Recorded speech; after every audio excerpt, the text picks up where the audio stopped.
Yeah. Okay, let's go. Let's just do it. Let's just.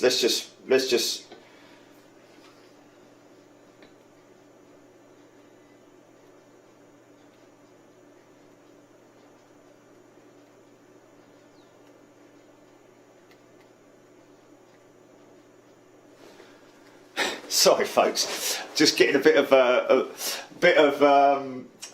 professional. MI5. How you doing? Here we are again. Hey, Charge. Come here. Come on. Come say hello to everyone. You're not coming here, are you? He won't. He doesn't like. Come here. There we go. Sit you down. Sit you down there. There we go. Can you see him, Chilly? You see him? You see his back feet. You see his back feet. No. Anyway, so let's just get on with it, folks, and see what happens. Interesting to see yesterday.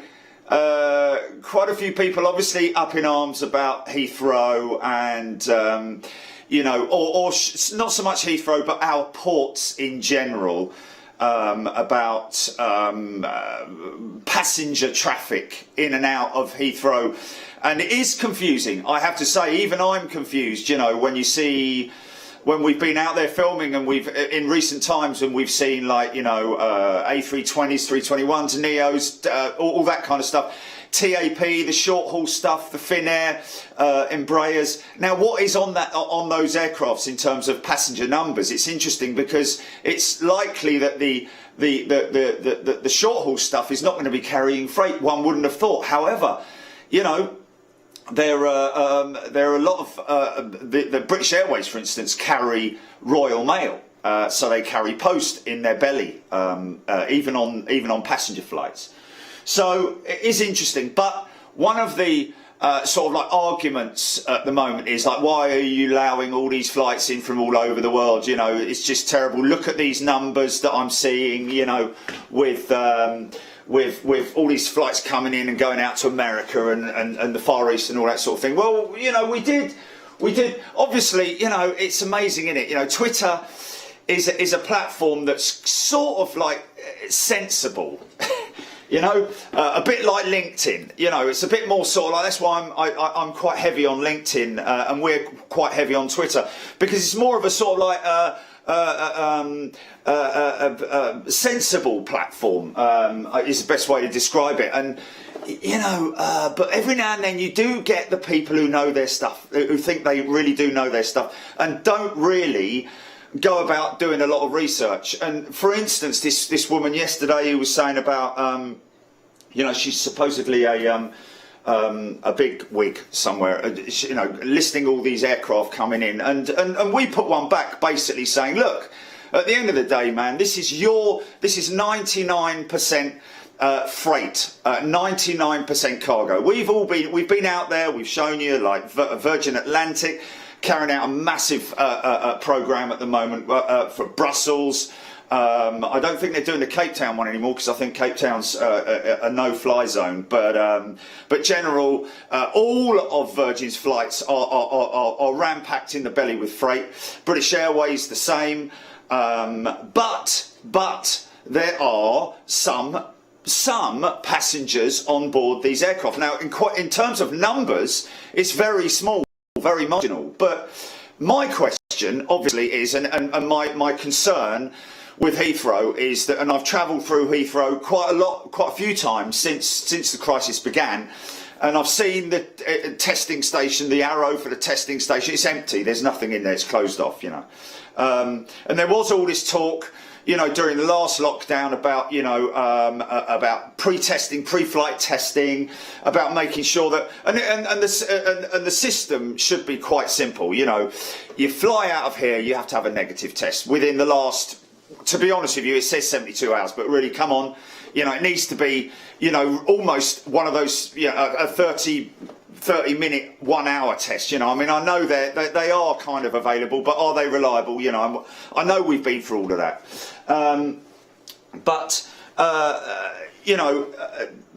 these people that are flying out to the west or to the east or whoever they might be, Dubai. You know, we had a friend of ours, Sam Shui, managing to traipse his way all around Europe, doing all this, that and the other, coming into the UK, going across the border into Wales, filming this with Boat. Great stuff, don't get me wrong, beautifully done in his normal style, but still, you know, where do we stand? You know, it's other people are coming in here and wandering around the country free of charge, and what are we all doing? Sitting here, you know, all in lockdown while they're traipsing around the country doing all their stuff.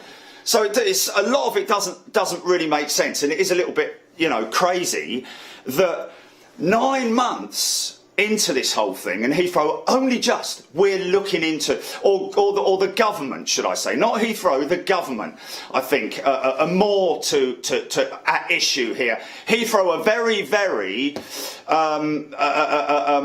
pro testing, you know, but in terms of the government, you know, it's just still namby-pambies, mate. They're all namby-pambies. They're like, you know, we're going to look into, you know, what's happening with people flying into and out of the UK, you know. Now, 9 months later, it's a little bit late, mate. Horses bolted a long time ago. So basically, but in argument with that with that woman saying about all these flights coming in, she was basically making it sound like, you know, all these flights coming in from America and all these different places around the world with you know, full of passengers. Well, they're not. They're 99.9. All the American stuff. If you remember, American Airlines did 2 months, I think it was, at least a month or maybe 2 months of pure cargo flights. And if there are any people on these planes, they have to surely have been tested at the other end. And but here's the concern. Here's the concern. We're reading this kind of stuff, you know, all the time.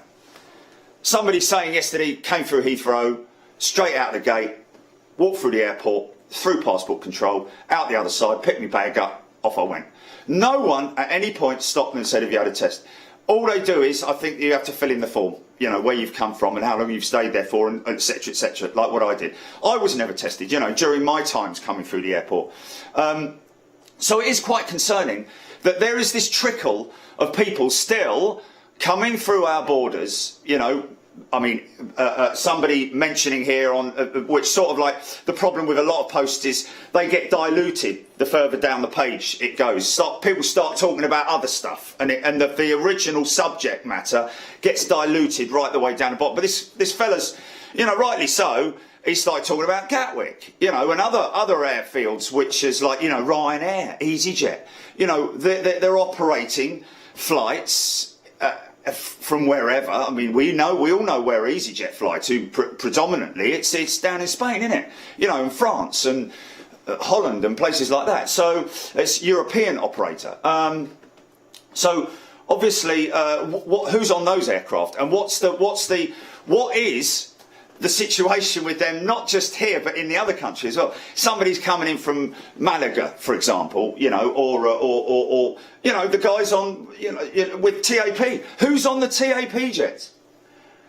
Narrow bodies, single aisle, very, you know, unless they're carrying some kind of belly freight, I don't know, but we know they're in there and they're turned around in sort of like 40 minutes less, and they're back out again, which is kind of standard procedure with their normal operations anyway. They want to be on the ground as for as short a time as possible. But you know, again, I have to say, who are the people on these planes, and why are they not being tested? Or being asked to show some form of negative test result at this end of the line. And that's what needs to be happening at the end of the day. You know, there are flights going out of London Heathrow with passengers on board. Emirates, how many operations do it? Don't get me wrong, folks, I want to see these planes flying, but my big question is that, you know, there's a lot of Emirates flights coming in every day, 4 or 5 flights a day. We had one the other day where we had, I think it was 4 380s and a 777.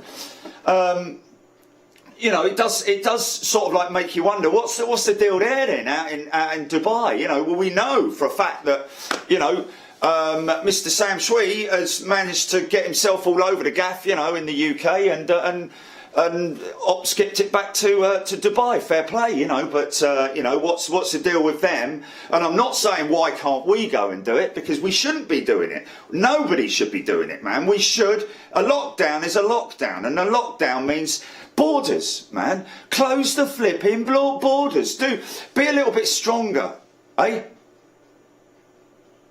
Borders, yeah. But Scotland, I think, are doing the right job. You know, Ireland, but it's still got Aer Lingus flights going out of Heathrow into Dublin. What is the deal? So, if anybody can update us on this, maybe there's somebody watching right now who's very knowledgeable. I know that Zuul, who has his own Facebook page, he's been very kind and given us some passenger numbers, which again is very interesting, because you'll find that, you know, sometimes I've heard stories of you know, a 380 coming in from Dubai, and it's got 27 people on it. 27 people on a plane that normally would be carrying 300 plus passengers on board, but 27 people. That's actually, I think, less than the amount of cabin crew they normally have on an A380 from Dubai. But all the same, regardless of that, it is just there's still 27 people coming in, and all it takes is for one of those people to be going off into London somewhere, meeting up with one of their family, giving them a handshake and a kiss and a hug and all that, and then hanging around in their house, you know, transmitting that disease. Then that person then goes out down to the shop, maybe, you know, it touches the screen. You know, I keep telling people, man, they don't listen, man. They don't listen. Sainsbury's, you go in there, it says, you know, on the baggage thing, it says, oh, just hold on a minute. The red light's on top of the thing. Excuse me, hello. Can you just, I've got some beers, so I just need to, she comes along with her thing like, yeah, okay, checks me age, yeah, I'm 57 years old, but with a finger, There you go, love, thanks very much. Okay, cheers then. And me, with me knuckle, check out, no things, do that, that's it. And never touch anything other than the food, the items that I'm carrying when I go into any shops. It's common sense, isn't it? But that girl who's just gone like that, thanks very much. I said to one the other day, I said, sorry love, you don't mind me asking, do you? But what have the management done about advising you on touching screens? Because that's a transmission surface, isn't it? End of your finger. Biggest transmission surface. And we don't want to go into the whole poo thing again, okay? But rubbing eye, all of that. Not doing anything else, but how, of the thousands and thousands and thousands and thousands of checkout staff at Sainsbury's, although yesterday it is amazing, isn't it? You've got 40 flipping checkout things, and there's one person, all these red lights flashing everywhere, you know, like, you know, and I'm, hello? And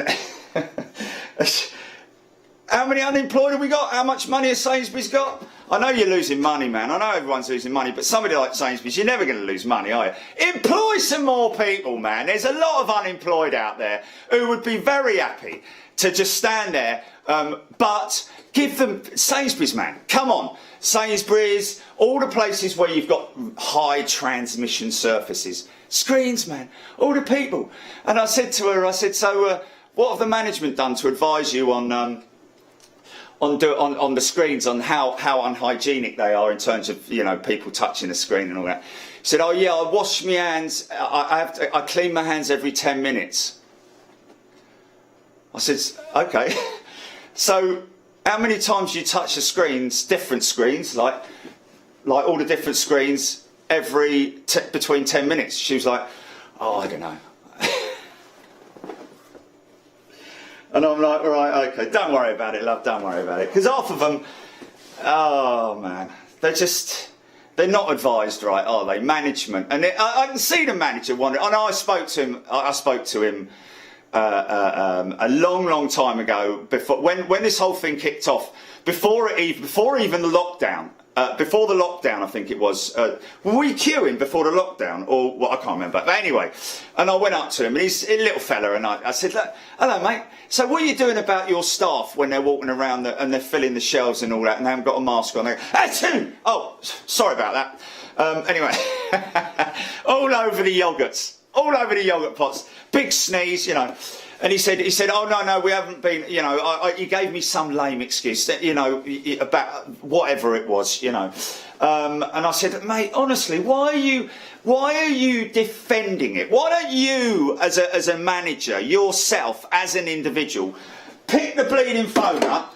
Hello, Sainsbury's? Yeah, listen, this is the manager of Staines, and I want to speak to somebody about health and safety, because our screen's down here, we need a... Right. What should I do about it? Sorry? Okay, yeah. Oh, well. Oh, okay. Oh, fair enough, yeah. Oh, could it? Okay then. All right then. Well, thanks a lot then. I will, yeah.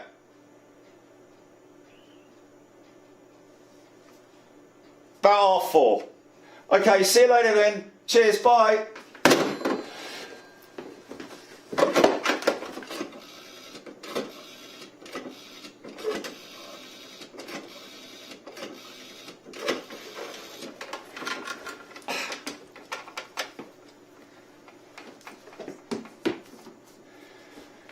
Hello, Steve. It's John. I'm good, mate. How you doing? Right, listen, what we need to do, okay, you're on the floor, you're the manager. What I want to do is I want to get all the staff together who are doing the checkouts.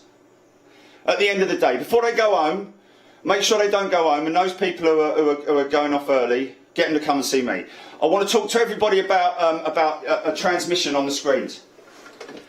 I know they do it every 10 minutes, but listen, mate, it's not working, is it? Because between that 10 minutes, they probably touched another 40-odd screens and other people's poo fingers. Poo fingers. Dirty fingers. Yes. Anyway, yeah. Okay, get everyone together and we need to implement a new regime for the checkout people. All right, mate? Yeah, all right, see you later, bye. It's as easy as that, isn't it? Right, okay, everybody, this is what we're going to do. We're going to give you a packet of, first of all, you're all wearing masks at the screens. That's great, that's brilliant. Like, we've implemented that now. But what I want you to do is, at the end of, every time you've used the screen, at the end of it, when someone's finished on a screen, sorry, love, sorry, I've just got to quickly do this. Take a wipe out, give it a wipe. Bang, straight in the bin, bosh, you're done. Your fingers are also being disinfected by holding the rag. So you're kind of doing two things. And I want you to run out of hand gel. Literally, I want you constantly doing that. Because at the end of the day, man, how many people have gone to Sainsbury's today? 5,000 people, maybe? I don't know. You know, the numbers. So those 5,000 people... I'd say probably 50% of them use the auto checkout systems, like boop, boop, boop, and all that. And then they put their fingers on their checkout. How do you want to do it? No bag. I always do it with my knuckle. It's very, very easy. So all you do is, instead of that, just do your finger like that. Use the end of your knuckle. Then, because you're not doing that, are you? And you're not doing that. You're doing that. And if you pick your nose, I don't know what finger you use, but anyway.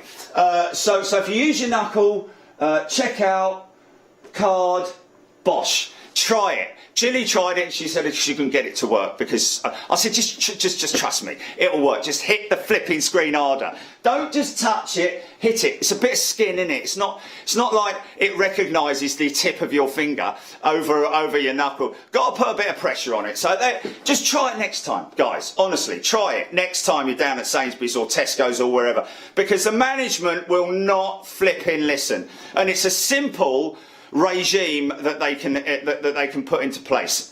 So if there's anyone from Sainsbury's watching right now, or Tesco's, or whoever, whatever, or anywhere that's got screens, hey, listen to this. RL Richard down at the Hilton Garden Inn, he's put a notice underneath at the parking lot when you drive in for the barrier. He's put a little thing underneath it. Saying high transmission area, please, I can't remember what it says. It either says please wash your hands after use or whatever it says. But that guy is on it, man. And that's a lot of people are doing that. Hotel general managers are very, very, I think hotel general managers have been advised by their management throughout the whole group, you know, you need to maximise all of your health and safety notices and all that sort of stuff all over the place. And then we're all right, aren't we? But Sainsbury's, really, man, come on. High area of transmission, those screens. Massive area of transmission. Because you get, you know, some old slob who goes in there and doesn't, you know, you see them all the time, man, you know, they're like you know, like that with their bum and all that, and you know, and then they go in there and they're picking up all this, that and the other, and then they're doing that on the screen. It only takes one, man, and then that one person's transmitting it, and she's taking it with her over to the next screen. Do you ever see that thing when you were a kid about washing your hands, and how many times they washed it once and then it still had the dye on their hands, it still had stuff, some of it on, washed them twice, still had a little bit of it, washed them 3 times, and that's why they say wash your hands for X amount of time, innit? Time, you know? I mean, I'm terrible for it. You what? Oh, okay. No, I don't do it. I don't sing happy birthday. Happy birthday to me. Sorry, mate. No, it's not my birthday, I just do this every day. Anyway, right. But yeah, I mean, when I go in, I'm always elbows, feet and all that sort of thing, you know, like, it's funny one, actually. Do you remember old Alan Partridge? Alan Partridge on the stairs. Elbow, feet, knee, you know. No. Instead of using your hand to push a door open, you use your elbow, didn't you? Or your foot. But when you're coming out, just use the end of your flipping thing like that. Pull the handle like that, innit? You know, and then you're free. So basically, I go into Sainsbury's, I don't touch a single thing other than the food that I pick up out and put in my bag. Don't even use a trolley. Don't even use a bleeding basket. I just use my bag, fill it up, boop, boop, boop. And then, of course, I've got the gun thing. But I do know that they disinfect them, you see, because there's a lady standing there cleaning them up. Hello, love. Yeah, no, nice, isn't it? So we've had a couple of days, yes, thank you very much. And she's doing all of that. So we know that's all good. And there's a lady outside doing the trolley thingamajigs. But even so, I just try to minimise my touch of any surface. But how did that get on from... anyway, but Heathrow, yes. So passenger numbers, health and safety, let's be all sensible about doing what we're doing. Let's not talk crap on posts and stuff like that. Argue, stop arguing. Stop arguing. Just be nice and calm and everything, man. You know, like, you know, and we'll all get through this, man. We've got, how long we got? They reckon March, don't they? They reckon March. Yeah. It's a long old time, isn't it? And of course, when you think about it, it's a long time. But we, as myself and Chili, have to preset everything every day. We obviously sit through the whole thing as well because we have to monitor, you know, the chat. And also, I like to get involved in the chat as well. You might see me coming in and out because I have to drive down the road. Post a couple of things out. Alec Padley. Thanks, Alec, mate. I've just shown your address on. Sorry, mate. That didn't go on for very long, did it? Anyway, he's I'm sure he's got his thing on his website, but he does these wooden pens, man. Does these wooden pens. So thanks, Alex, mate. Absolutely, really like that. He sent one in with my emoji on it. And it's a very nice pen. It's a very nice pen indeed. It's wooden, so it's obviously, you know, he's whatever. But thanks, mate. I've got an envelope with a sticker going out to you as well. Samantha Robson as well. A shout out, Jilly. Do a time check to make sure that she gets it. Kirsty and her daughter Lucy. Lucy's a military fan, another young military fan on Big Jet TV. We'll be showing some military stuff during the lockdown, obviously. So a big shout out to those guys there out in the United States. Are they in the US? Oh, she's in Scotland. Okay, born in America, she's in Scotland. What else have we got? Right, here we go, folks. This is interesting. And I don't know if the guys at Pilots Together .org are actually watching, but if you remember, if you're new to Big Jet TV, you won't know this, but if you remember, on December 24th and 25th, New Year's Eve and New Year's Day, just gone, we did 2 shows, and we opened Super Chat for all of our folks on YouTube to be able to donate to the pilotstogether.org foundation. Great news is that over the 2 days, and this is including, was it 635 quid, something like that, raised via the pilotstogether.org website, which is fantastic.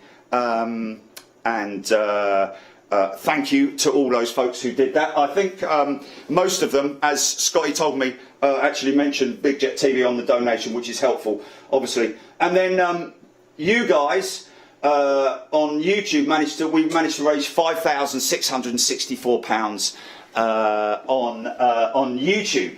So also YouTube, because they haven't implemented the tax-free or the fee-free, no-fee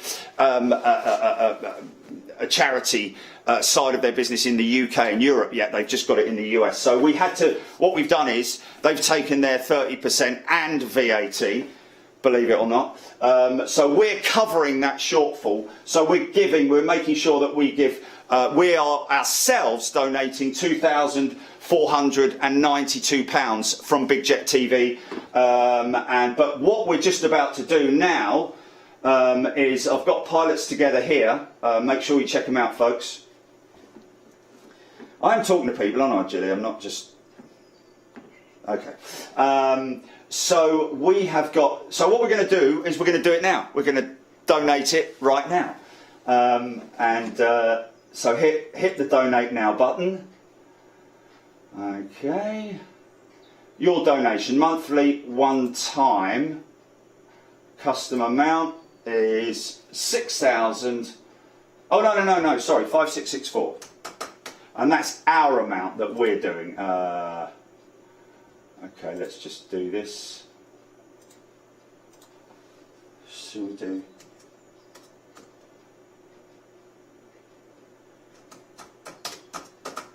Can we do Big Jet TV as a first name?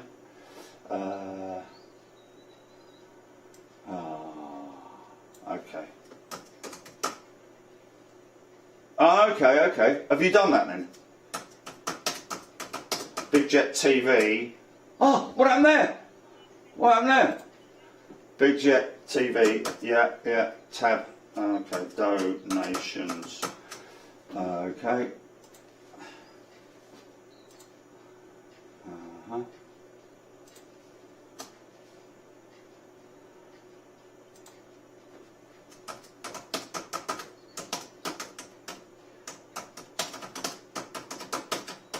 I'm donating 2,000. No, I'm putting in.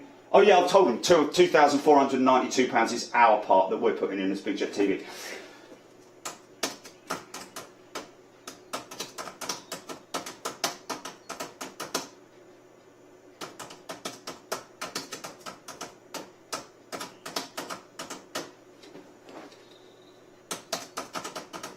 Okay.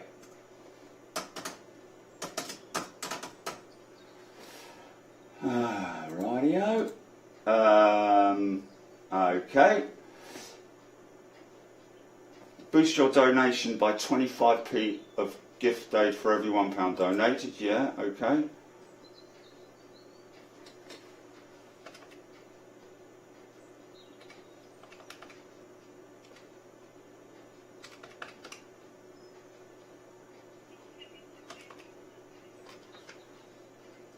What's that?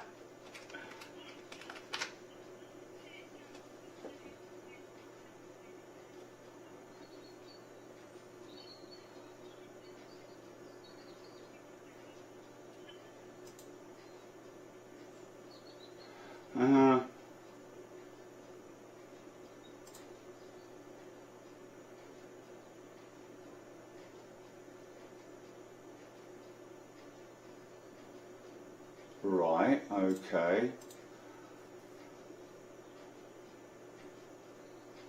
So that's another £141 we're going to be putting in the pot for gift aid. So I need to add that.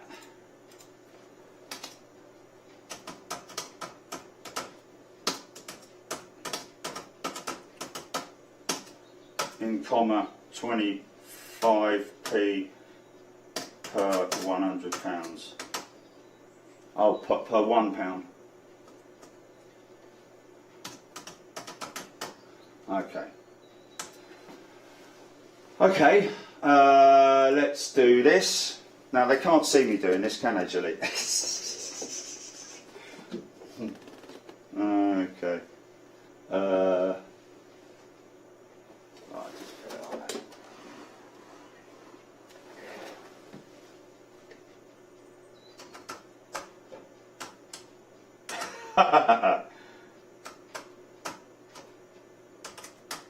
Right, done that.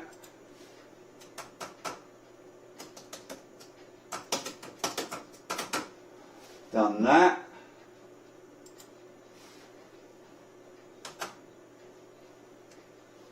Done that, and ooh.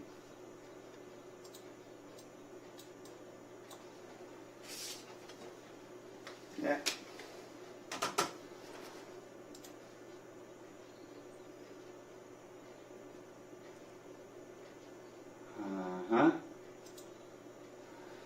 All right, stand by, folks. Just need to check something.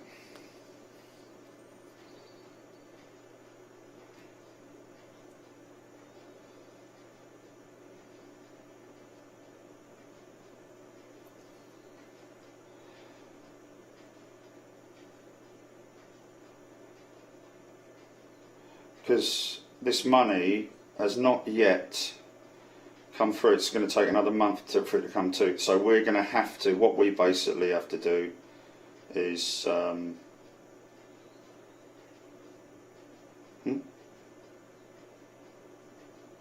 what's going on there? Bit weird. Okay. Ah, interesting.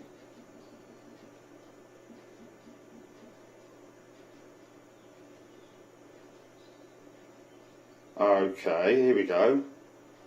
We're going to put this into there, and it is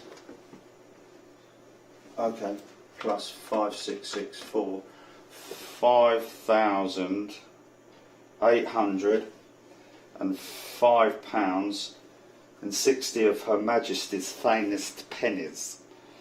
Right, done that into there. Doing that. So give that a reference. Okay, do it now, transfer it across, confirm, immediate, block, block, block, bish, bosh, bash. So now we can, oh my good God, yes, I want to cover the credit card processing fee of £69, you. Wow, of course we do, man. Of course we do, plus 69. Okay.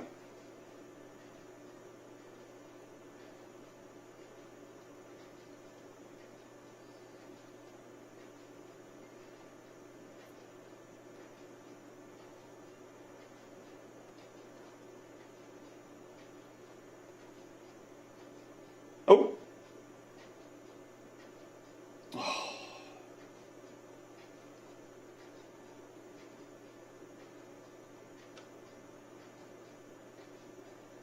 We're going to have a big mass report back about their local supermarkets now, aren't they? Get in there, tell them, speak to the manager, and let's see what kind of thing he does. It's great, isn't it? It's great because when the manager, you know, he's a manager and he's supposed to be somebody who represents and looks after all the people who are on the floor. Well, their health and safety, as well as it makes me laugh because it comes on the thing, bing bong bing. Hello and welcome to Sainsbury's. Your safety is our concern. It's like, well, it ain't really, is it? Because you're not cleaning the bleeding screen. Oh, anyway, whatever.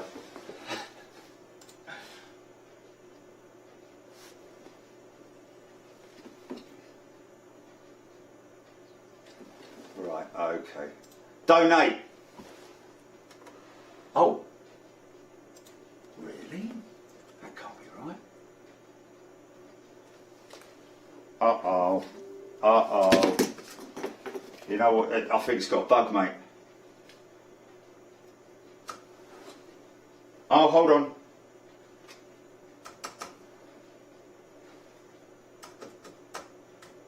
Ah, we got it. Got it. Done. So here we go, folks. I think you'll be able to look on the pilotstogether.org website.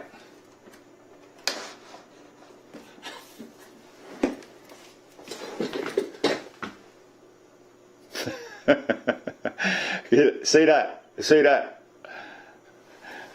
That was my passport photo. That was my passport photo.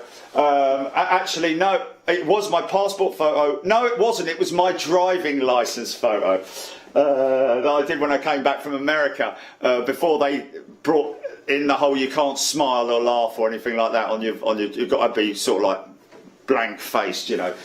And I did that in Southend when I was staying down with mate Jim's house, and I said, well, now I'm back in England, I need to get a driving licence, didn't I? And I put that thing, and it came through like that, and I've still got it, man. It's hilarious. Now this is a bit, it's windmilling here. It's a little bit concerning. Oh no. Oh, okay. Right, okay, but anyway, there we go. So we're doing that now. That's in. We've got a new spot, by the way, folks, that we're looking to do. I've been in and I've met the GM at another hotel. I can't say where it is at the moment, but we were due to go in there shortly. It was actually after the last lockdown. But I gave them time because they needed to get their stuff together. And of course, in the current climate, with the way things are, it's just difficult to approach anywhere. But it's good to see and hear all the great feedback that we're getting from people in the industry. Pilots, I get so many requests on LinkedIn from pilots, freighter pilots, a lot of them as well. Great to film Carl the other day going out. Zane, I hope you and the family are well. Mark and the other Carl. Carl, by the way, thank you. What was it? Built. What's Carl's surname? Built Cliff. Carl, thank you very much for all the footage, by the way. You took a load of stills, but fortunately you managed to get the takeoff, which we've seen. And also some other nice stuff during the cruise. Now I've kind of got almost everything together. We're just waiting on Prestwick ATC from Nats to come through. They're working on it at the moment. That has to be signed off by Virgin as well, obviously, just to make sure he's not, said anything inappropriate on the handoff. But it won't be. It'll be absolutely fine. So we've got Heathrow and Prestwick. And when we get those together, we'll be able to start putting the whole edit together for Virgin. Because it is interesting because, I'm not an editor, right? But as a creative person, should I say, I'm still sort of like, because you've seen the piece that we did with the short piece that we did for the departure and the whole day, the bit with the pilots and the briefing and the walking through the airport, getting on board the aircraft, looking around, all that sort of thing. We did that short piece, didn't we? Which it's been received very well across all platforms. That piece itself is now going to be extended into the whole sort of like documentary piece. It's how that's all constructed, how that's all put together, in which way do we introduce it? Do we do VO? Do we do titling? Do we get Zane in on it? Do we get somebody else from, get little sound bites from other members at Virgin? Difficult thing to do at the moment because we can't obviously go anywhere and visit anyone to do any of that. But we want to do it properly as well. So just bear all of that in mind and give me a little bit of time to get this. Although it has to be said that by the end of this lockdown, I reckon we should have it done. Because also when I've completed it and finished it, trust me, it's it usually goes through about 10, at least 10 different versions of it, from the first sort of like, you've got the offline cut, which is the bit that's just like slabbed cuts, you know. Then you've got the sort of like merged sections, which are seamed, you know, and then the audio sound bites, and then bringing stuff in from other pieces and all that kind of stuff. It's once you've done that, by the time you get to the end and the final piece, it's usually about 10 pieces. But anyway, yeah, it's going to be a little bit of time before we get that. Interesting news this morning, and I know a lot of you guys are probably going to be saying, yeah, we know about that. We all know that's old news. But I've just seen it on LinkedIn. Prime have purchased 11 767-300s from Delta and WestJet, which is interesting. So that's good for Delta and for WestJet, because that's income, isn't it? Those jets, if it hadn't have been for somebody like Prime, they probably would have been able to sell them on as freighters, because that's a very popular jet to be used as a freighter and converted as a freighter. Probably one of the sort of like most versatile, I would have said, and also very level. It doesn't have a rake like the 330. As you've seen, the rake on the 330 is raised and levelled with the bubble at the front under the front undercarriage to raise the front end up, which costs a lot of money, and is something that's done, I think, in the factory rather than sort of like retrofit. It's still windmilling. So that's a little bit of a concern. So anyway, we'll just monitor that. So yeah, it's interesting, isn't it? Because what was it that? It's just oh yeah, here it is. Look, here it is. Here, look at that. Can they see that or not? Can they see that picture? Because this fella on that post came, because I said. All the flights that are coming in basically into Heathrow at the moment are general freight, pharma, vaccine, post, and perishables. And funny enough, probably your Prime orders or order. And someone came back and said, you can't say that Prime doesn't come from overseas, because it comes, Prime's the next day thing when you order it on Amazon. Well, look, mate, hold on a minute. Okay, you don't need to be like all anal about it. At the end of the day, your product that you've ordered, your whatever it might be, I don't know, whatever you've ordered, originated overseas in China, didn't it? 99.9% of the stuff that you order on Amazon comes from and is made in China. They've got us by them, haven't they, really, basically, the boys and girls out in China. I mean, they're just a very good nation in terms of manufacturing. We were once. Good luck with that. Because now we're all like, I can't come in today because my dog's got a runny tummy, so I've got to stay here and look after it. I can't come in today because I don't feel very well. Oh, that's interesting. It's Monday, isn't it? I can't come in today because I've got to look after me cat. Oh, it's Friday. It's Friday. It's Friday Monday, John. So many people like that in the world, aren't they? So many lazy people, mate. Anyway.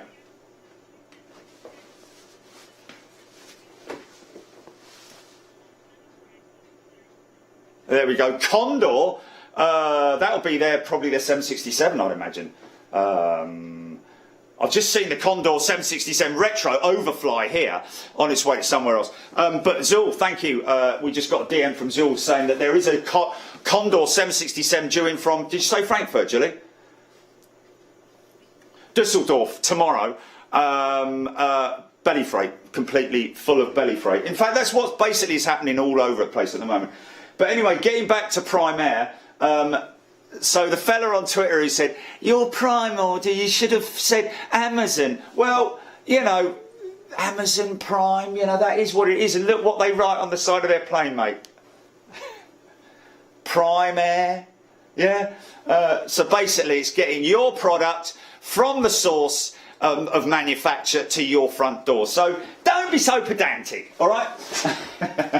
Anyway, it's good to see they've that means income for Delta and income, of course, for WestJet as well. Who WestJet spent a lot of money, man. They've obviously got their Maxes, which are grounded at the moment.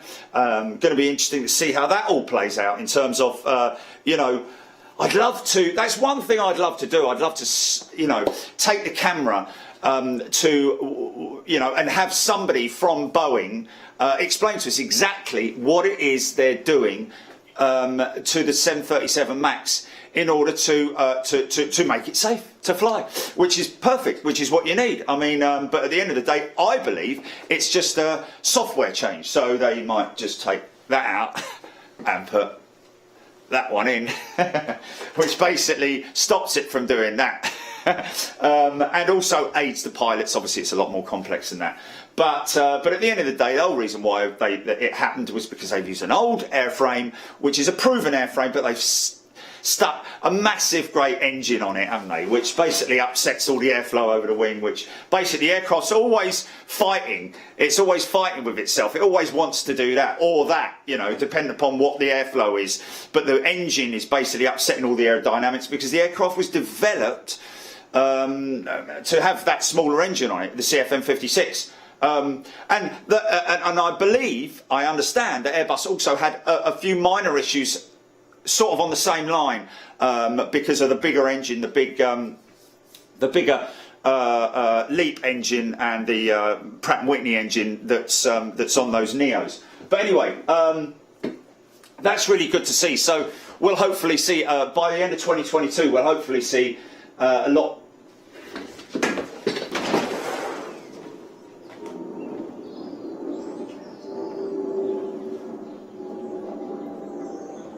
So that's an American 777 going out, folks.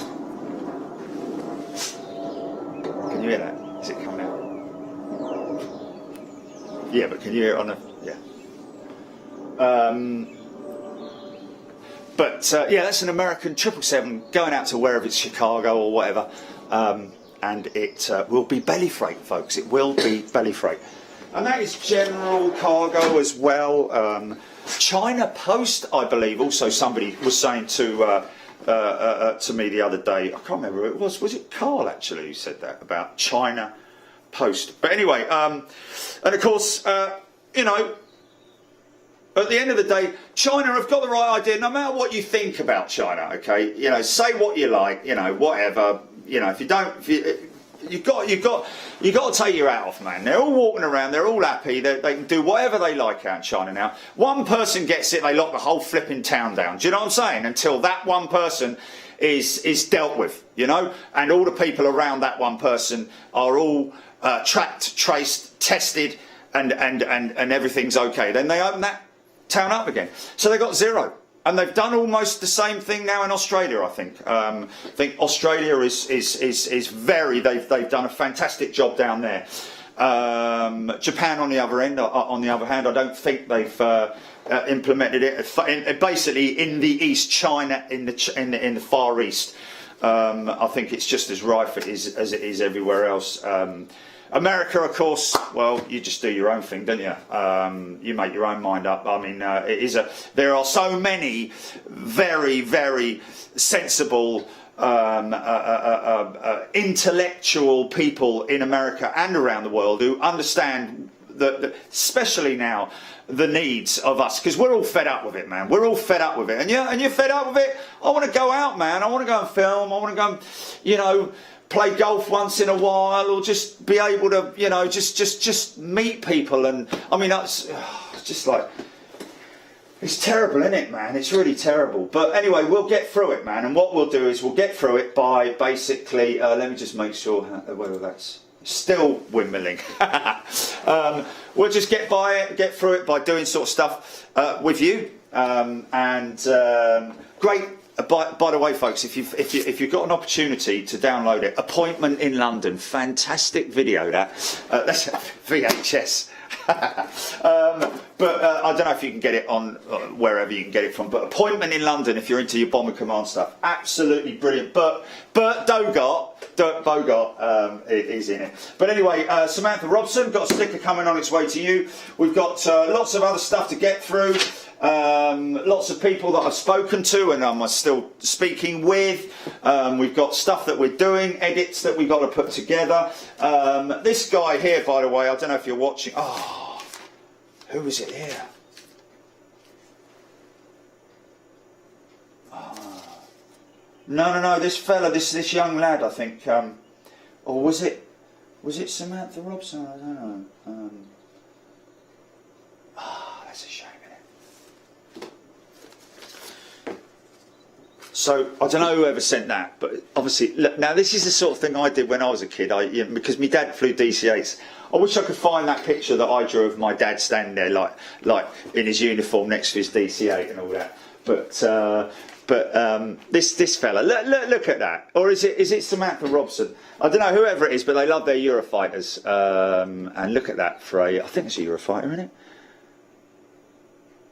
Yeah, it looks like a twin engine. Look at the engine, the exhaust, the heat coming out of the engine. It's brilliant. Well done, man. Well done, whoever that is. I don't know if it was Samantha or who, but they sent that through. And this fella out in America as well. No, he was in Australia, wasn't he? I sent it out to Australia yesterday. He sent me a $20 bill to cover the post. Thanks, man. You didn't need to do that. I mean, I understand, and you know, we've got postage stamps over there, but thank you anyway. I think I'll put something extra in there for you anyway. But yeah, we got that to do. We got things to do. So. Carrying on, and of course we've got this here which we'll be putting outside. She's on the dollies and we can wheel it outside for any overflies. We'll keep you up to date on the donation thing. What else have we got? Let's just have a little look here and see if we've got anything coming out. Keep me posted. All A340. Oh, it's a shame they're on 09s, man. Yeah, look at that, A340 300, man. It's great when you look on radar and you see that emoji of the aircraft with the 4 engines on it, and you know it's long, you know it's a 340, not a 380. And then every now and then you do see one with a 747. So I've got Delta going to Atlanta, and behind him, I can't see. Hold on a minute. Let me just.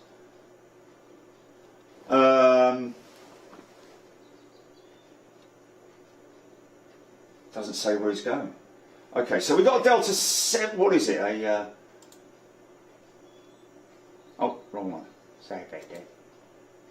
Okay, so A330 heading to Atlanta. 09 operations. That means they're coming out of here and they're basically going out this way. She might go long, or she might come straight over the top of us here. But if we do, we'll be ready for it. So what we're going to play out for the first, for season 3 of Lockdown, we're going to play out BEA. Now, a lot of you folks love that little BEA, I nearly said Trident there, that little BEA 319 that British Airways have, the last of their retro jets, ladies and gentlemen. We were invited by British Airways to, along with all the other journos, to witness the arrival of BEA from the paint shop in Ireland, I think it was. Or did she come down from Manchester? No, it was direct from Ireland, wasn't it, I think. We were there at Heathrow, a little bit of an intro, a bit of a long wait before it's a couple of hours long, but we get to see her in all her glory, new. Didn't go on board it, unfortunately. To be honest with you, I'm not sure if the cabin is in any way special in terms of headrests, for example, with, you know, BEA stitched in them or anything like that, because that's a lot of money to do that. So I think all the internals are still inside the cabin, are still much the same. So walking onto a 319 and looking at the cabin isn't very spectacular. Looking at her from outside is, of course. But we got a landing, we got a taxiing up to us. This is where, this was at the old, where they used to park the BEA Tridents. This is the old workshops which were used for the likes of the Trident, and I think that was it really. I don't think, maybe, because they did have 737 200s, I think, way back in the day, after the Tridents maybe. We'll have to have a look at that. But these are quite low, these hangars here, or workshops, I would say, because they put the nose in basically. They still use them on the narrow body stuff, because they just wheel the whole front end in if they've got some work to do on them. But we go inside, we have a look at a couple of stands. You know, they use the stands when they jack the plane up. They'll put stands underneath it and then let the jack down so that the aircraft is propped up on the stands, and that way they basically can do the lift check and on the undercarriage and other stuff that they might need to do. But okay, stand by. Where's that girl at 3:30? She gone? Hey. Is it? Should we get her out? Should we get? She is. Okay. You might get a bit of yeah. No? Okay. Brilliant. Okay, so we've got low cloud, so the chances are she's going to be in the cloud before we see anything. Just move this mic a little. Yeah, it's a shame because it was. Come on, that. Here she comes, here she comes. There she is, there she is. There she is, there she is.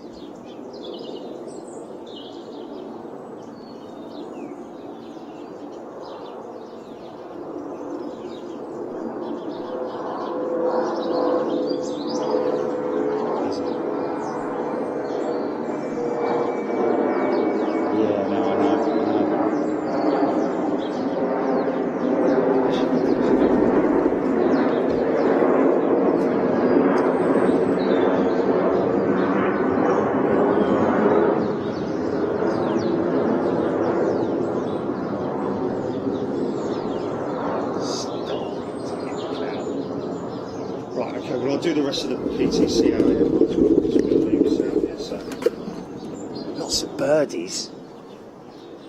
That's all. All you can hear there is mainly sparrows. So there you go. So what we're going to do. BEA, here we go. 2 hours, 26 minutes. Just go with it. It's like, you know, unedited. So for all you amazing editors out there who are fantastic and go, oh, why don't you edit it? Which is because it's filmed live. That's what we do, folks. We film live. As so many thousands and thousands of you guys and girls out there know what we do. So this is our style, basically. That's why we don't really do so much of the editing stuff, because I leave that up to the other folks who do such a good job at that. Likes of Sam Shui, for example, who's got an amazing editing crew and cameraman that wanders around. He's lucky though, because all he does is he just says, right, okay, I'm going to stand here in front of this engine now. Okay, you got my good side, yeah? Right. 57,000 pounds of thrust. Wow. Okay, cut. Right, you want me to do it again? Yeah, just do it one more time so we got it. Okay, I'm in shot. 57,000 pounds of thrust. Wow. And cut. And then they just get, right, okay, slice that all together, go back in the studio, bish bosh bash. That's why they can edit it so quickly. Fortunately for me, the piece that we did with Virgin was a timeline, so it was very easy for me to edit it, because I put it all together in little snippets, you know, put it with that amazing music, and it just worked fantastically. If you haven't seen it, folks, go and check it out on YouTube. Big Jet TV, Farewell Pretty Woman, I think it is, the edited piece. But for now, we are going to jump to, and by the way, folks, having looked through all the stuff that we're going to be playing out, if it's from Manchester, Gatwick, London Heathrow, we're going to be reminiscing once again with all the stuff that we used to see. We're going back right the way back to 2017, I think, one of the shows. So you're going to see a lot of aircraft that you will never see again, and particularly in Manchester and Gatwick, Virgin 747s. I saw one the other day, Pretty Woman coming right past me, Lip coming right past me. So yeah, it's quite crazy to think that these planes were just full, rammed to the galleys, everything, with passengers coming back from Miami or wherever it might be. You know, just crazy times. That, but hopefully, by the end of this year, we should start seeing things moving ahead quite quickly. I think it's going to be the domestic stuff that's going to pick up quickest, obviously, you know, which is, you know, your Neos and your short haul stuff, your European stuff. The international freight stuff will continue. So what will happen is that the passenger the carriers like British Airways and all the others as well, all the European operators who are basically crying out to fly passengers, they will slowly pick up the amount of passengers that they can carry, therefore reducing the amount of space inside the belly, therefore reducing the amount of freight they can carry. But that revenue from that freight loss that they're getting, they're making it up on the passengers. So, you know, slowly there will be that merge back into passenger versus freight. But I think that's going to take at least to the end of this year that we're going to start seeing a marked change in passenger numbers, increased passenger numbers on the international stuff. However, in the meantime, these carriers are still going to continue operating freight jets. So that means that we're still going to get that same volume of freight, and we're going to see that change over from passenger from freight, to passenger, and it will be a great thing to witness and watch all of you folks out there with us live. And of course, as things pick up, European travel is going to become the first place that we're going to be able to go. Is going to be out to the likes of Frankfurt, Munich. Hello to Torsten, by the way, if you're out there. I got a LinkedIn request from him yesterday. It's great to link up with you, Torsten. Torsten Weffers out in Frankfurt. Hopefully we'll be doing some more stuff out there. Cologne, of course, East Midlands, travelling here in the UK, back up to Manchester to see things moving around there. And of course, anywhere we can in Europe. And as we get the capability to move further afield, then so be it. There may be some special dispensations that come into place for people like myself. I've got a limited company. I'm a journalist. I'm a film cameraman, presenter. I've got a TV show that basically that's what we do. We have amazing members who basically are the fuel of this channel. And so therefore I want, as soon as I possibly can, to give more back, which is where our first class members and super class members come out with us on membership only streams overseas. And that's the plan, as it always has been. So I will continue to strive to bring you that stuff, folks. But yeah, we'll get through this together, folks. In what we're talking. Wow. We're talking nearly 2 months, aren't we? We're talking what date is it? Yeah, we're talking pretty much. We'll be lucky if we're wandering around but at the end of February. I think it's going to be towards the end of February that we're going to see a closure of the lockdown or relaxing of the lockdown. They will probably put us all back into tier communities again, and that's the thing, is that by that time hopefully there will be enough people, because what they're trying to do is they're trying to free up some sort of take the pressure off of the NHS. That's the big game at the moment, isn't it? Take the pressure off of the NHS, and at the moment it's far too heavy. Of course, these high numbers, it has to be said as well, right back at the beginning when we had all these reports of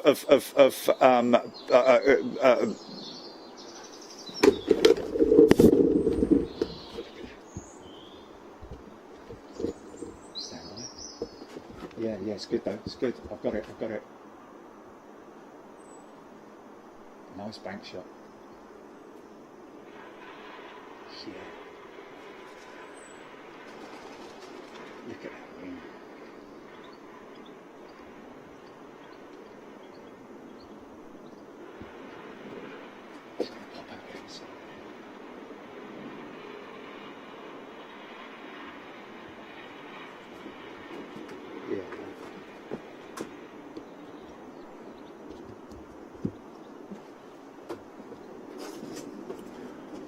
That's very interesting. Wow. But that's Australia for you. So we've just heard from somebody watching right now that we caught their son flying out on Qatar. So he's obviously gone via Qatar to Australia. Is that right? I thought Australia wasn't accepting any flights. However, he's flown out to Australia on Qatar, got to Australia. He's got to isolate for 2 weeks in a hotel room because 2 people on board the aircraft tested positive. So what are we doing that here? Why aren't we doing that here? Because I can guarantee you, that's crazy, isn't it? And not only that, but really, in a funny sort of way, what they should be doing is, they should be locking down the hotels where these people are. Unfortunately, I'm sorry to say, because it's just too easy for them to just wander out the front doors and just off into wherever they need to go to. Mind you, to be honest with you, if they're going to do anything, all they're going to do is walk around a block, just get a bit of fresh air, because they're not going to be able to do anything because everything's closed down. But that's what the feedback that I've got from pilots who are flying out to China, as we did with Carl the other day. Kazakhstan, flying into Kazakhstan, and then that's their hub for where the crews are able to sort of switch from different hubs. But when they go to China, they have to come straight back. And they're not allowed to stay in China, basically. So that you see, again, China, they got it right, as has Australia. And we haven't got that system where you walk through the airport and you're asked to show proof of a negative test. But the thing is that the high number of new cases, as they call them, these are all positive results, basically. And as you can see, we've got thousands and thousands and thousands of people being tested daily. Yesterday, if you remember not last time, but a long time ago, when we were up on the Hilton Garden Inn, and I looked down and I saw that testing centre next to it, and there was no one in it. Just a load of people walking around with high-vis on. That was all it was. There was literally no one there. Yesterday, I took a drive out there and came back because I had to go and pick up some paperwork, and that, when I saw it, it was full, round with people, which is great. That means more people are being tested. So this is the result of these high numbers. In terms of deaths, and it's unfortunate to see even one death, to be perfectly honest with you. In terms of death rates, sorry, should I say, they're actually sort of like level at the moment in terms of like the numbers of deaths per day, which is again a terrible thing, even if it's more than one. We obviously need to bring that down to 0, but the reason for the high rates is because way back at the beginning, when this whole thing started, we didn't have the rigorous testing system regime in place that we do now. So because we do have that in place now, it just means that the numbers are coming through now more vigorously. So that's why you're seeing 60,000 new cases every day. These are, okay, they're new cases, but they are positive results. My mate Richo, he got it. He's isolating at home. He got it over. The positive result came through on Christmas Day. Phoned him a couple of days later. He's all right. He's just and it all depends on the individual and their lifestyle, of course, and their age as well. But you can't be careful. Sorry, you can't be too careful. You have to be overly careful wherever you go, and that takes it right back to using your knuckle on the screens, folks. Use your knuckle on the screens. I'm only doing that out of, I wouldn't do it for, it's just, that's not a conspiracy, is it? That's a true fact. That is a transmission right there at the end of your finger. That is a transmission station. Beep, beep, beep, beep. Use your knuckle, and then you don't pick anything up, because you know when you come out of Sainsbury's, you're going to wipe your hand with your little rag or whatever it is you're using. You know, your little something over the top, hand gel or whatever it is you use in the car or the van or whatever, and then just be sensible. And I think we are now. I think it's finally come home now that, you know, man, we got to nail this thing down. Otherwise, we're going to be in serious trouble, and no one's going to be able to go anywhere. You know, I mean, there's people probably standing there going, "Mate, who is this idiot? Tell him to shove off." You know, but at the end of the day, I'm only thinking of people like you, man. You know, and your kids who want to go on holiday next year, because you know, at the moment, next year, I say next year, this year, at the moment, all these people are saying, "I've got a holiday booked for August. I've got a holiday booked for July. What do you reckon, Jerry?" I'm like, good luck with that. You know, I'll be honest with you, you'll be lucky, because don't forget, it's not just here, ladies and gents, it's out there as well, at Magaluf and all these holiday destinations that you want to go and play. You want to go and play golf in Portugal. The golf resort has also got to have in place all these health and safety systems and everything. You know, it's like wherever you go from now on, until mass vaccinations have been done, and those mass vaccinations is probably going to be, I'd imagine, the majority of it is going to be by the end of this year. You know, the end of the year. So and even then they're saying, like, we need to be careful next winter as well. We need to be sensible. I'll still wear my mask. I'll be honest with you. I think until I see, until it's like, you know, wow, do you remember that? Do you remember that bloody CV19? Do you remember that? When was that? 2020, 21, wasn't it? God, blimey. You know, he's saying this in 10 years' time or something like that. That's when you're sort of like walking around, you haven't got your mask on anymore, you're not giving a damn. But that will be me, and it's up to other people whether they want to or not. But it is interesting that when you watch very old footage from China and places like that, really old, when they're walking around with them funny shoes on, you know, blocks of wood on their feet. I don't know what that was all about, and I know there's a name for it. But remember, all those days ago, they had masks on then, back in the sort of, like, you know, 1600s, 1500s, or whenever it was. So, you know, they've been very cautious with their health over the years, have the Chinese and people out in the Far East. But anyway, whatever. How long have I've been waffling on for? Best part of an hour and 20 minutes, isn't it? So anyway, BEA, British European Airways, A319 delivery from Dublin into London Heathrow. We're going to play that out now, and anything that comes over the top, we'll get it for you. Enjoy the rest of your day, folks, and we'll be back with you later. Okay, GP, run VT.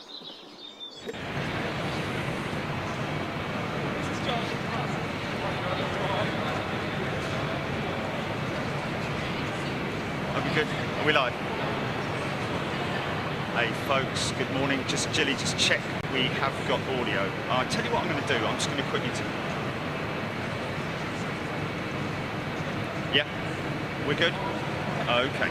So, so I've stepped away from the camera now, so I now am further away from the mic. Just check your audio there again.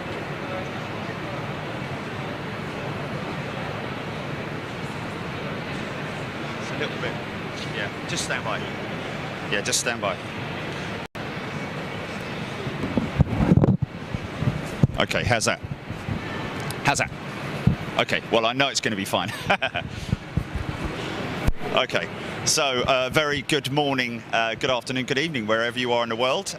This is Big Jet TV, and you are watching once again celebrating the centenary year for British Airways, and the second of the exclusive liveried aircraft that are going to be coming in this morning. The first one we saw, if in case you missed it, we did have the BOAC 747. This time it is the A319 BEA, British European Airways. Just a little bit of history on BEA, formerly the British European Airways Corporation. Now just bear with me on this, because I am reading a lot of stuff off of Wikipedia here, so forgive me on that one, because if we were with the BBC, of course, you would have auto cues and a very big budget. So the British European Airways actually started around about 1946. In fact, it was founded January 1946 and ceased trading on the 31st of March 1974. Now, there'll be a lot of people watching who will remember those days. I myself remember those days. I remember seeing the BEA Tridents, one of which there is a BEA Trident at Manchester. If you ever want to go and see that, that's in the viewing park there at Manchester. So it was part of actually BOAC, the BOAC Corporation, but they operated as two separate entities. But in 1974 they merged, and BOAC basically created the entirety, which became British Airways. And of course, but going back to the original times of BEA, British European Airways, interestingly enough, the operations, and this is quite an interesting, nice little piece of history, operations commenced from Croydon and Northolt. Now, if you go to Croydon, you can still see the remnants of Croydon Airport there. They do have the old original terminal building still existing, and a little tiny patch of the apron, which I believe they use for model aircraft, radio-controlled aircraft. So that's interesting. And Northolt Airport as well, which is still in operation today. The original aircraft that they use were the DH, that's the de Havilland 89A Dragon Rapide, and the Douglas DC-3s. Obviously going on to operate the Viscount, the Vickers Viscount. A lot of us will remember that four-engined aircraft as well, first of the turboprop era. So that was all very interesting, and of course today's aircraft is an A319 being painted in the BEA livery, and a lot of people may pick up the fact that she doesn't have the red overwing, just because of today's regulations. They couldn't do that, and so they've had to, obviously, I believe, are they painting the underside of her wings red, Gilly? Is that right? I'm not 100% sure on that, but we'll have to check that later. Okay, so in 1950, so this is 4 years after, 4 years after they started operations, BEA operated the world's first turbine-powered commercial air service with the Vickers Viscount, of course, from London to Paris. What have we got? Okay. The airline entered the jet age in 1960 with the de Havilland DH-106 Comet 4B. A lot of you guys will remember that. I personally don't, because I wasn't born then, but that must have looked fantastic. And of course, we can see those images all over the internet. On April the 1st, 64, when I was 1 year old, it became the first to operate the Trident, which we've discussed just now briefly, tri-engined. On the 10th of June 1965, a BEA Trident 1C performed the world's first automatic landing during scheduled commercial service. A lot of people will remember that, and I think there's quite a lot of information online about that. So another fantastic day. We are in, and this is good for British Airways. What they've done today is they've brought us around to this part of the airfield, which is, we are actually standing in the original hangars for BEA, British European Airways. So we're very fortunate to be doing that. Behind me, you can see those jack stands. Aren't they impressive, guys?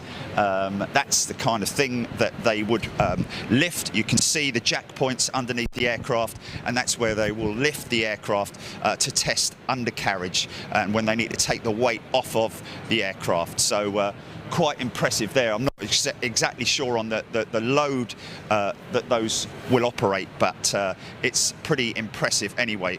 I'd imagine there is all different types of jacks. available for all different variants of aircraft. So I'm going to come off of here now, and I'm going to give you guys a little look around, and going to wander over there because we're just next to the runway, the operational runway. So we're going to get ourselves a little bit of footage there. So just bear with me 2 seconds, Jilly. Okay, the mic is in. Mic's in pocket, not brass in pocket, but mic's in pocket.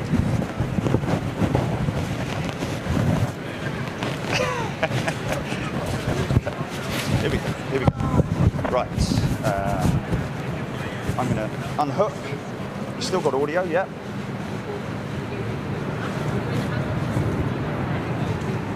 Okay, here we go. So we're just going to have a little look around here, as you can see.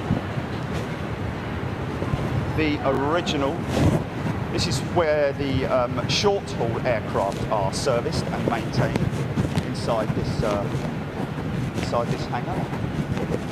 As you can see here, the shorter of the aircraft, 319s, 320, and of course Ted Rogers special 321. It's blasting warm air there, that's quite nice. They put the heaters on. So here we go. Let's just have a little look out here. See if we can open the door. Get some. I don't know if we'll be able to open the door.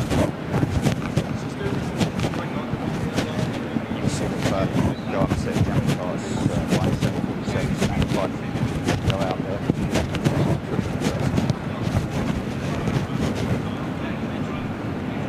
Oh, thanks, mate. So this one here, just pulled up.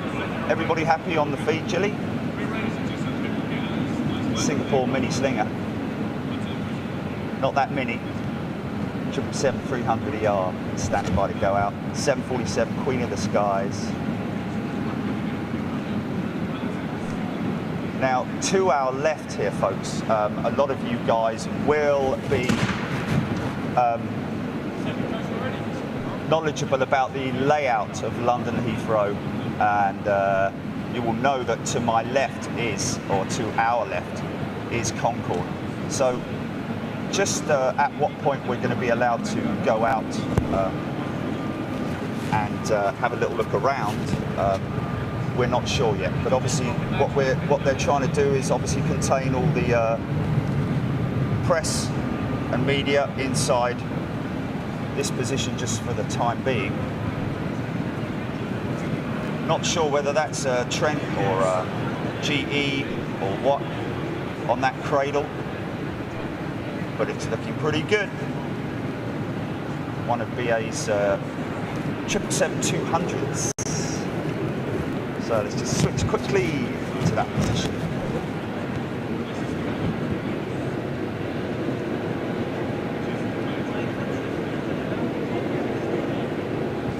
.747 next to go out. It's all about BA today as well, so we will film as much BA as we possibly can.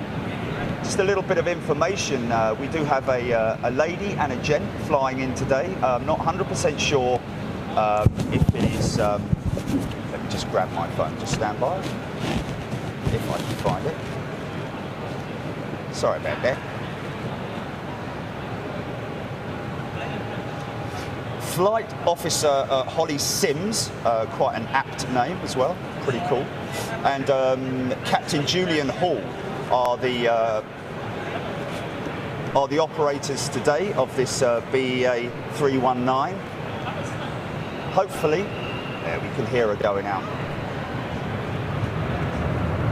Pilot Holly is commanding the aircraft in, which is great.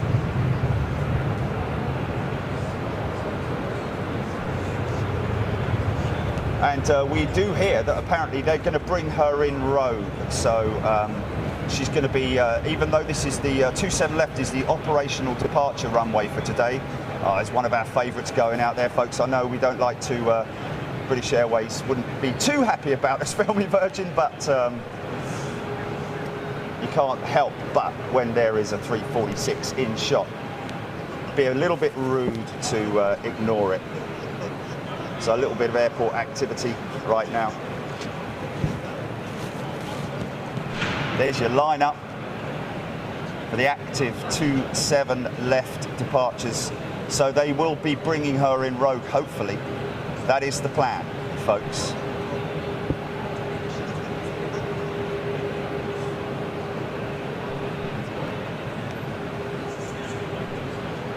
And of course, don't forget that this Thursday, this week's midweek show will be on Thursday. A little bit of a different one for you. Wow, listen to that.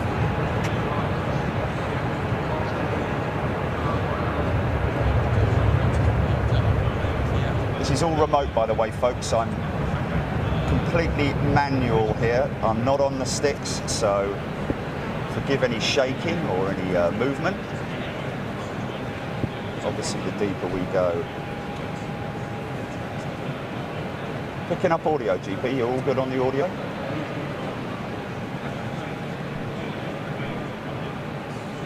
So this Thursday we will be at London Gatwick, folks, airside at London Gatwick, focusing on the satellite terminal at London Gatwick.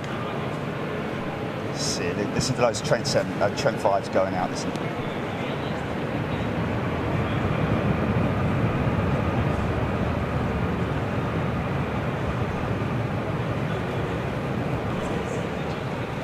So I'm sure you would want us all to stay around this area looking at the aircraft.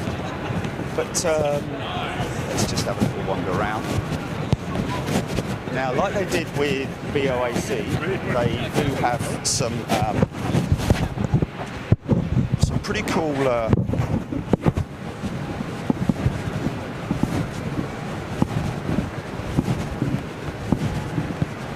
memorabilia.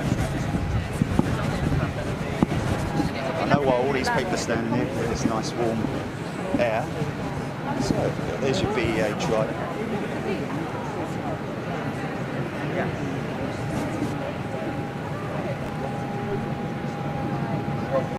Wow, look at those Comets.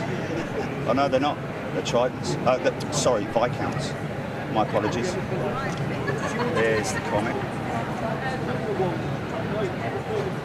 Comet 4. Some great images. Look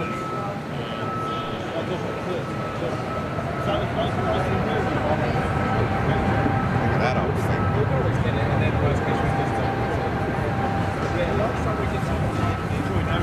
So this is where we are right now, folks.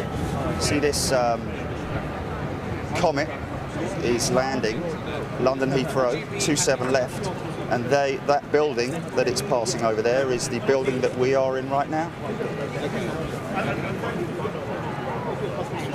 And there is the 319 that we're going to be welcoming in this morning. So once again, thank you everybody from British Airways for inviting us here. It's another historic day. 4 aircraft are going to be painted in retro liveries. Of course, we've already had BOAC number 1, 747. Let's just have a look at this jack, see how close we can get to this jack. See what its jacking load is. BOAC 747. Next one on the BOAC list is the Landor livery. So this is quite impressive. This is a little bit bigger than your average car jack, folks.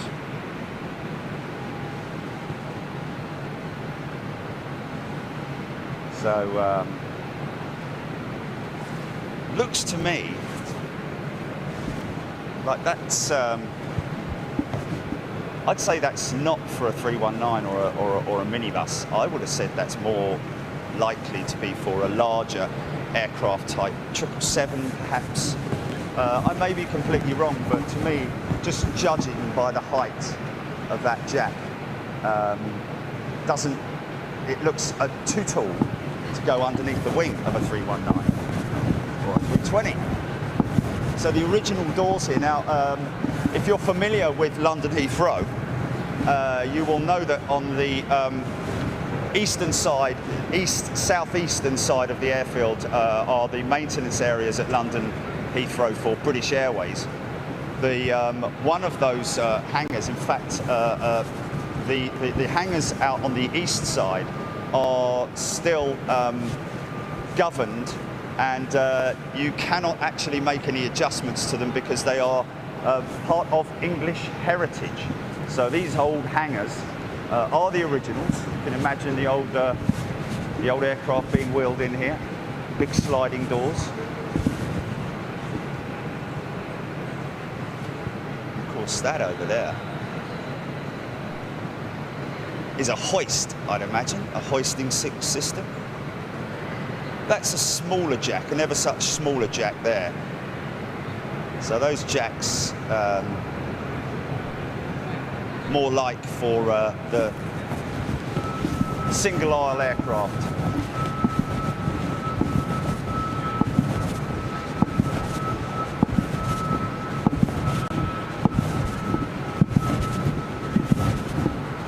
Still got featurely, everything good?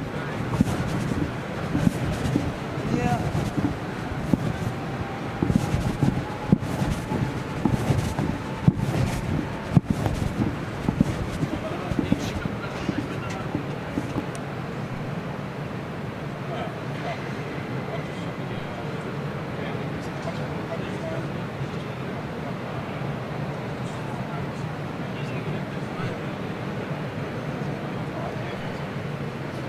This aircraft coming from Shannon this morning. IAC Paint Shops, of course, have two operational paint shops, one in Dublin, one in Shannon. Shannon is the place where they paint the single aisle smaller aircraft, whereas the larger aircraft are obviously like these Boeing 747 are painted at the IAC paint shops in Dublin.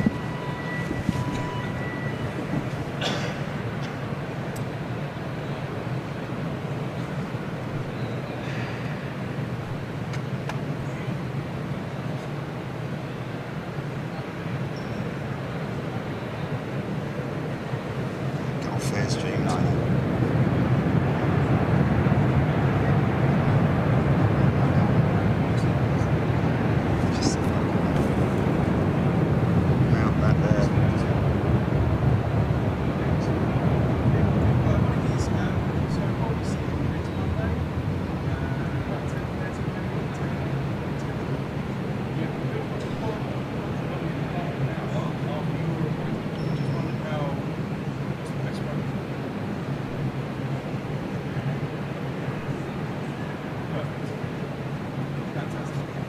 I think the Trident up at Manchester is actually in a different livery than the one we're used to seeing today. The original livery, the original BEA livery. I think it's got the half the jack on it. It's got the Union Jack, or should I say the Union flag livery on the tail. Slightly later livery.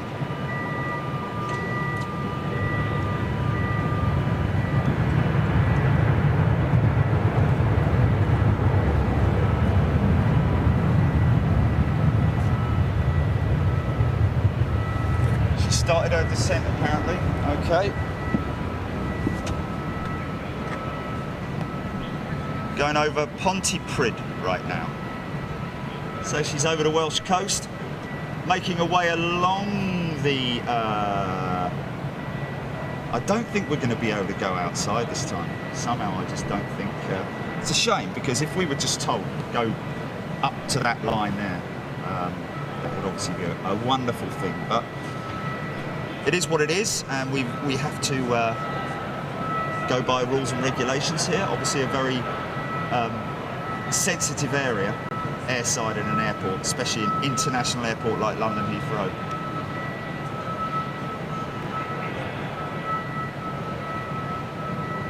So the best thing to do, I'm guessing, would be to get as good a position as I possibly can of it landing. So this position here, I imagine, would be the best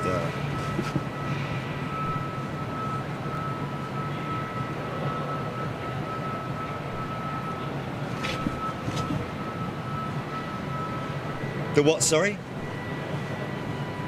Oh, speed jack. Oh, okay. Beeline was the call sign. Hopefully, maybe today it will be Beeline, the call sign for today's aircraft, just for the one-off.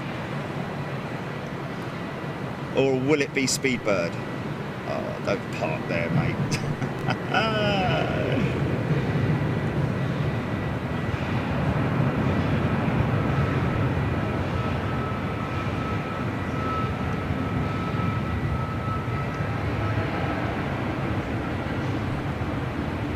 Ah, look at this.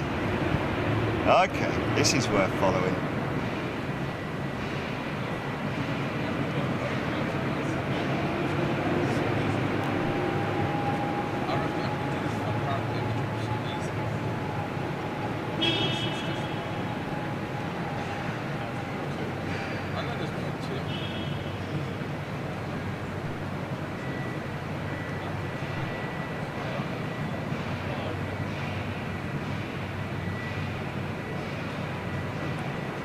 So, keen amateur and professional plane spotters or av geeks, wherever you are in the world.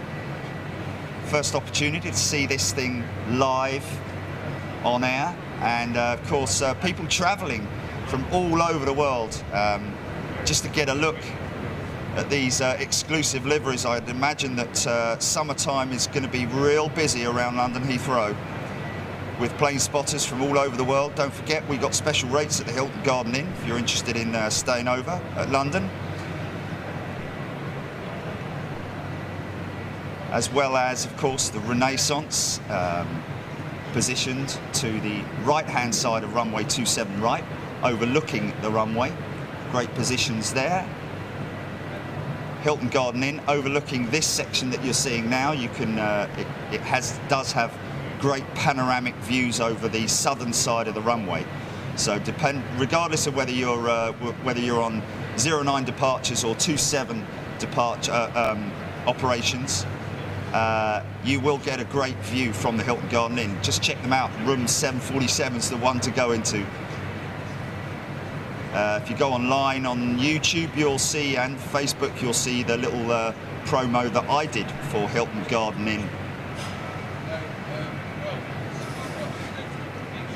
Even though we're filming through glass here, you can still hear those RB211s.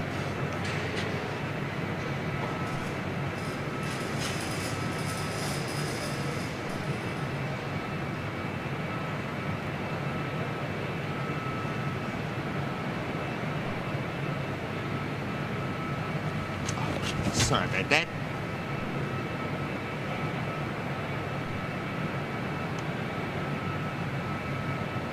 So we do have viewers and members down at the paddock right now, either at the gates or at Myrtle Avenue. Lots of av geeks, obviously. I saw them all lined up this morning, ready to get pictures of her. I hope you've got the right runway, folks, because obviously there's a lot of guys and girls out there waiting for her to come in on 27 right, when I think they are going to call her in Rogue, as we call it.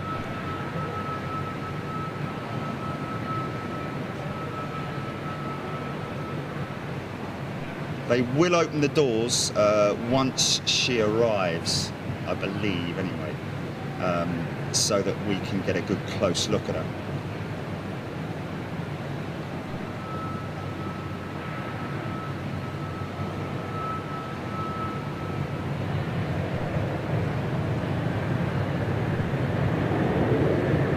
This one's going, GP.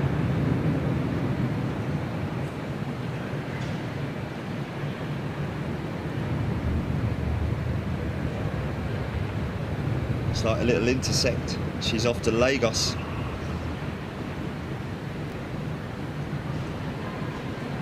Yes, intersect, yeah. Oh, this is possibly JFK. Oh no, this is not really an intersect actually. No, it's not. My apologies. It just from this position. Is it? Okay, I can't see. She's fully lined up now.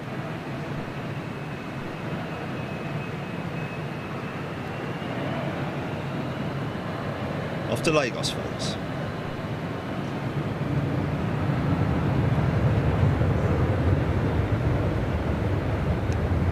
Yeah. As RB211 shaking the room even up this far away.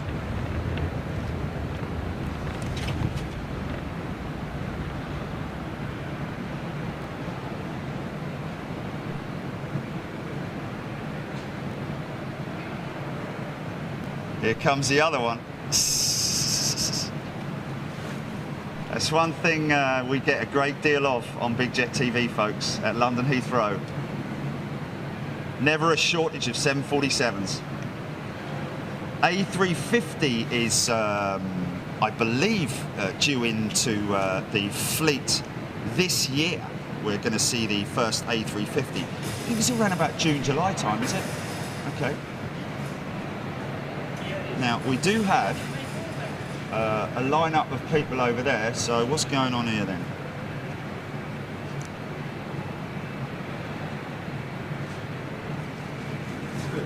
Here's one for Kaneko if she's in the house.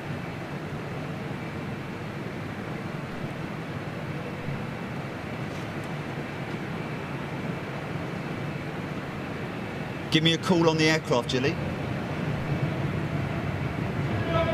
Give me a call on the aircraft. Just stand by, just stand by. Looks like we have to make our way over here. Hold on a second.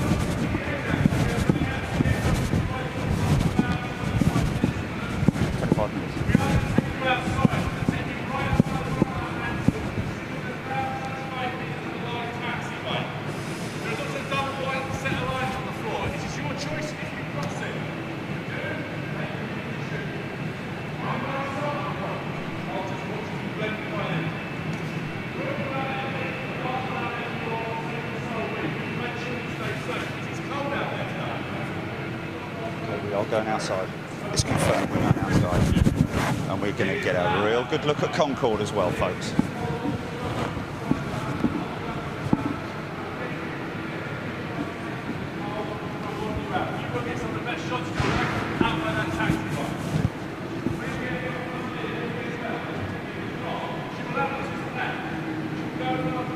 She's landing 27 right, left. You say less, Jilly?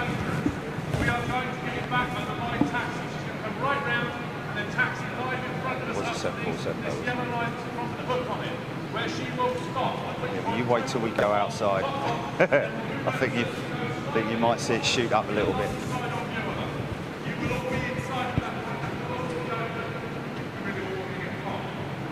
Oh, I see. Sorry, my apologies. Okay. Yes, there is. Yeah. I've seen this guy before. I think I saw him last time. It's lots of paperwork for us.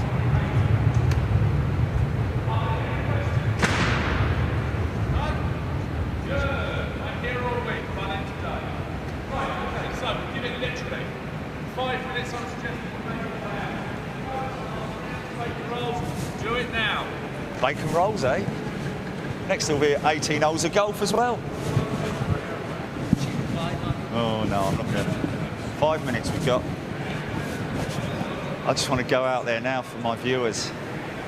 Let me go.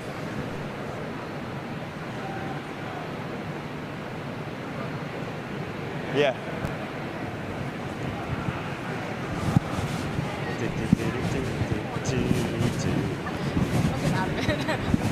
Oh look, this is the original BEA uniform.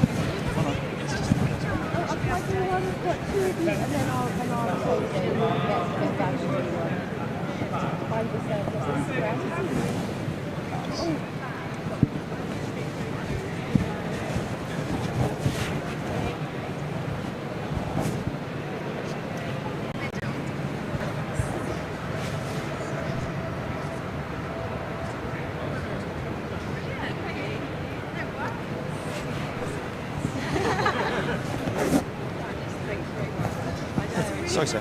Did you? I saw you had some photographs earlier on. Yes. Are you ex crew or? Ex-engineer. Oh, an engineer. Oh, Yeah, really? On which aircraft? Trident or Comet? Started off with Comet. Yes. Then Wow. Vanguard. Vanguard, yeah. Then Yeah. Trident, 111, Viscount, Airbus, 767. Wow. Very impressive. Very impressive array of I aircraft that saw you've worked on. your last report when the Jumbo was here before. I was listening to your report. Oh, thank you very much indeed. Well, Most people get. You had a bit of a contretemps with. yeah. Well, you know that generally happens on live. Anyway, there we go. But anyway, so you're in familiar territory here. Oh yes.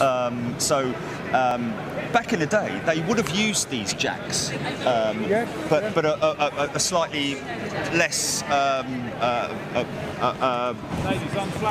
an older version of them would have they been, or Yeah, would it have been that hand jacked and that sort of thing, or Oh, very hydraulics? much. Are they still on I hydraulics? think they're all hydraulics. Though. Yeah. I didn't do much time here. I was more in the central area on, I see. on the flight line, but I did Okay. start here. Yeah. So you did on-wing stuff as well, did you? Oh yes. Yeah. Okay. So the Comet, what was that like to work on? Well, I was fresh out of Westland Helicopters, I see. and after I finished there was opportunities here. So they were just starting off the BA Air Tours production. So they got these aircraft second-hand things like that. And we were doing the maintenance on those.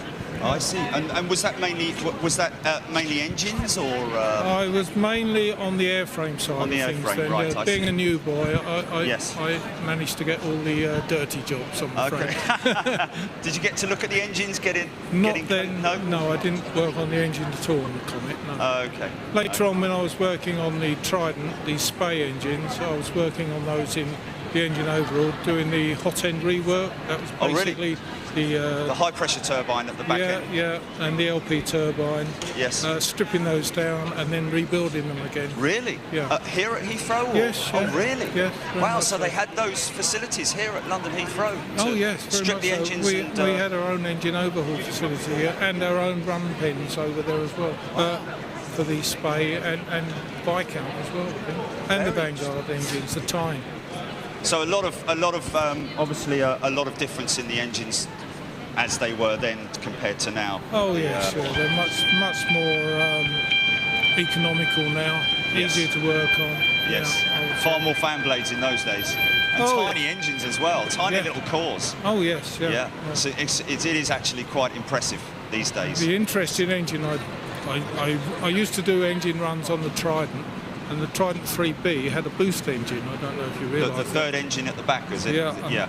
That was a funny old engine because a lot of it was plastic, and it used to scare me rigid when I was running that because it was either at idle or at full chat, and it made the most horrendous noise when it was running. Wow. You could hear them going off at Heathrow. Wow, really fantastic. noisy. Yeah. Well, lovely to meet you, and thank And you you. very much indeed. Yeah, Enjoy no the rest worries. of your day. I will do. Thank you, so sir. much. Take care. Yeah, and you. Okay, GP. Doors are open.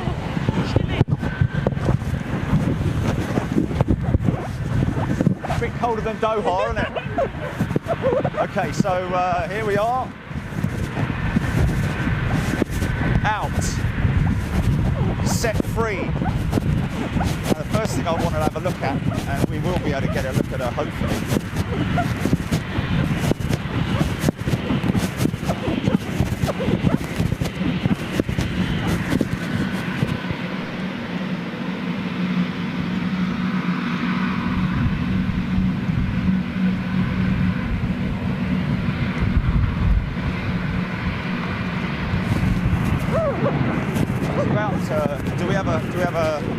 Do we know where she is, Jilly?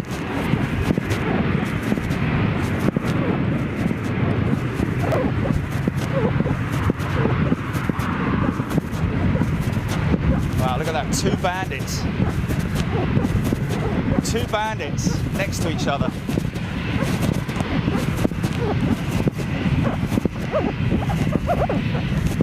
$13,000 feet, right, okay. Sorry about the the jumpy camera work at the moment, folks.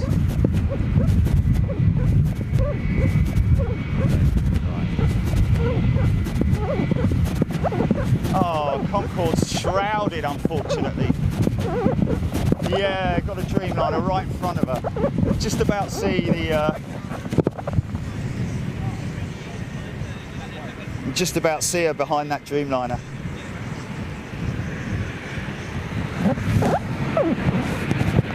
Two Bandits. Come.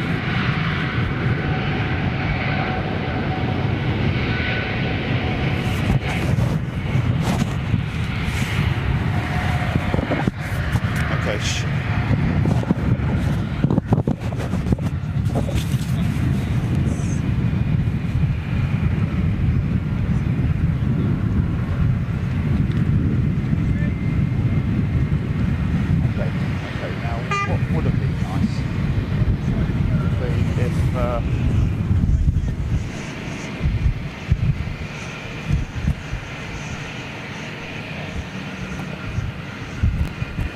So silhouetted, fully silhouetted shot at the moment.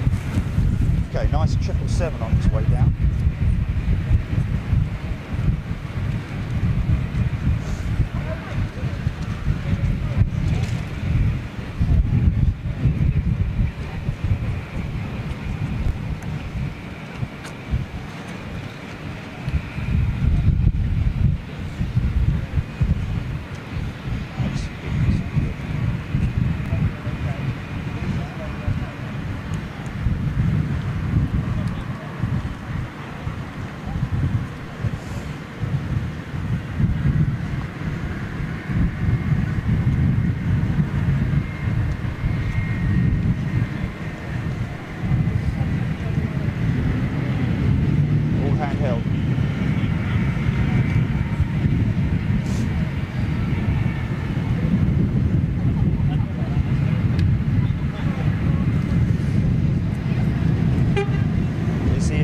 Is the audio all right with the wind?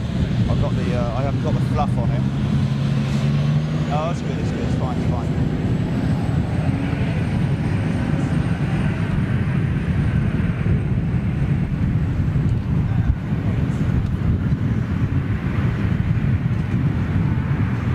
How's that looking? Yeah, I see that.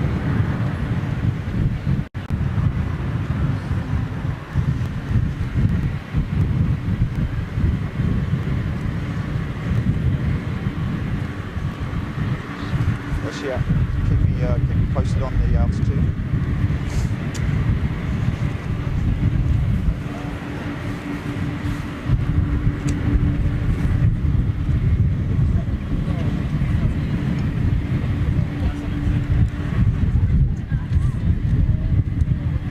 Still 12,600 feet, folks.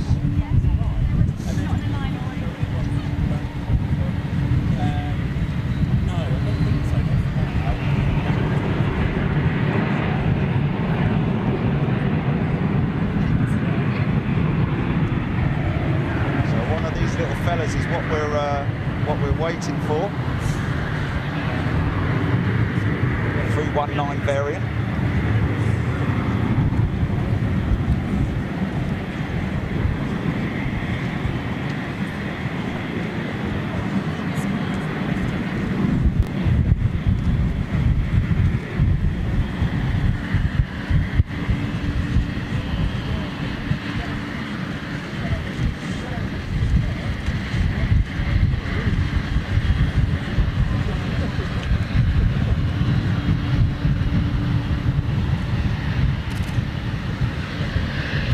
Seeing a lot of this on Thursday. Live at Gatwick Airport, showcasing British Airways fleet movements as well as everybody else. Now I've got a bit of a problem here. I've got glare. I've got really bad glare. Yeah. With my sunglasses, so yeah. But I've got to work with it. I've got to work with it.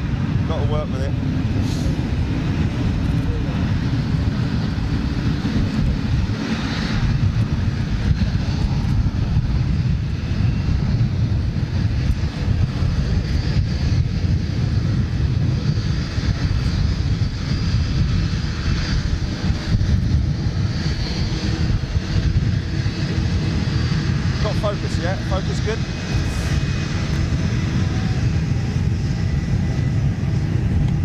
Okay, sun's gone in. Sun's gone in. Thank you. Stick. Sun's back out.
Jet blast from that 767. Nice warm jet blast from those CF6s.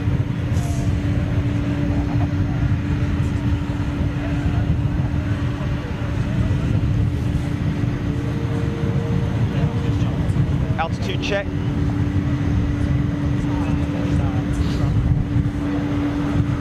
Thank you.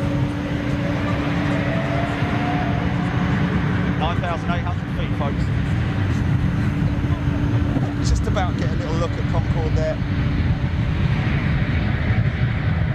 Nice and clean and shiny.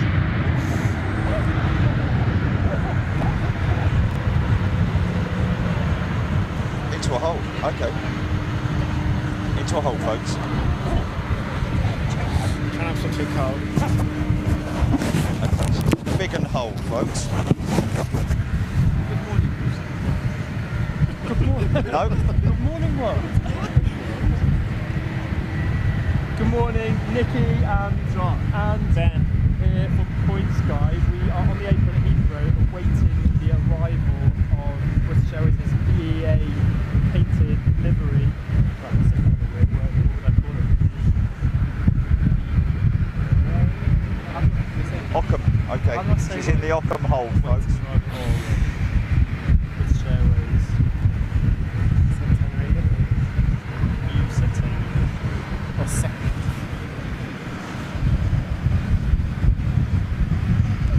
This is Nikki and Ben on the apron at Heathrow awaiting the second centenary livery for British Airways, and it is BEA today. Waiting for its arrival, very exciting, lots of people here.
long runway here, folks. A big long run up for these guys.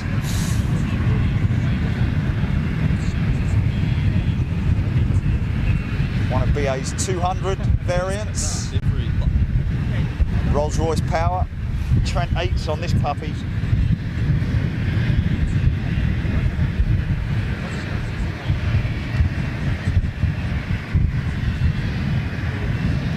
All handheld, by the way, don't forget. All handheld. Which one do you after this? Do you want to go straight left or straight this bit? I really want to get a Audi Combo 1 o'clock. So we can places like we have to get to anywhere. We can go to I just need somewhere to sit just for like half an hour just to get it done. Maybe we should do what we did last time, just go to like parking camp. Like because I'll be happy to sit in camp.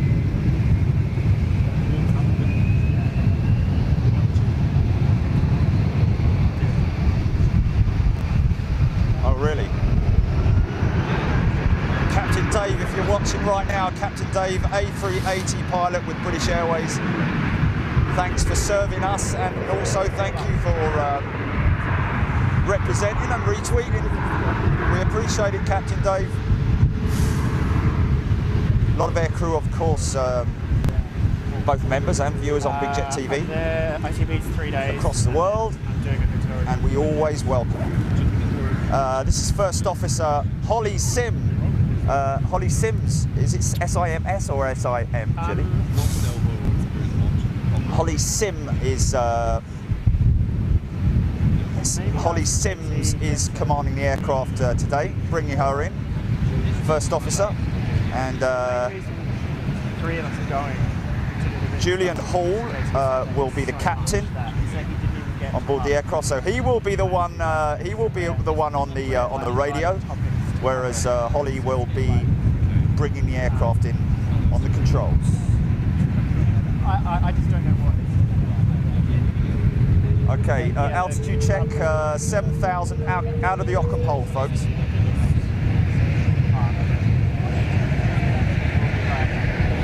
We've got a Queen leading her in, apparently.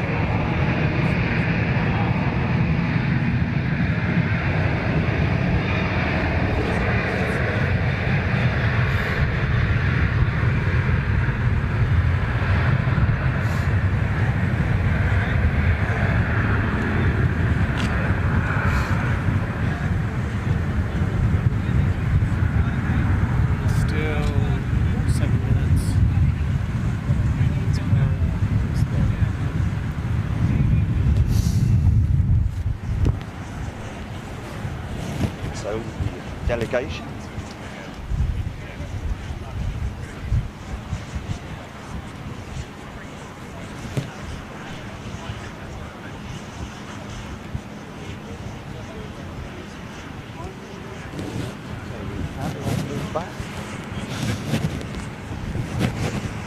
Altitude check, GP.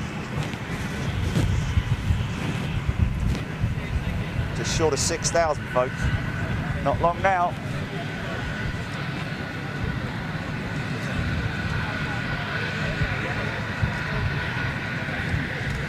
This is not the aircraft.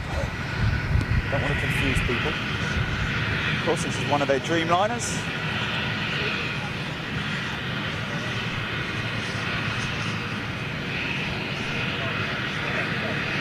Always interesting to look up close at these wingtips and the profile of these wingtips.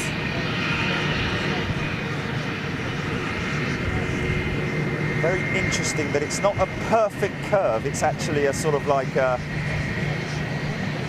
odd curve, but obviously designed in that way to maximise the aerodynamic effect on the wing.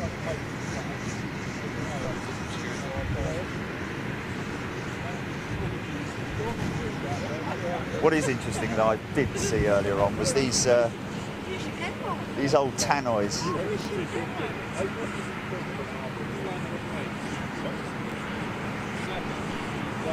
Still there.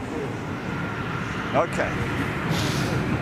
Not long now. She's being led in by a Queen, we believe.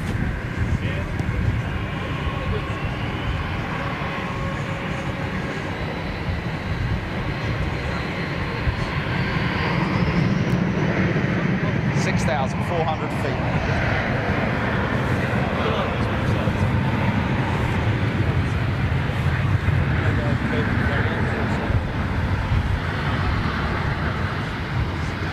More than likely will, I'd imagine. A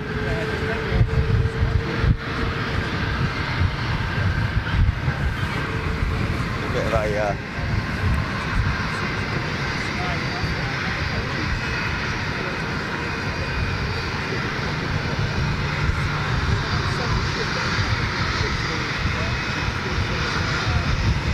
yeah, nice American 777 just about to make its appearance on the right there.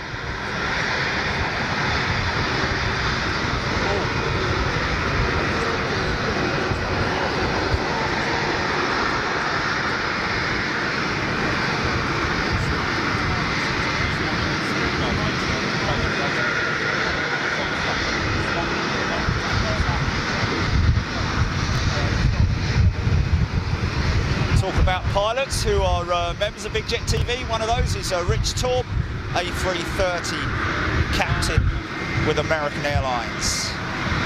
Good to see you on the show yesterday, Richo. Making an appearance when he can.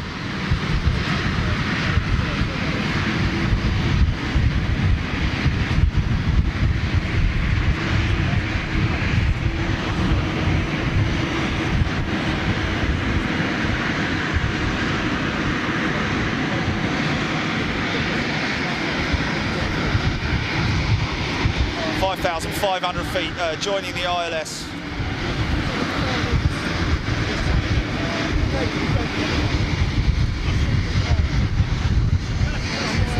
I'm sure BA don't mind us doing a little bit of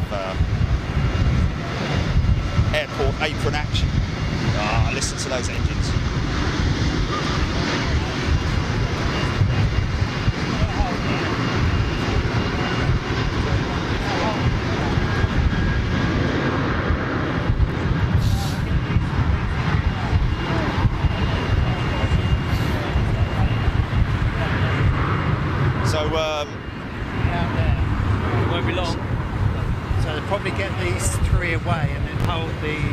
Malaysians 350, just over on the other side of the airfield, taxiing out.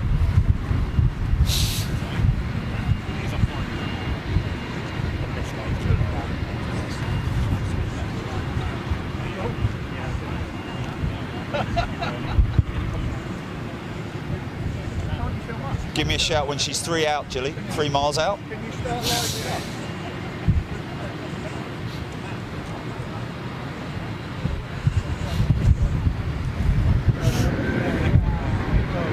4,000 feet, folks.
Check.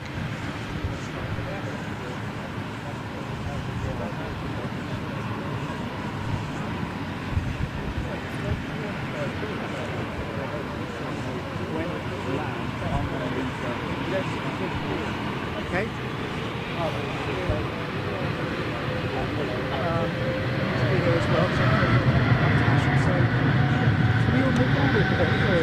So,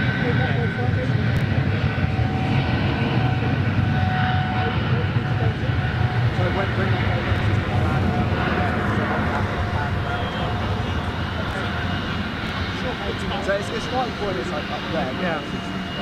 Yeah, I'll jump out of the way. Check. 3,000 feet. Is she on her own? Nothing else on approach?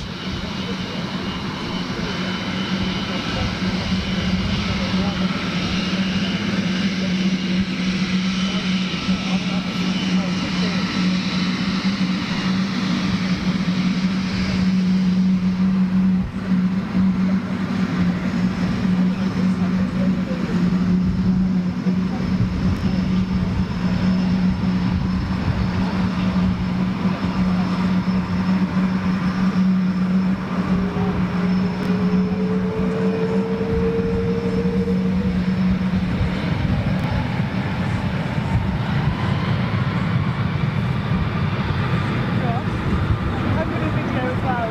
Photos is not worth it. Yeah.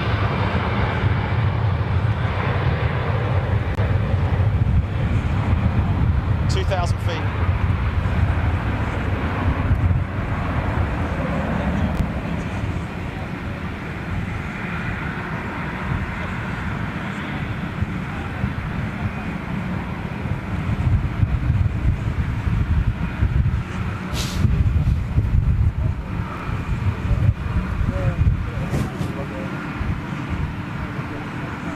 Just going to do a pan check.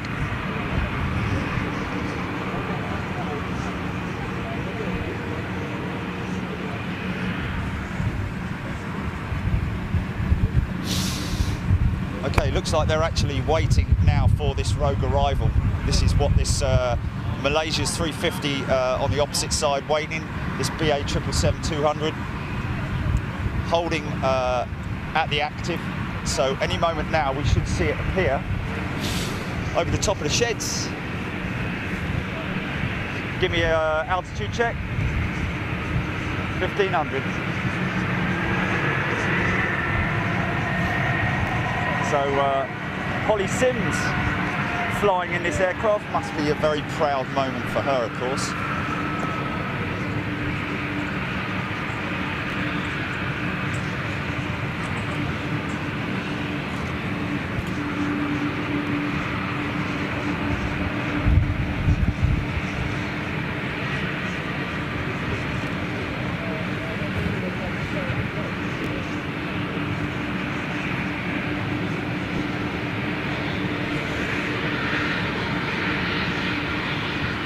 Check.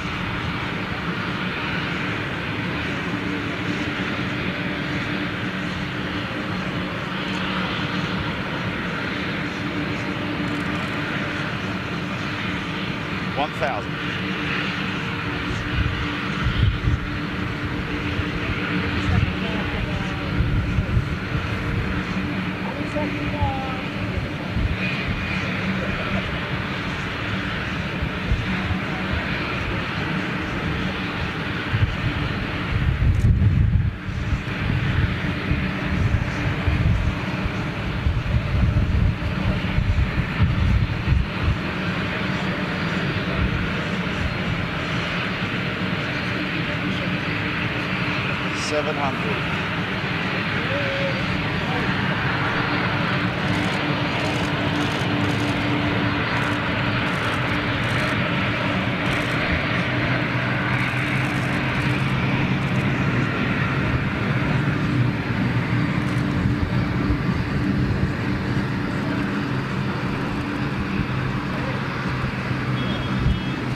Oh, she greased it.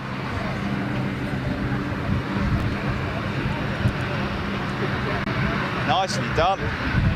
Very nicely done. And look what we have. Just coming up to show off a little bit. Okay, folks, we've got to move. To go back now. We have got to move back now.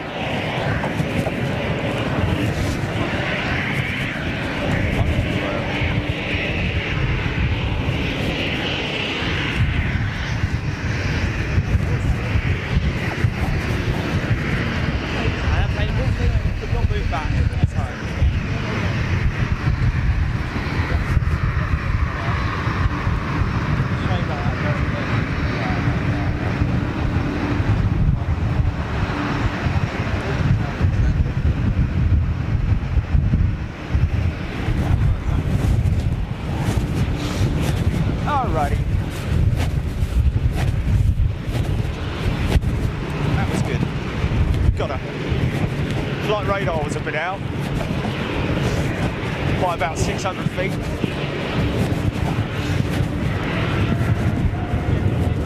Okay, I'm not sure how far back you're going, but...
That's 747 on tow up to maintenance, folks. As you can see, she's non-configured.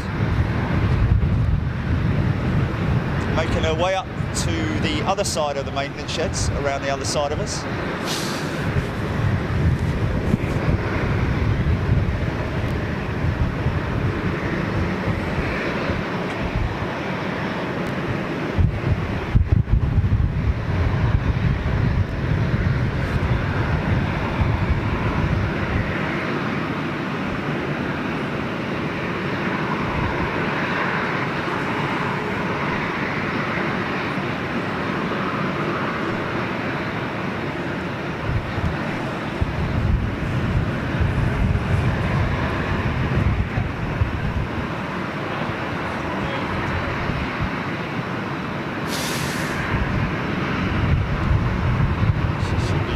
Way up here now. I think that's her there. No, that's here she comes now. Look, that distinctive anti-glare paint, I'd imagine, over the on the nose section. Beautiful looking livery, man. Nicely done, boys and girls. IAC paint. Shannon in Ireland have painted this aircraft.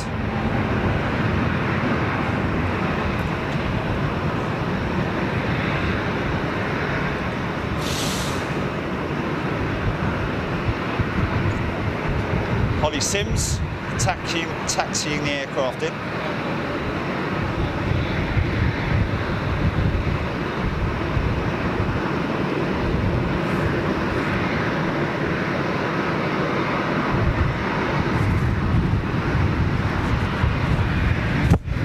Right away, and never mind, doesn't matter. It's okay, it's okay, it's all good, it's all good.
Hope her mum and dad are watching.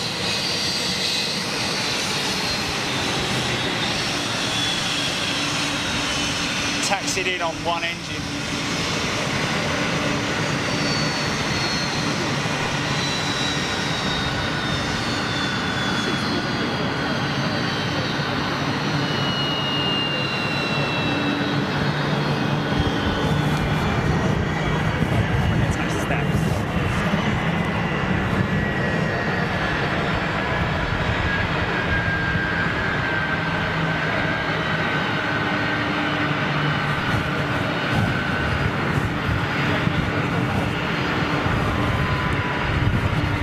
Sorry, man.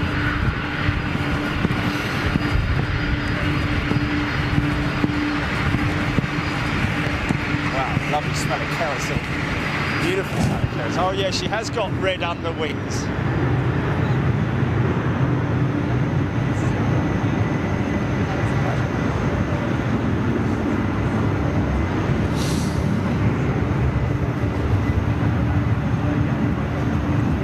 Come back.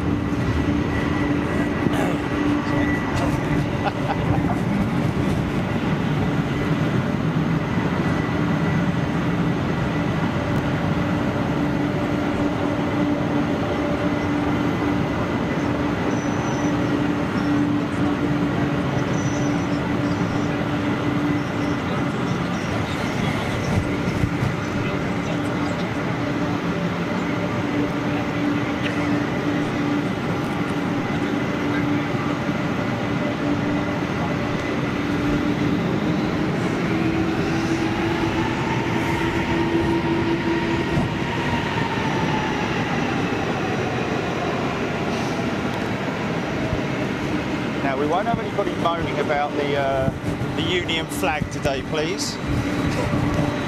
Yeah? Just understand that.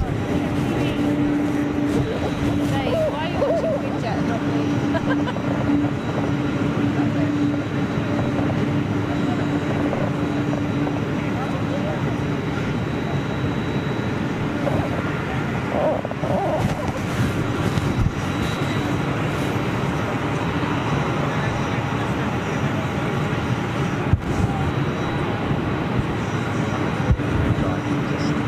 Shift to the right a little bit.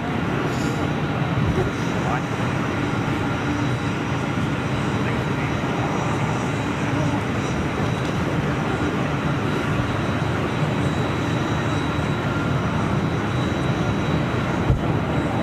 Oh, it's easy.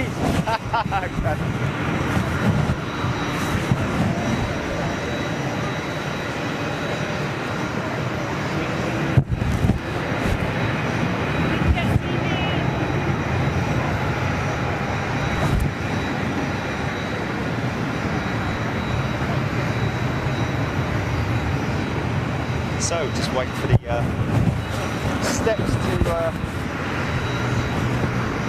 make their way to the aircraft. Hopefully it's going to be on the starboard side.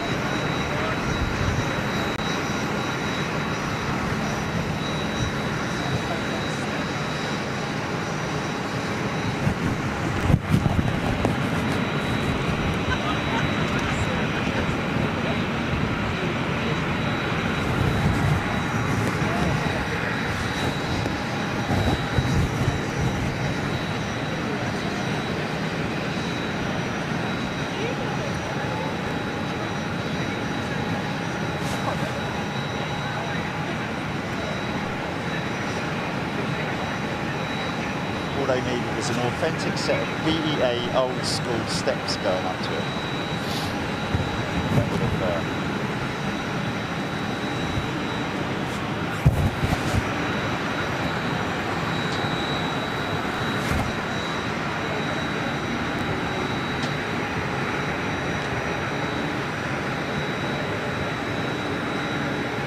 They've all the American Airlines scrambling now to do their retros. United did one for their 747 though, didn't they? Kind of.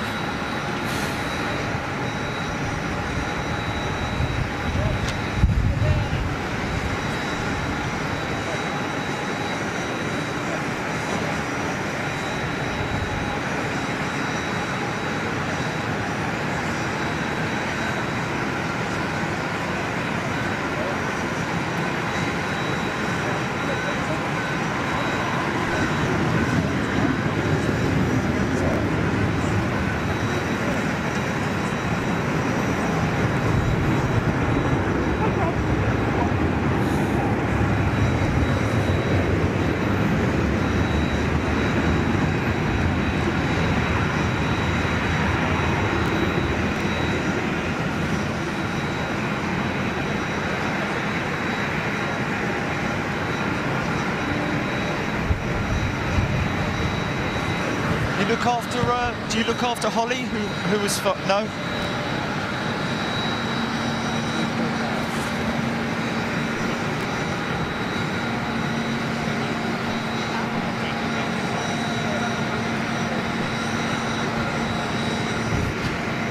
Holly's based at Gatwick most of the time.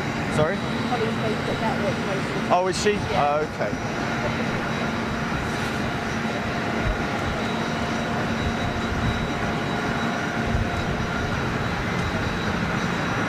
Well, yeah, the Dreamliner has moved. Yeah, we have got Concorde right in shot, so we're not.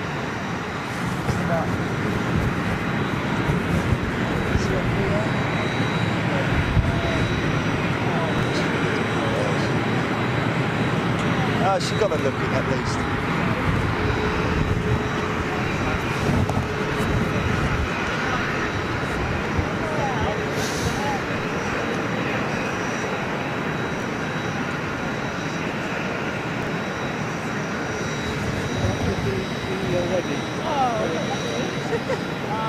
What I meant was I liked it. And I liked it. Oh, thank you.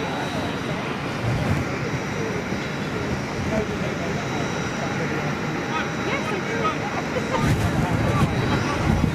A bit of shot, so we can get the shot properly. Double bubble, ready to go.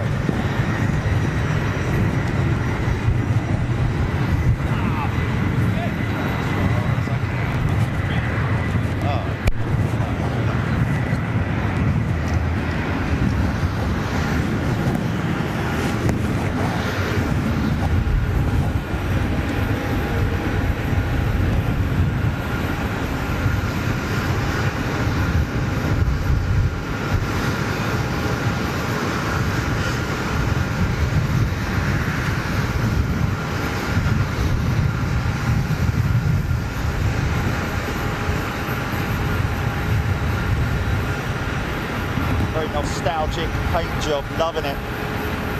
Proper retro.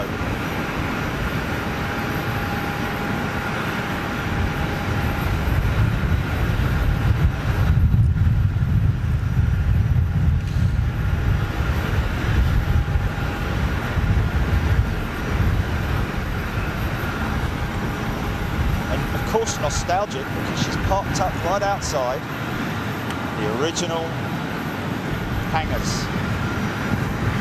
here at London Heathrow.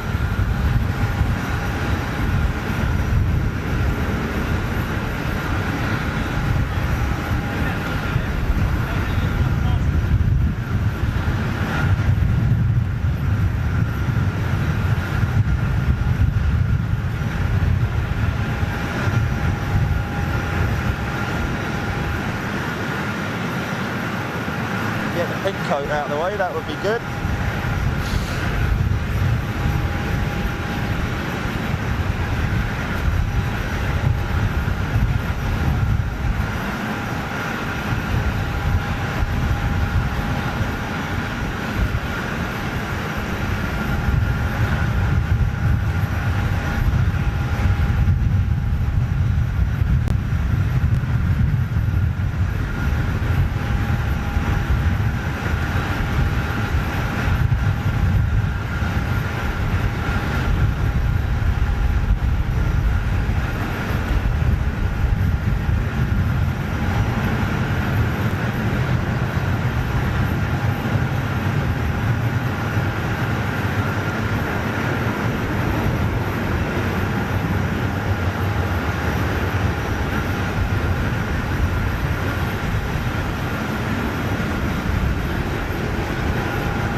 shot.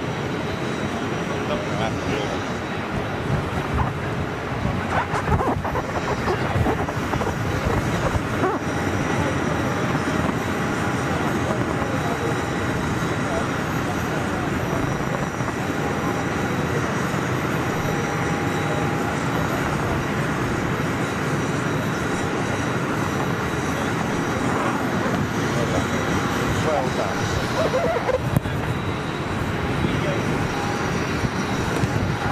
Excuse me, mate. Hello. Shall we take the steps away? Do you want some clean pictures? If you want to, yeah. If there's nothing happening after this, then go ahead and take the steps away. Yep. Yeah, we'll do.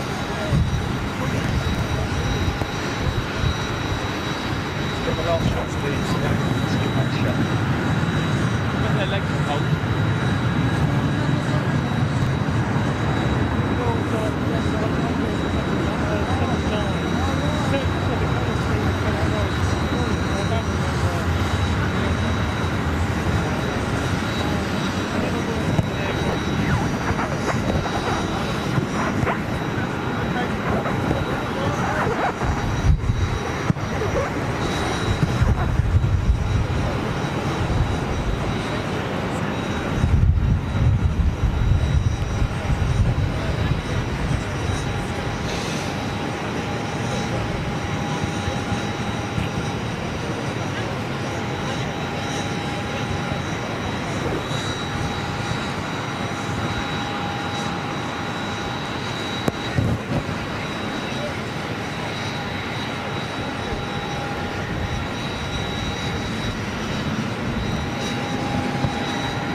Malta's retro. Okay, well, there we have it, folks. BEA's second retro delivery for British Airways.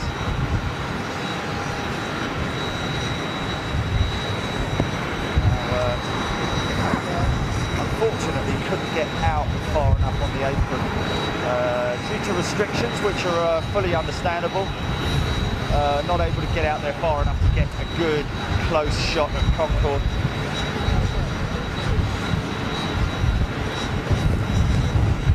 Now, British Airways won't mind this because they have a code share scheme going, but very smart looking Iberia Express 320 Neo.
Here it goes. Okay, ready? Go, go, go.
24/7 time.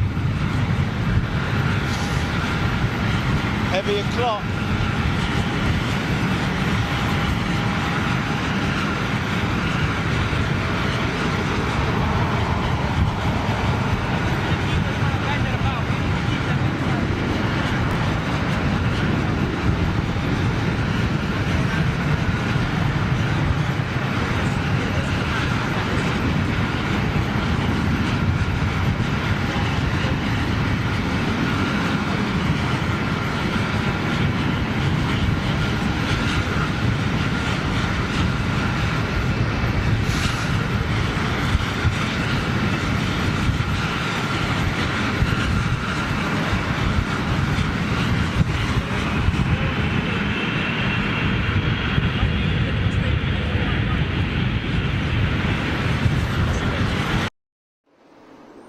Big balloon though, all the way up there. Yeah.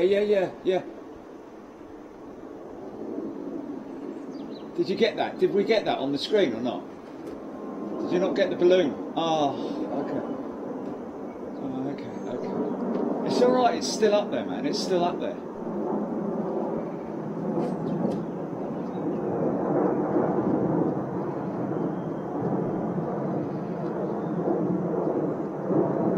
Pip's covered by your chat, folks. Turn your chat off. Most of the comments are actually on the left-hand side of the screen. That's why we put the pip on the right-hand side. So sorry if it's on your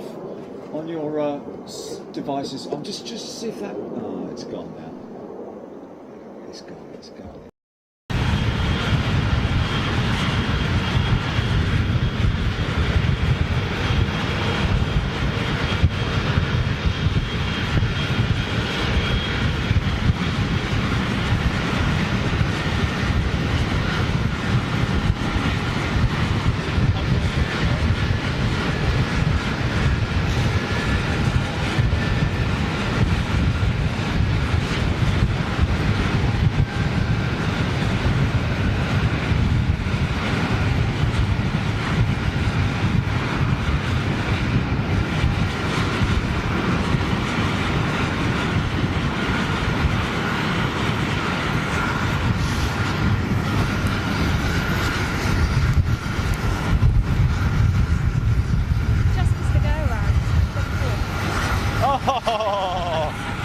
Just missed that. 7:40. Okay, ready? 3, 2, 1, go.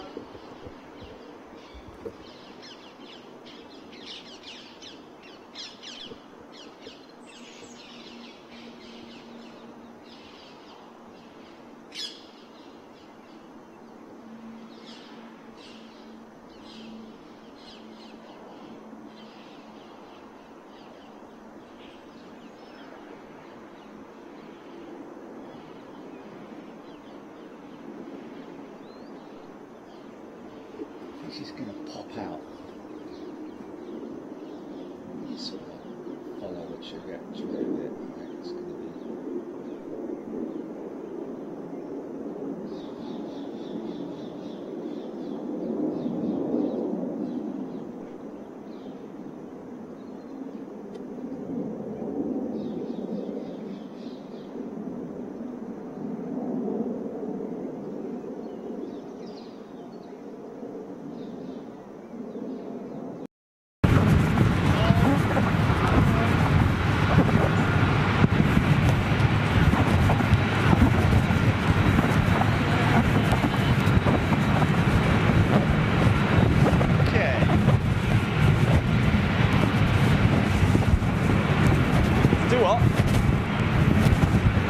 IAC.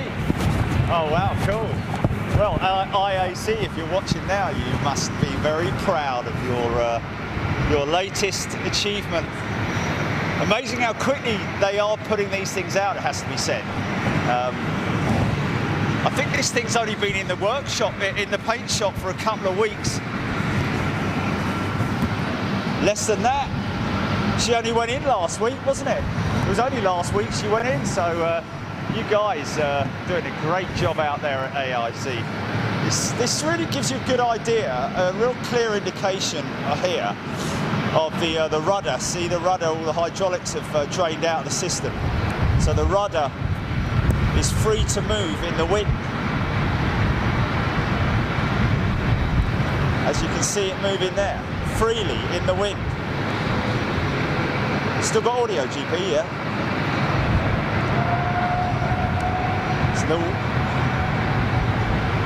So that sometimes when we see the aircraft with their rudder cranked over either left or right, it's literally due to the wind doing that. Because it is Airbus, I believe, where the hydraulics actually drain out of the system. Whereas on Boeing, they keep the hydraulic system pressurized whilst the aircraft's at standstill. Whereas on the Airbus aircraft, the hydraulics allows the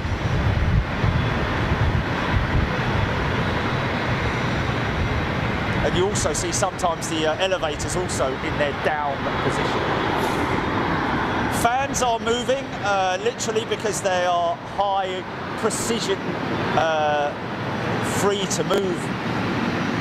Those the entire core assembly is extremely free of any resistance whatsoever. So that is the wind that is turning those blades, not the engine power. That is the wind that's turning those fan blades.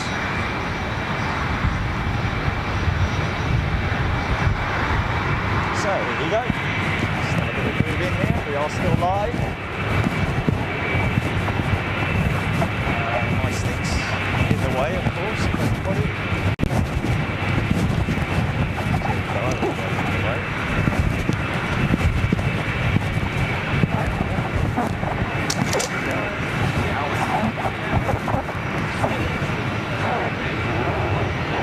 First time in many years that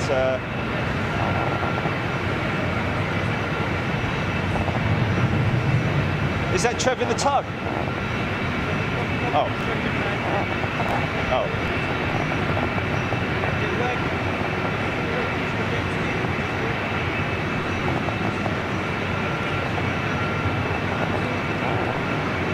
So first time in many years that this hangar has seen a BEA aircraft parked up outside.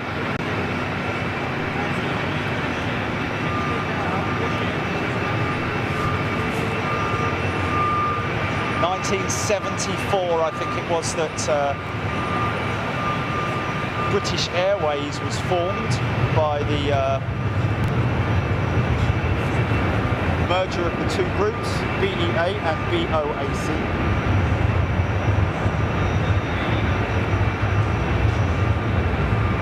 And of course, the first of the British Airways liveries, I have no doubt, are one of the ones that we're going to be seeing on one of their 747s.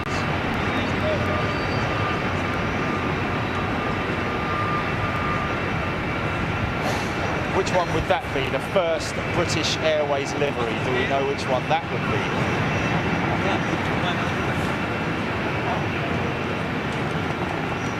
Which one? Sorry? Spell that for me. Oh, Negus.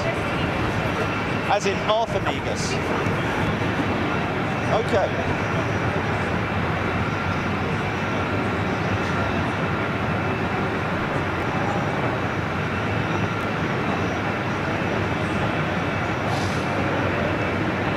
Lima Yankee will be painted in the Negus livery. Wow, how about that? It's quite a good shot, that, actually. 1973, did you say? So I would have been 10 years old. Okay, so what I'm going to try and do is hook out here, folks. I'm just going to get a little bit of movement here while I lock the camera out, give my arm a little bit of a rest, because I have done that entire shot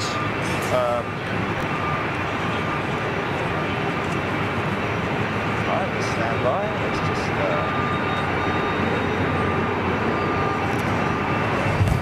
should be able to manoeuvre.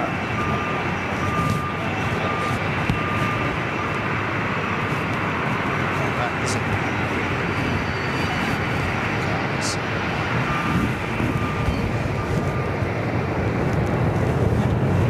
Yeah, I've got her.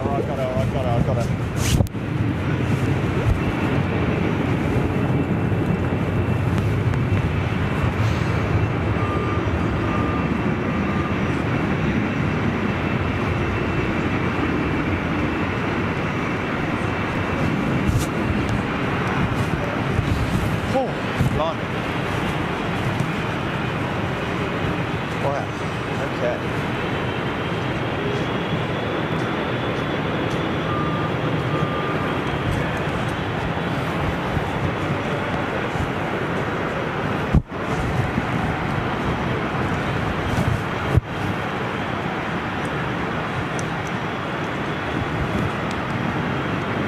So, just removing the chocks now. Hey, up, chop.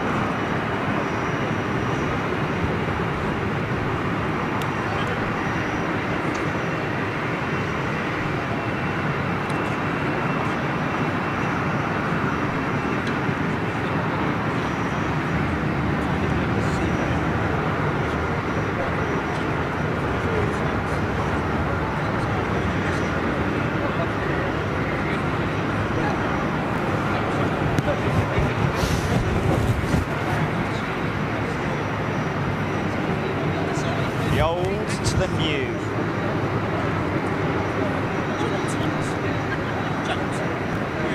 Yeah, nice to meet you. And given that I saw the set eyes you earlier on, James, you're very nice to meet you. Wonderful name going back. Yeah, well. Give me one chat with you. I met you 2 weeks ago.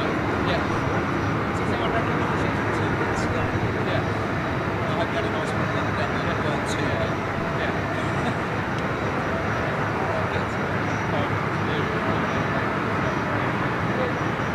Yeah, BA have their own tugs, don't they? I don't think they use Donata. I don't think so anyway.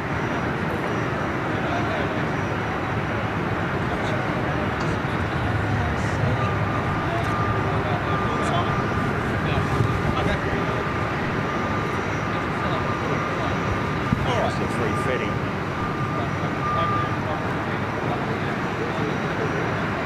All right.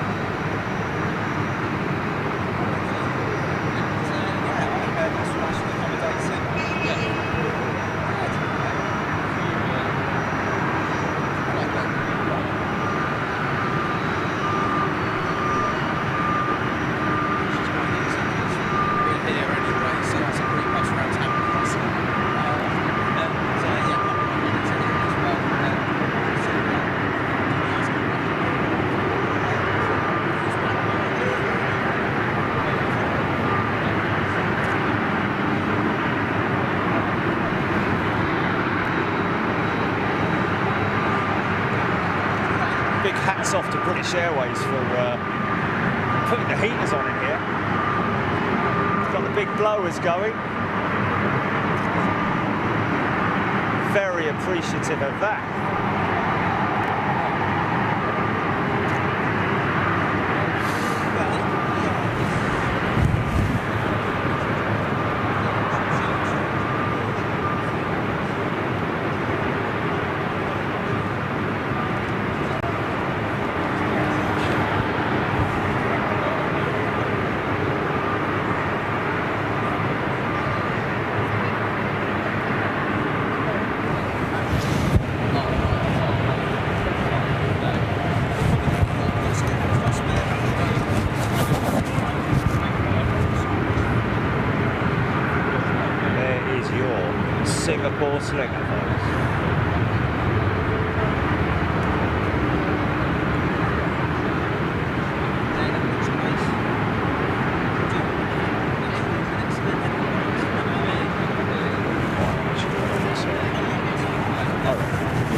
heavy lineup.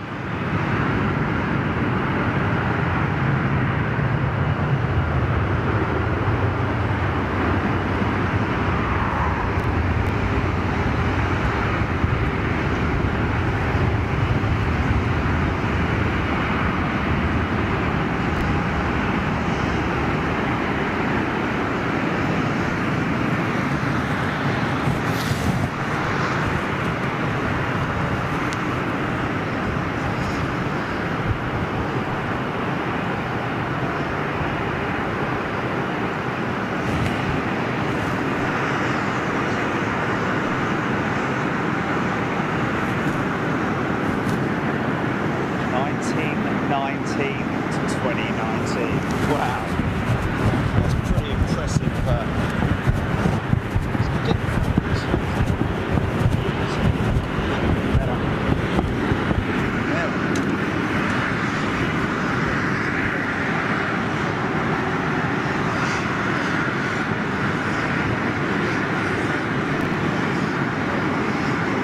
Gives you an idea of the lineup at London Heathrow.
Straight out.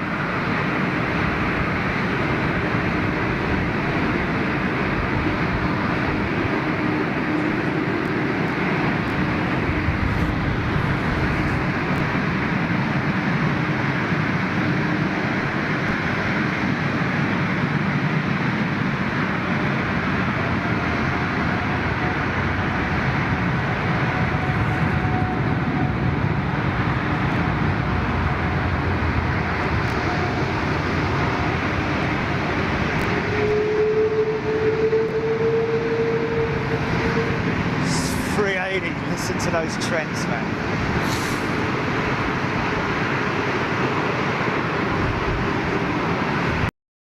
Go.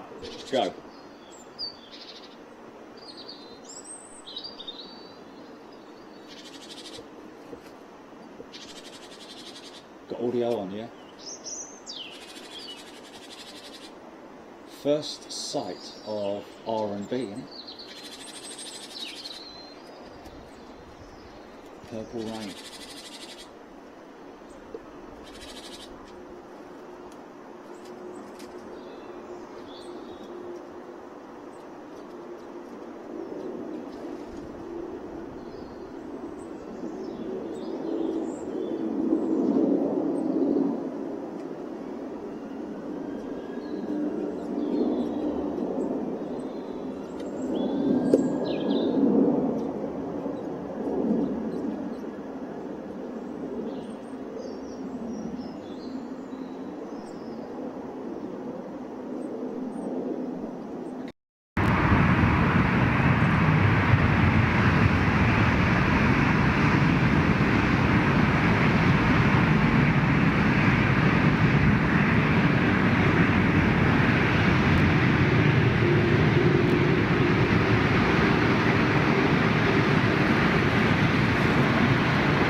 noise and engines and smells and just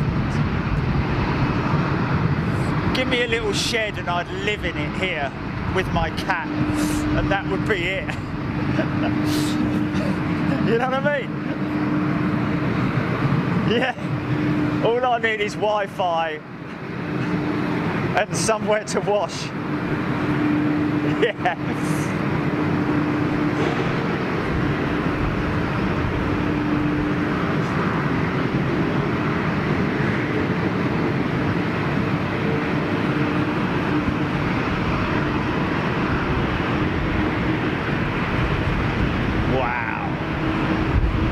Heavy after heavy, man.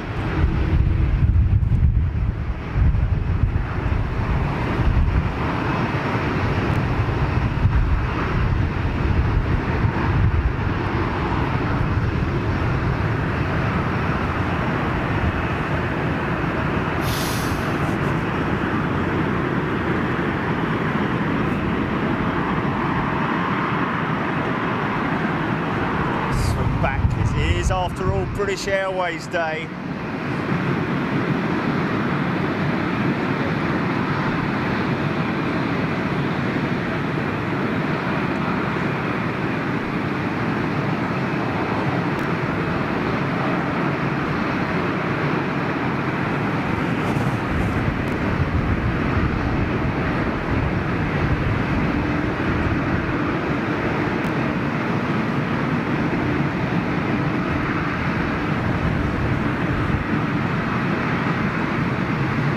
For anybody watching unaware of aircraft variants, is a Boeing 777-300ER.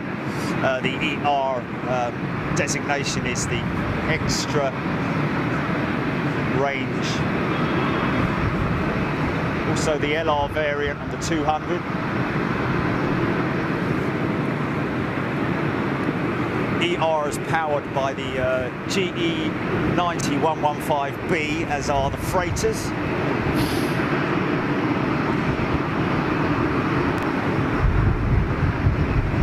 And that aircraft as long as a 747.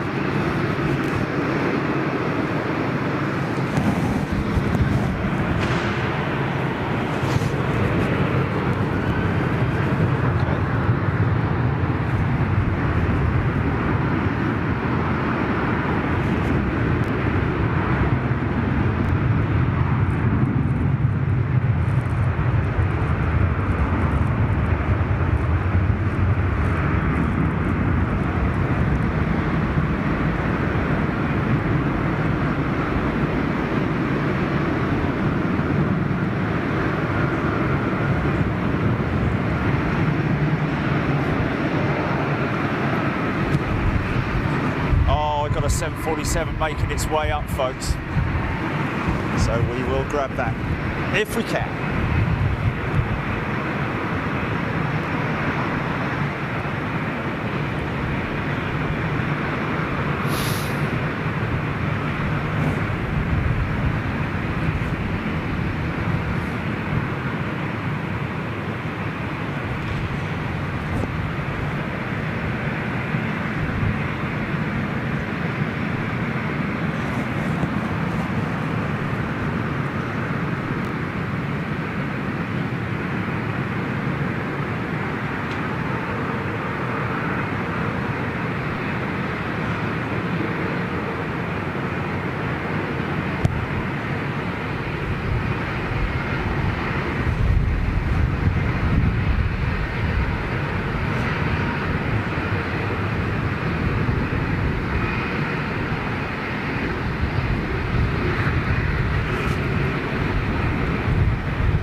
Still there, GP?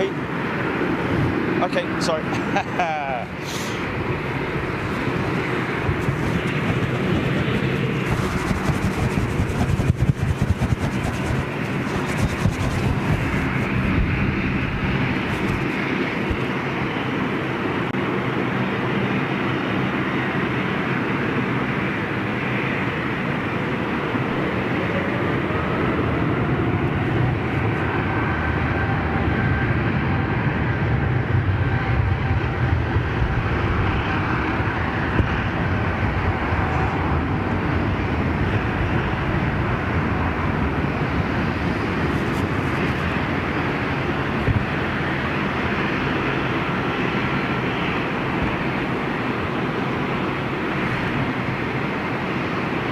Is this our bus coming?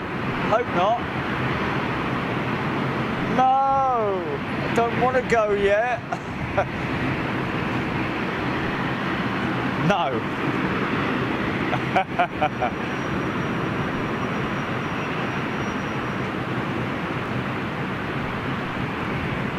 Give me a break. Okay. Looks like that is the shuttle bus. For us mere minions.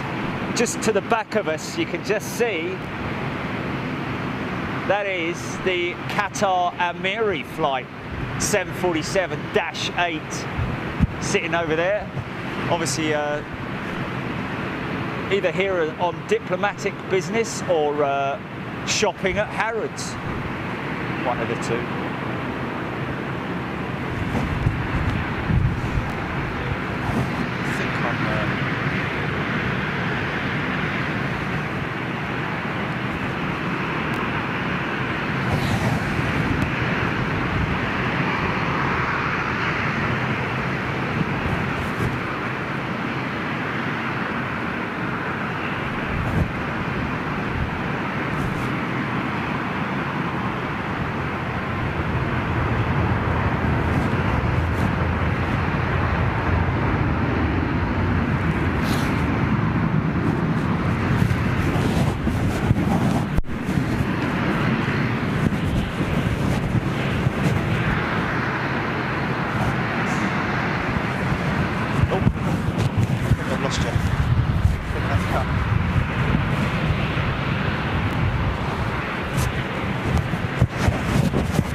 Has gone. It's gone very quick.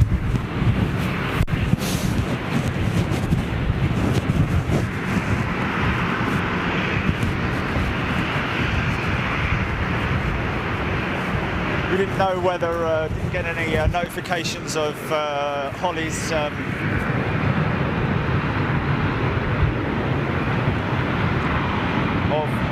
Ollie's parents or anything like that?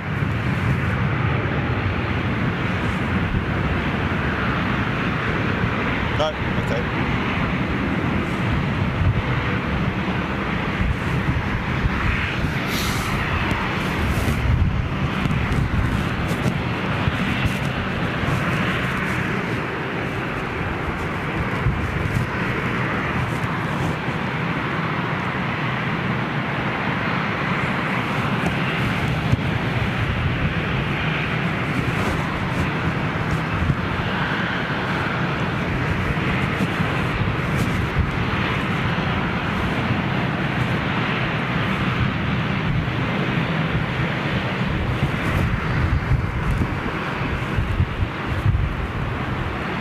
Okay, what I'm going to do is I'm going to try and station the, get myself set up over there. I'm going to see if I can do an interview, Jilly.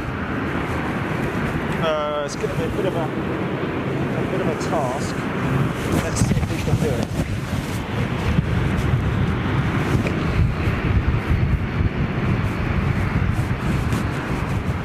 Okay, moving.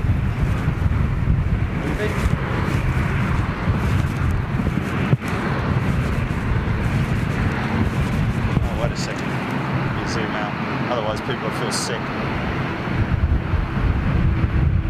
Just stand by.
Okay, just gonna get a head check here.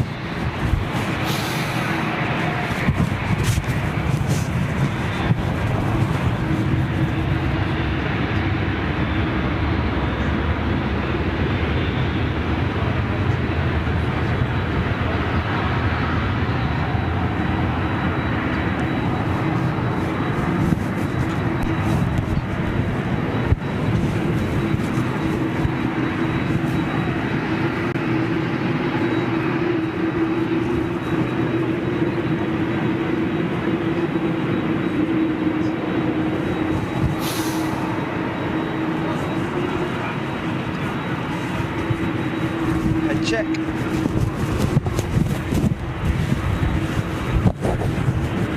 Oh, I've lost my fluff. Fod. Good. You good? See me running all over the place. Stamped on me fluffy bit. Okay.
get a few words with her.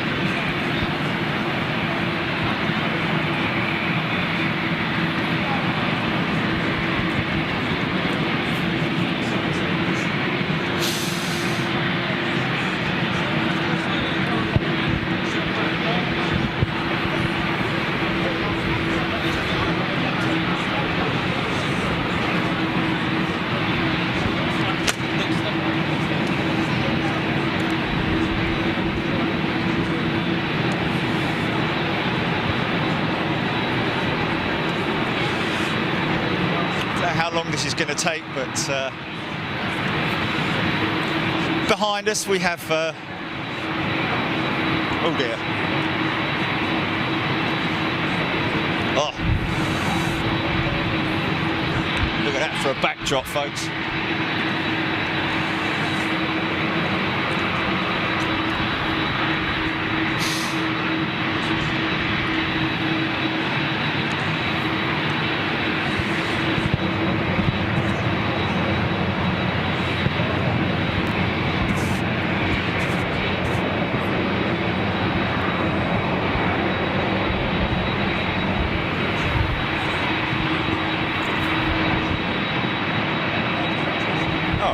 Have we lost her? I think we might have lost her. Oh no, she's over there. Okay.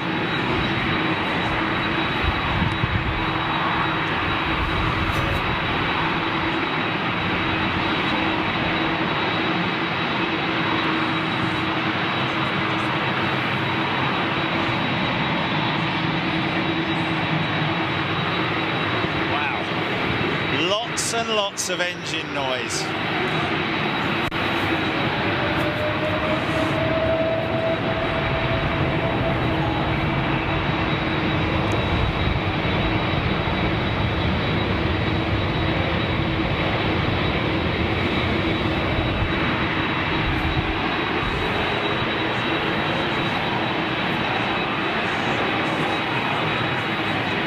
Let's try and get a few words with her. Hold on a second, Jilly. Holly. Hi, I'm Jerry from Big Jet TV. Hi, how you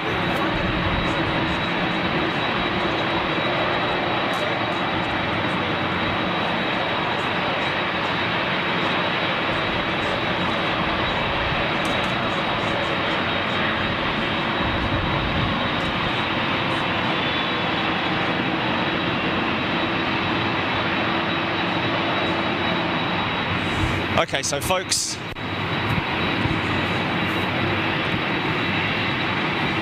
okay guys, ladies and gentlemen, Holly Sims, thank you very much for your time with us.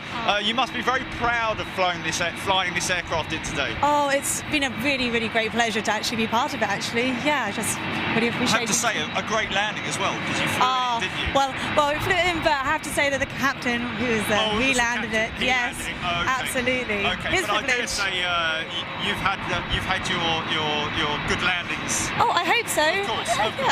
Yeah. And you're basically stationed mainly down at Gatwick, is that right? Mainly down to Gatwick, yes. Started up at Heathrow, did my line training till the end of the year, and then went down to Gatwick, yes. Okay, so for any budding youngsters out there looking to become a pilot, what would you say to anybody who really wants to become a pilot and fly these aircraft?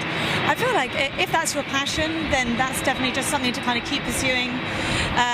Maybe get involved in something on the outside, like if you're young, go into like air cadets, get involved in local squadrons or kind of private flying itself. Yeah. Yes, did you start at a young age yourself for flying? I did, yeah. I was in air cadets and I was really lucky to get a flying scholarship, so it was really, really great opportunity. And any plans to fly on the bigger jets in the future? Oh, it's definitely a dream I'd like to in the future, so fingers crossed in a couple of years' time maybe. Okay, wonderful. Well, thanks very much indeed for your time. Really appreciate it. Nice to meet you. Take care. Thank you. Okay, there you go, folks. That was First Officer Holly Sims. Very short interview, of course, because obviously there's a lot of other people waiting to interview her as well. So that's kind of about our time here, but what I'm going to do is I'm going to leave the camera rolling so that you guys can get your real fix of jets and the noise and the feeling here at London Heathrow before we have to make our way out of here. So I'm going to leave you to it.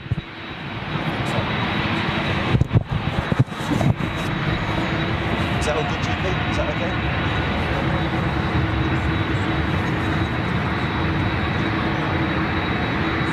So what I'm going to do is I'm going to hold this on my back. I thought she was flying it in.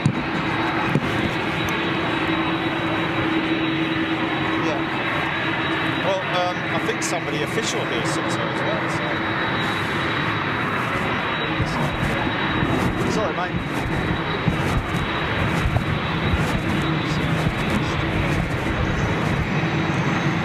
This here. Get myself some.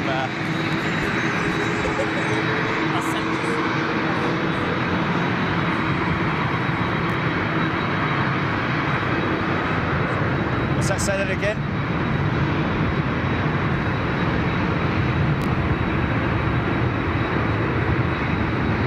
What now, or the whole show, or what?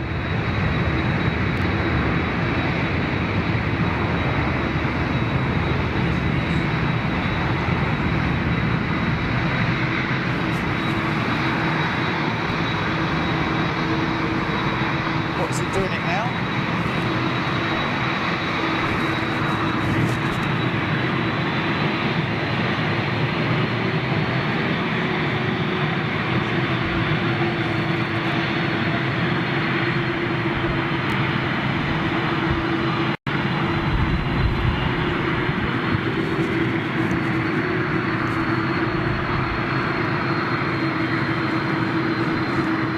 When I pan fast.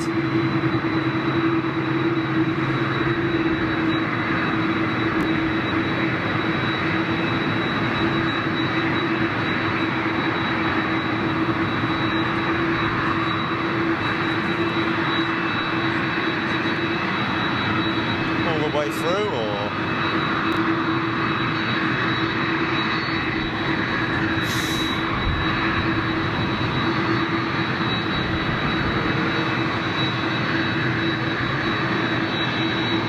Yes.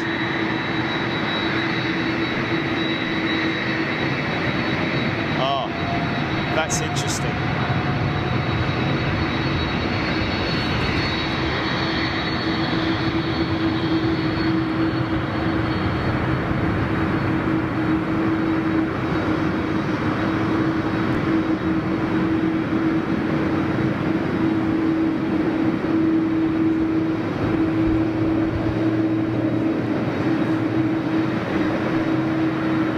So I want to pan out when I pan out from this 747.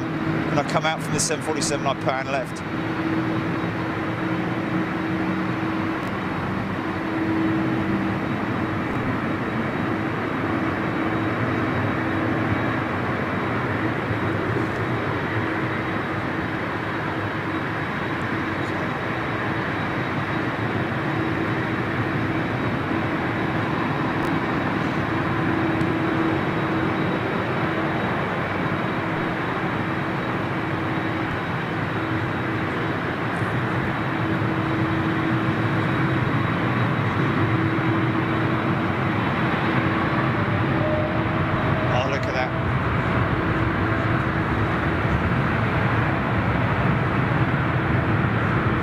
Two 747s behind, one behind the other.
enough of waiting, and he's no,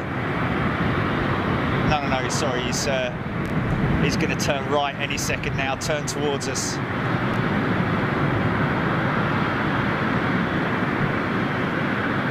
It's just another waypoint in the taxiways.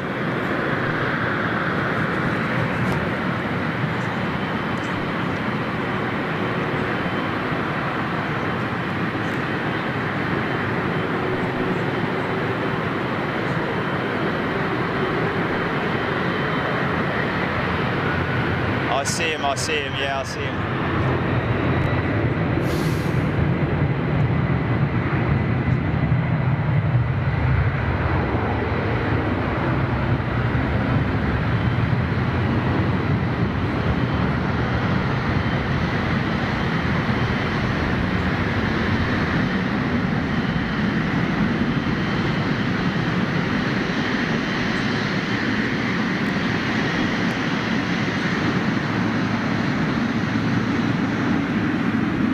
That triple. Oh, listen to that. Yeah. Austin, Texas bound.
Intersecting. Is he intersecting, or is he? He is intersecting that 7.4. Wow.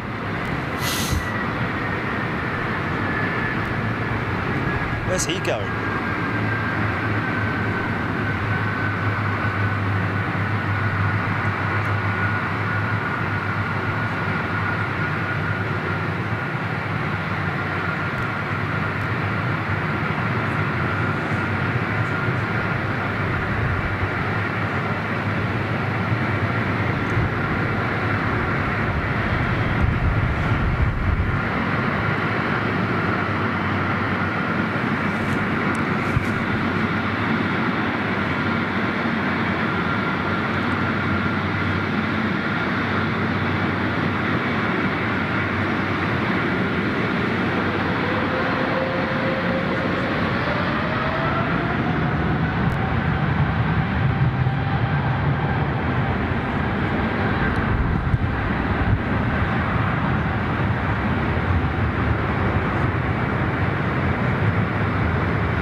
There he goes.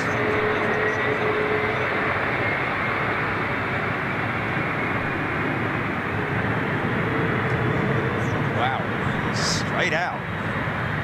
Powered up already.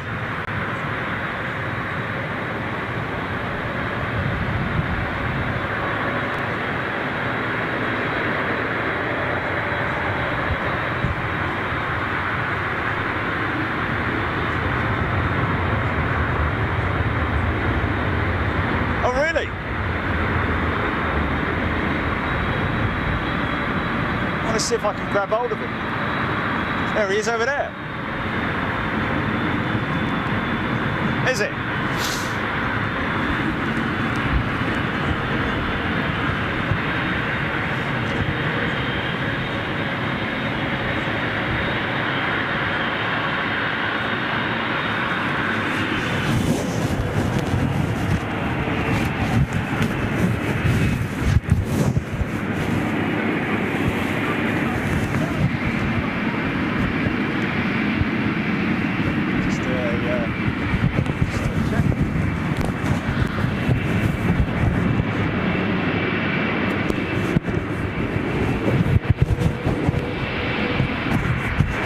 grab the skipper.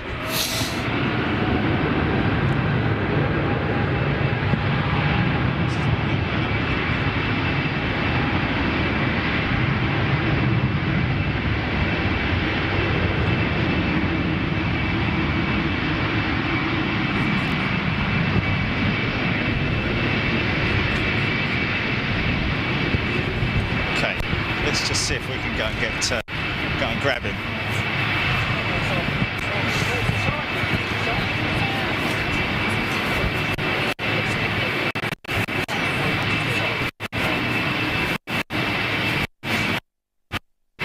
Hi, Jeremy, Big Jet TV. Hi, that's me. How you doing?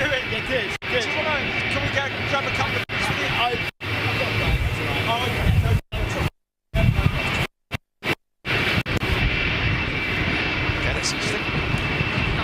Sorry?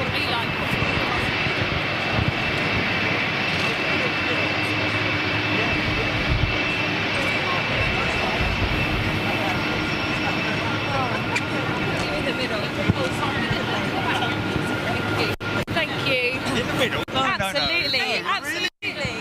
You're a celeb.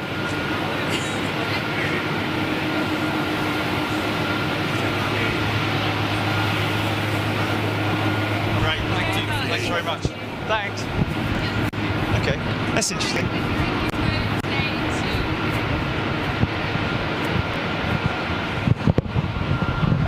They wanted their picture taken with me. Okay.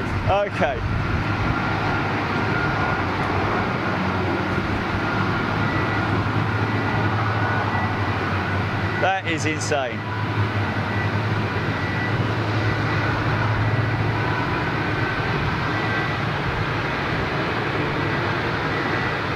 Oh, that's a great shot there.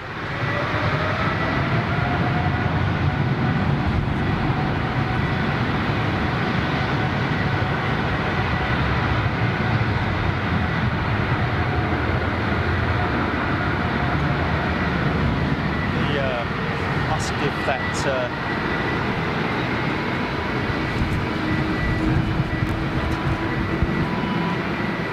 under the belly of a BEA 319 full run.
Folks, I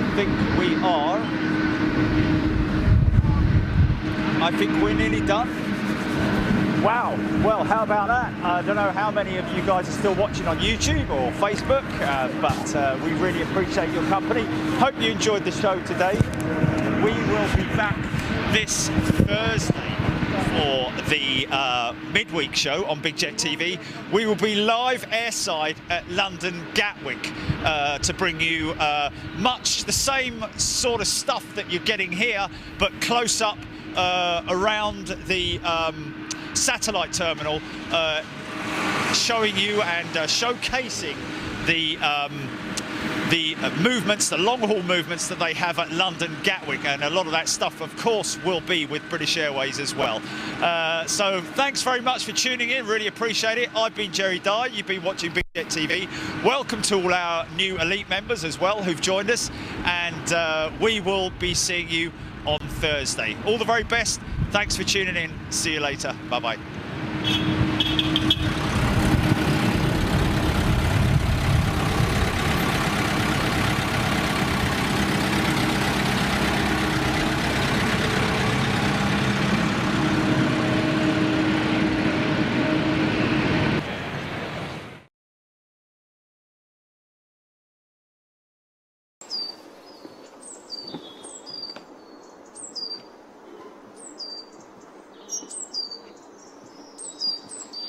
Here's, oh, look, here's the cold tit. Oh, is it a blue tit? Is it a blue tit? No, it's a blue tit. No, but that's the cold tit. That's the cold tit with its black markings on its head. I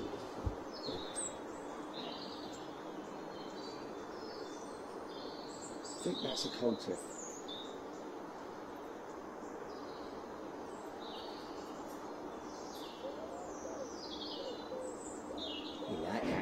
You like that, don't you? Hey? Get it. Go on, eat it. Eat it. It's like a little mini woodpecker, isn't it? What's that, Jilly? What was that one that you just read out? What was that?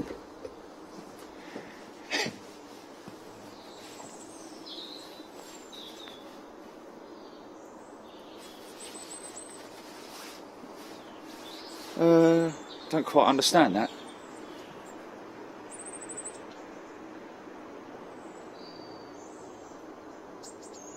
Oh no, well, we can't do that, man. I mean, we can't just, if we could, I guess we would, but we can't. No, we can't. No, we can't do that because it's a massive logistical thing, man. Oh, you guys, some of you guys do ask some funny questions. But anyway, there we go. Hope you enjoyed that. Hey, folks, what about that lineup, eh? Oh, those 747s, just something that we, you just took it all for granted, didn't we? You know, all that time, well, all that time ago. It was only, well, actually, it was nearly 2 years ago now, wasn't it? 2019, March 2019. How about that, eh? Yeah, and thanks to Jack Callway, by the way, and from BA, who was responsible, along with his colleagues, for putting all of that together. Massive sort of like, you know, logistical task in terms of arranging it all, getting the passes, doing this, doing that, so, you know, and herding all those people around there. And thank you so much to British Airways for giving us that extra time to film all those amazing jets. Singapore Slinger. What else did we have? A346, Jet Airways 777, 747s galore, 777s. Just took it all for granted, didn't we? We never said, like, you know, wow, imagine if what would happen if we couldn't see these planes anymore, or imagine what would happen if there was a global pandemic or something like that. Never quite got to that stage, did we? We did talk about SARS or something like that, but SARS was a long time ago, wasn't it? SARS was long before Big Jet TV. Anyway, regardless, whatever it is what it is, isn't it? You know, at the end of the day, it is what it is, and we can only do what we can do. But there we go. So up next, folks, we have, and we're going to stick with the garden cam for as long as we can, obviously, because it's going to get dark around about 4 o'clock this afternoon, maybe a little bit later, around about 3:30 tonight. We won't be able to film anymore, so it's around about 40 minutes time. But what we're going to do now is we're going to take you back in time.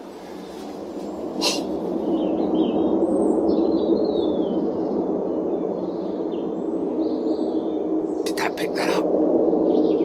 Is that picking that up? Wow, what's that going out, man? What's that going out? 3:30. Wouldn't surprise me. I've got nothing on radar. What's just taken off? My radar's completely buggy, man. I've got 747.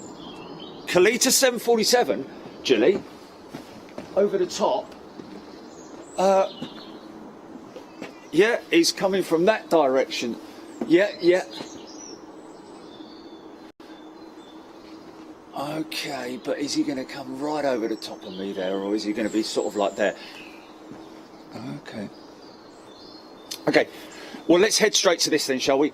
Because we're running a little bit behind time, because we like to finish off by about 6 o'clock if we can, just to sort of like give ourselves a chance to have a breathe, have a sit down and relax, and get ready for tomorrow's show, of course, because we've got another show tomorrow. We're going to go back to the paddock, folks, and of course, don't forget, this Saturday we're supposed to be going and laying down the new foundations for the new entry point to the paddock. I think Ryan's going to get on with that, but we're just not going to be able to go out there and see it. But I've been out there. I've done a recce. I know exactly what it is he's going to do. He's basically laying down we're going in a different way into the paddock so that we can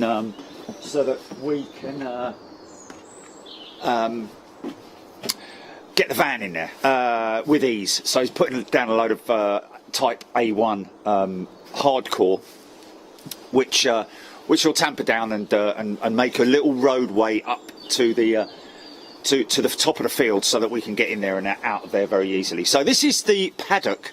Of course, don't forget, there's a lot of you folks out there, members, new members who aren't aware of where we've been. I remember last time when we were up on the Hilton Garden Inn, a couple of people saying, wow, this is a new location. Well, we've had this location for over a year now at the Hilton Garden Inn, but of course, people joining the chat literally on a daily basis.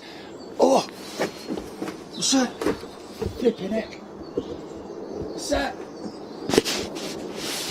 A330? Is that the Titan? Oh no, it's 767. Oh, it's ABX.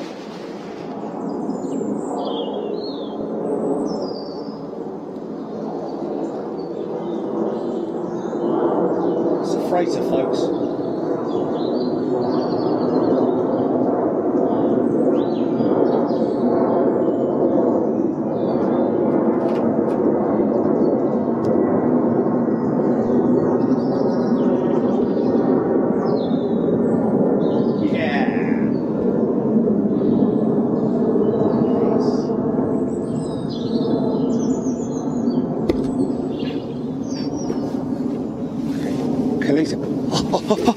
Wait a minute.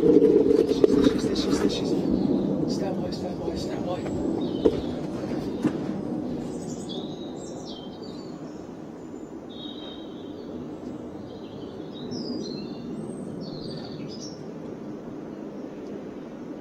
Unmarked. Is that one of the new jets without the logo, without the livery on it?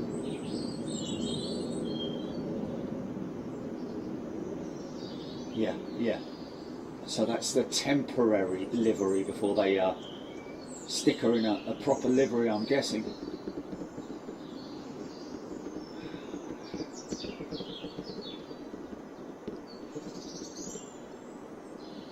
Ex-Korean Airlines since joined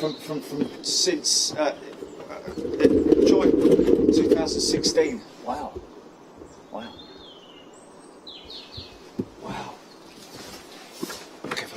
And of course, what you've got to appreciate is that a lot of these aeroplanes that you see without paint on them, it is literally a case of the operator not having the time to take it out of service to have it painted.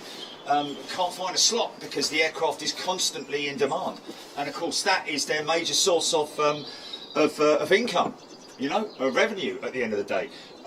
It's a bit like when we had the van done. I had to have the van done whilst I was away, filming with you guys overseas, so that it wouldn't be taken out of service while it's over here, because I need it all the time, every day. So as you can appreciate, these aeroplanes that you see without any liveries on them, they'll stick a temporary livery on it, like they did with that Kalita, just written Kalita down the side, just as an ident, and other than that, but some of them don't even have them on, like ATC, you've seen.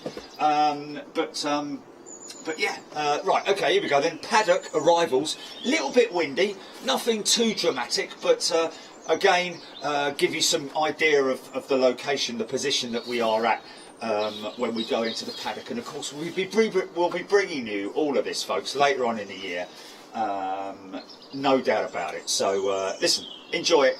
The Paddock from March 2019. Roll it, GP.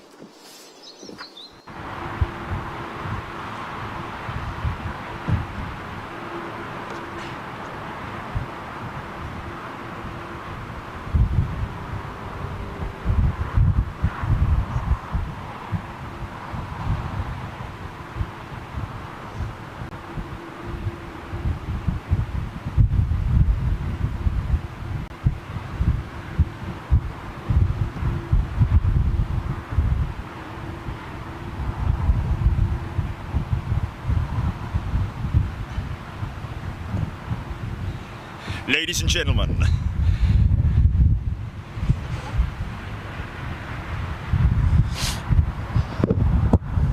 okay, I see the first one inbound.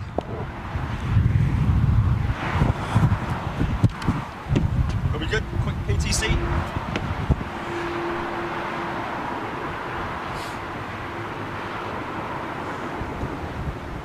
Hey! I bet you didn't think you'd see me again for a couple more days. Well, here we are again.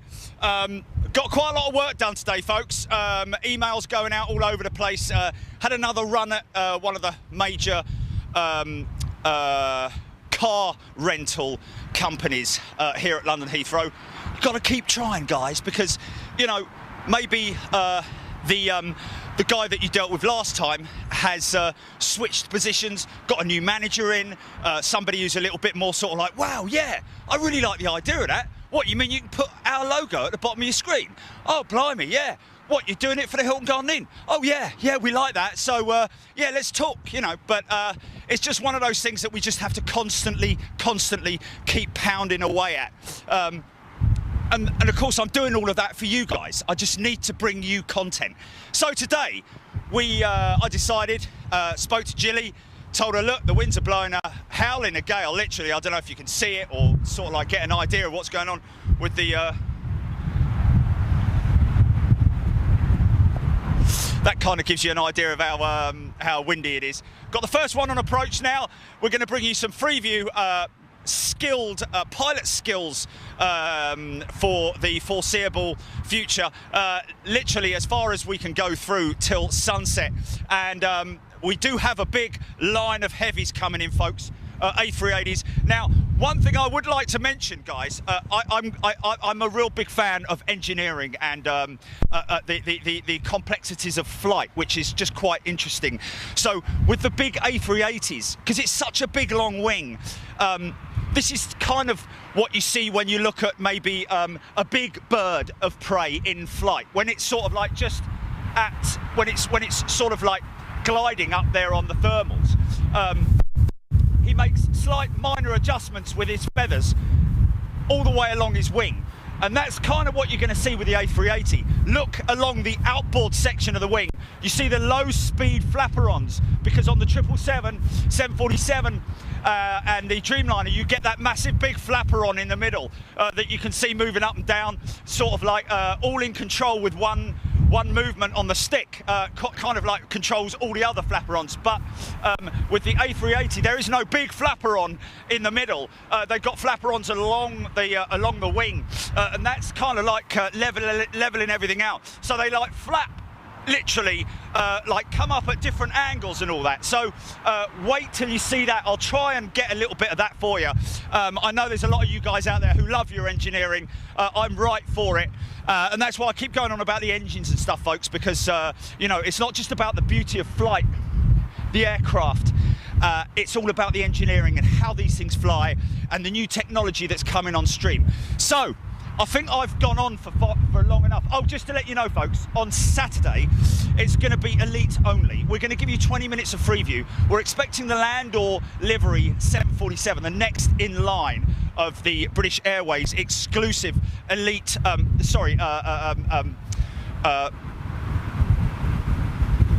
liveries. Sorry, man. Yeah, retro liveries. The Landor one is the next one in line. That's coming out of the IAC paint shops in Dublin on Saturday morning, around about 8:55. We are going to go live We'll let you know exactly when tomorrow, but we are going to go live for our elite members. We're going to give you 20 minutes.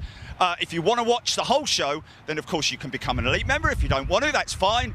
Otherwise, we will see you on Saturday. But for now, let's get some windy crosswind landings. Just as the wind is starting to sort of like, hoping that we're not going to get any rain, folks. I really do. So here comes the first one now, and the wind's literally dropped to nothing. Right, I'm going home. Thanks for watching. Bye. No, I'm only joking. Why, you little... Okay, here we go. Here's the first one, folks. Just stand by. I'm switching out my eyewear to my spectacles. Right then. Here we go, my lovelies. Oh, switch out. Anchor off. Panning. Okay, keep an eye on the pans, GP. Okay, first in, little 320, B8. Oh, okay, I've got a little bit of a stiff blah blah. Okay, we're just going to check this touchdown point. I think we're good.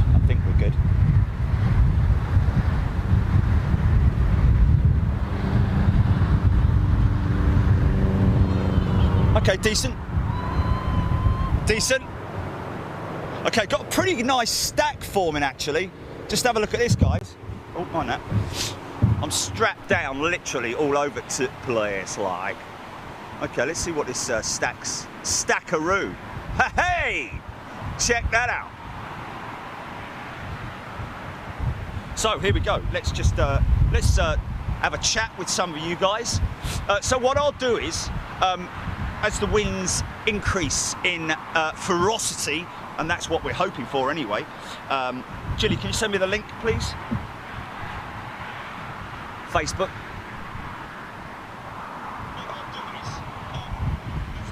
Just so I can pick it up. Yeah. No, the main channel. Yeah.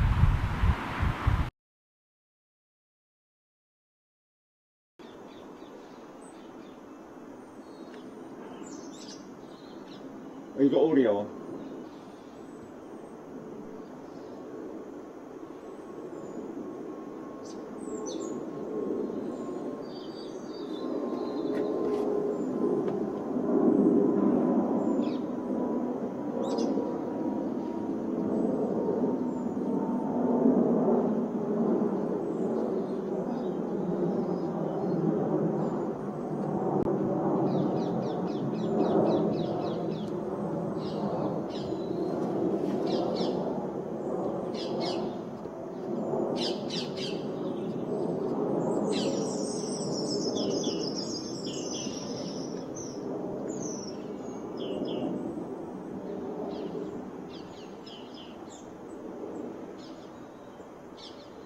Chicago bound.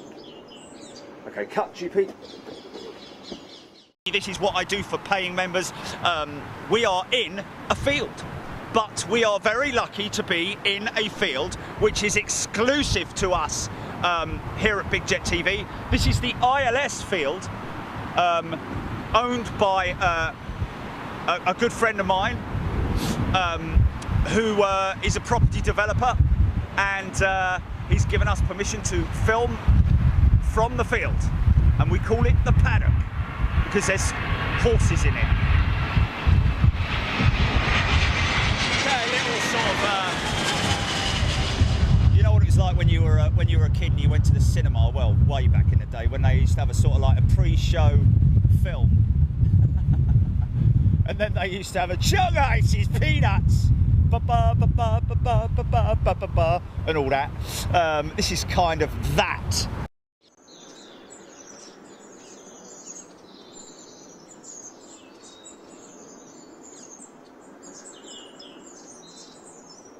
Right, okay.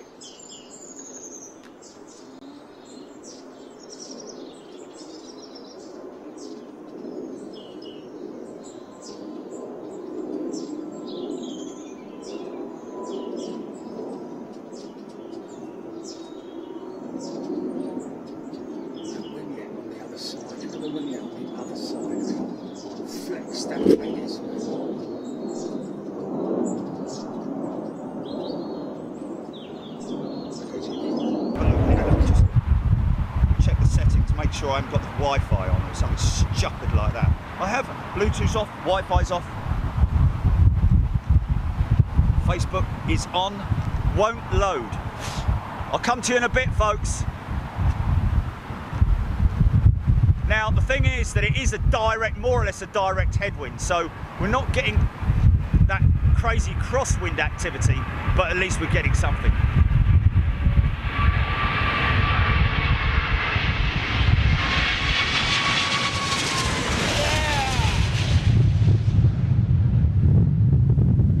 See, there's the flaperons behind the engine, folks. And you can see the other ones, spoilers. Wow, yeah! That's pretty cool, man. Loving that. Oh, look, it's Katerina Ina. Stand by, hold on a minute. I need to come back for this. Wow, now it's picking up. Now it's picking up. And that's, I'm just going to get that LL Dreamliner. Oh, yeah, wow, man. Oh, easy, son. Easy, easy. Wow, I don't know if you can hear that wind or get a good idea of how intense it is, man. That was a 40-mile-an-hour gust at least. Wow. We have a new member, John Wall, as in the Wall. There's Katrina Ina, a regular viewer to Big Jet TV and Big Jet TV Elite member. Yeah, so she's getting some good viewing activity. Blimey, I ride it. It's very, very. I mean, it's much better conditions than it was yesterday. Obviously, because we had the rain yesterday. But I tell you what. So welcome, John Wall. Good morning to you, my friend. Slingers due in, folks.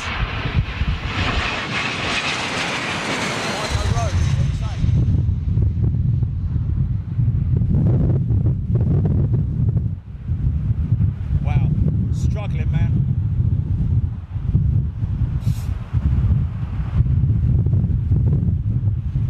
Truck.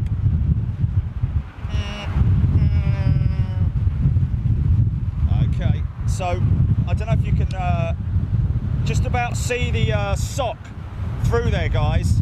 It's sort of like almost a direct headwind, but with slight gusting to the left. So it's sort of like it's a southwesterly, I think, is the right way to do it. James McCormick, good morning, good afternoon, good evening, wherever you are. Just stand by. Oh my God, really? Blimey.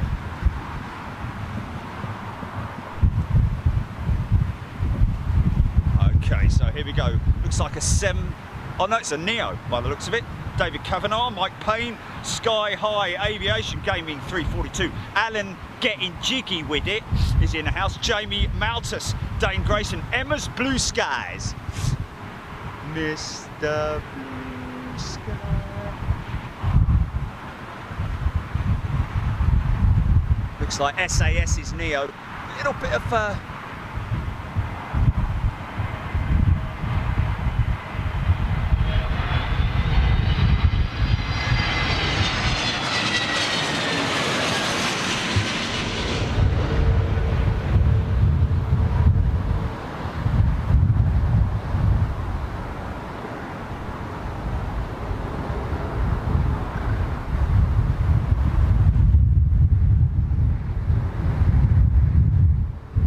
in your own time.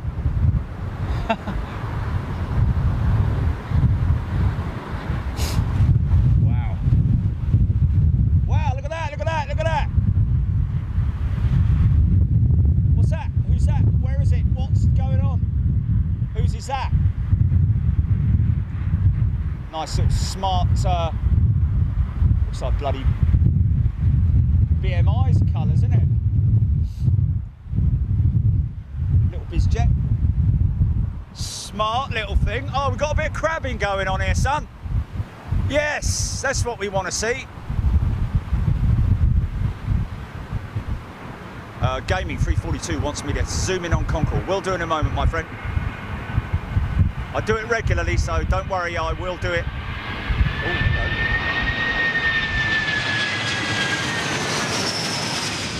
He went right nose up attitude then.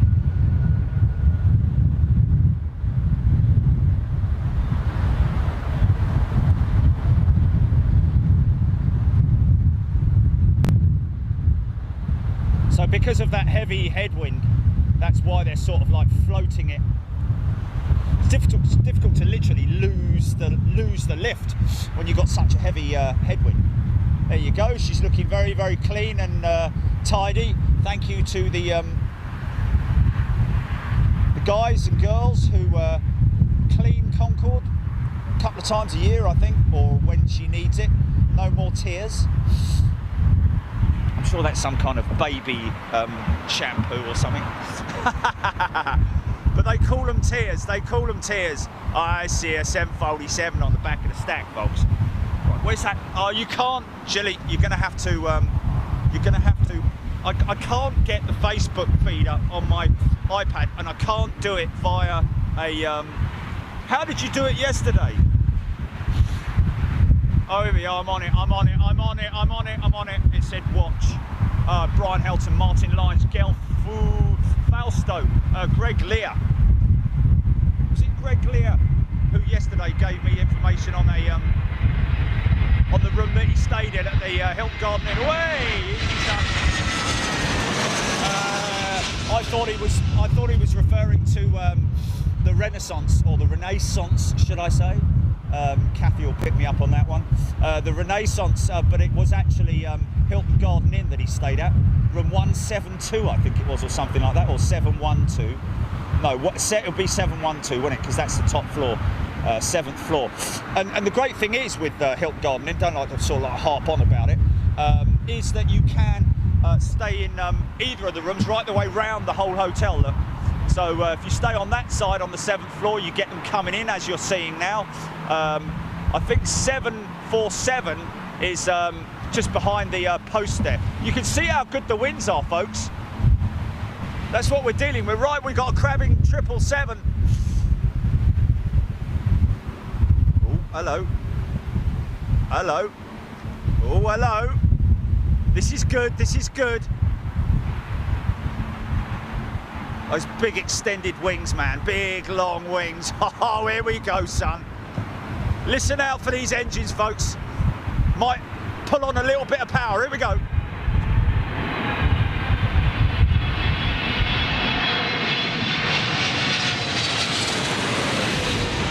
Yeah!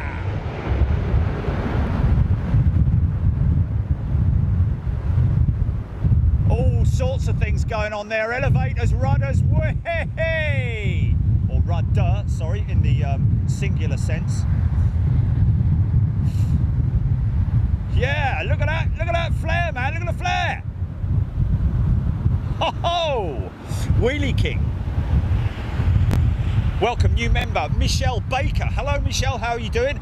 Hey, check this out. Again, we're going to get a good look at, I think this is One World's, it's the 900.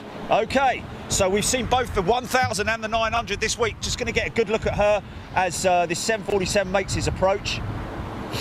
Good looking aircraft, beautiful looking aircraft with Qatar. Of course, it's the Qatar MotoGP this weekend, folks. If anyone's into their motorcycling like I am. Go on, Rossi, son. Okay, 747, here we go.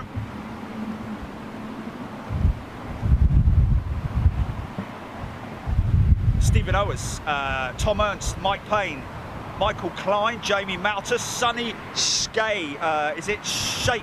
Sorry.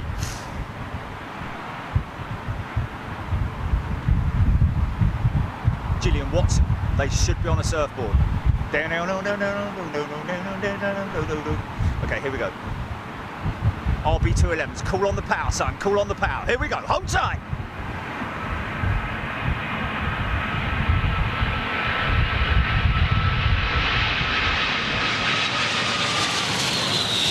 Oh yeah.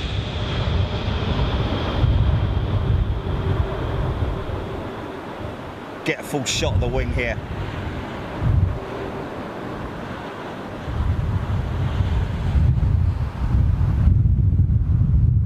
Nice. See the wing immediately droop after all the lift is lost.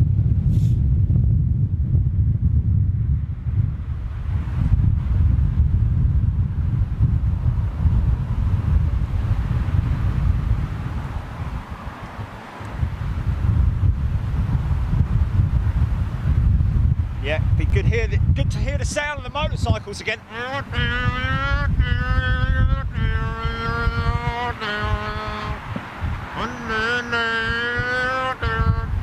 Okay, this looks 350-ish. It is a 350, and it looks like Malaysia's 350. Hey, we go, Natalie Villeneuve. What a great name. The famous Jacques Villeneuve, and of course Gilles Villeneuve, the original Ferrari driver. Here we go. 21XD09. It'd be great if you guys could give yourselves better names on YouTube if you could.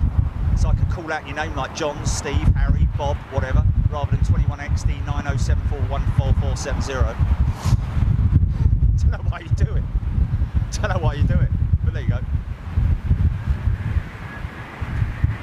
Oh, she's a beauty. XWBs.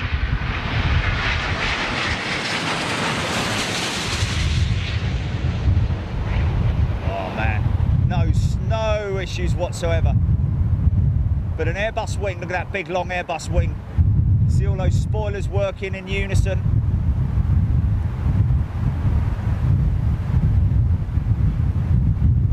Yeah, smooth.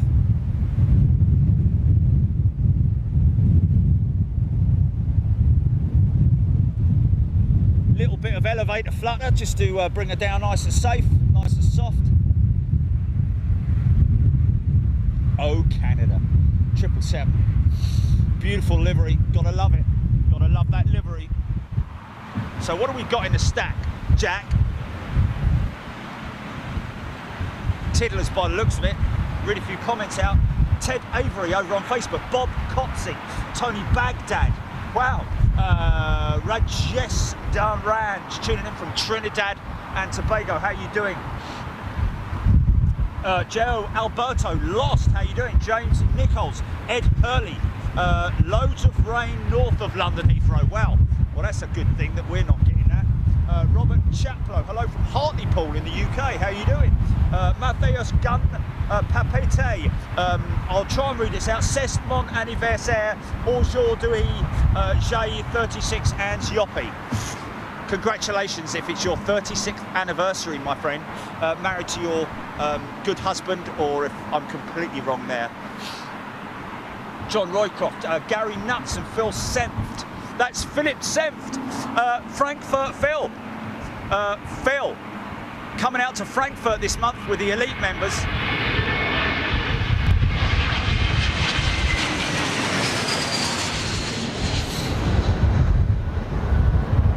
See if you can meet us down there, Phil. I don't know if Phil actually drives.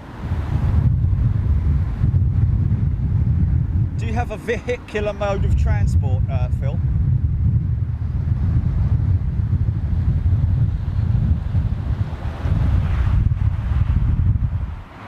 So that's our other position over there, folks, as you know. The Hilton Garden Inn. And that's my little position up there. Look, there's my little lookout. Look there.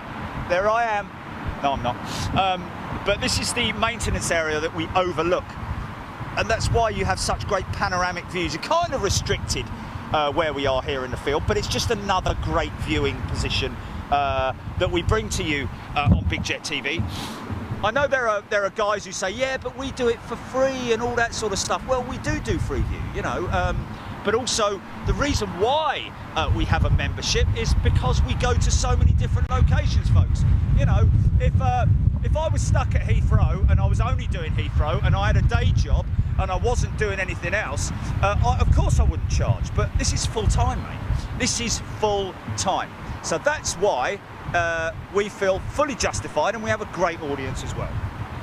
MJM Movies saying Singapore 380, back of the stack, Jack. Thanks for that, mate. Bob Darling. Come along now, darling. Kevin Garside. Way, hey, easy, son.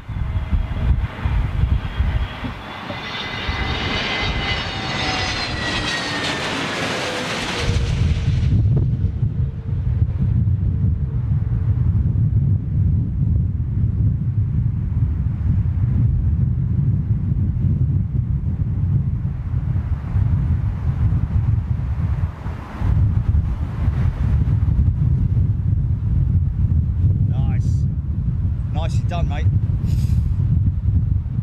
Yeah, being very fortunate at the moment. I'm not going to overdo it in terms of saying how fortunate I am, but in terms of the weather, you just see that A350 behind Concorde there. Philip Jones, is that a new member? Philip Jones. Isn't Philip Jones the singer? Wanna get to know you well. Wasn't it? Was it? No. That was someone else Jones, wasn't it? No. It was something Jones, wasn't it?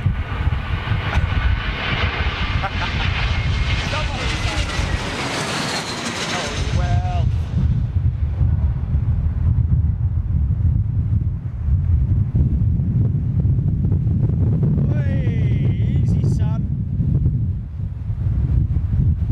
Howard Jones, hey, got to get to know you well, and all that.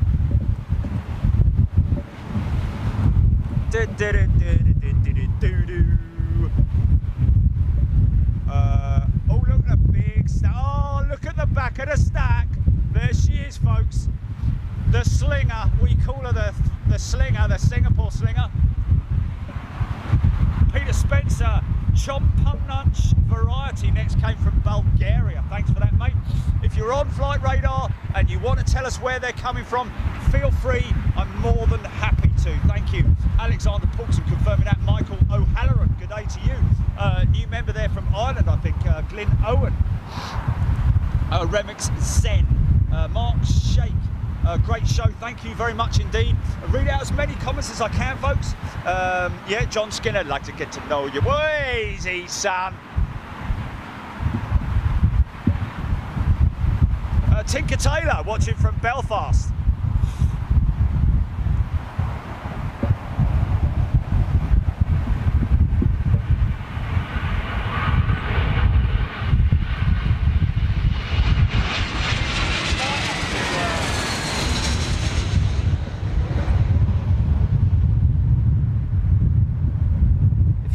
Becoming an elite member, folks, just head to the website down there on the left hand side of your screen, bigjet.tv. Have you got the shop up on the right, GP? Yeah, please, if you could. Just to let you guys know as well, we do have a shop. If you want to check out our merchandise, more than welcome to. Go and have a little look around bigjet.tv. Uh-oh, here comes the rain. Damn again. Is it going to be, is it going to hit me hard? I might have to, darn it.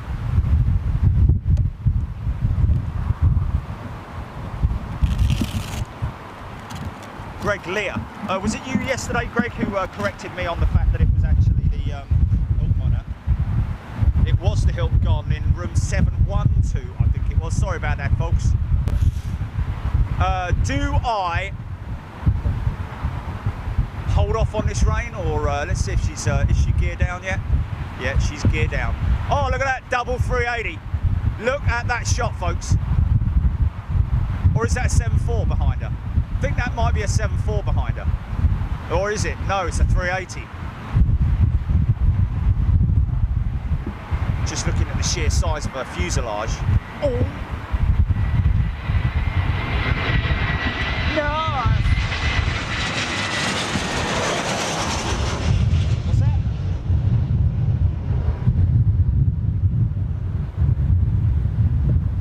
What was that? What's the name? Oh, yeah, That's cool. That's cool. Oh, hello. Blimey, look at that, look at that, look at that, look at that. In your own time, son. There we go. Yeah. Wow, that's crazy, man. So it's a sudden uplift of air, I'd imagine. Next one in. Okay, let's just have another little look at that stack. Yeah, it's a 747 third out. Executor. G'day.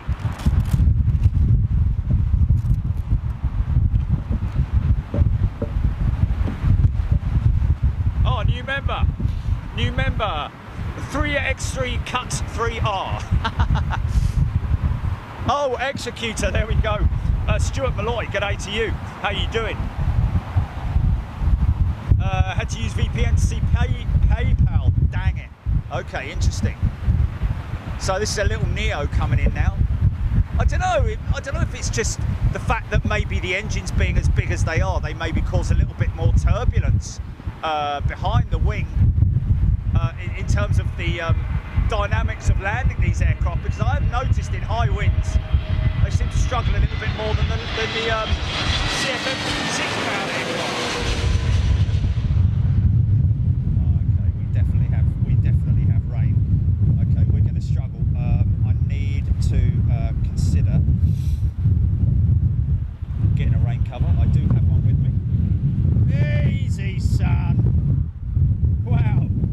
Drifted off the centre line there. Right, I'm going to bring the camera back for this 380.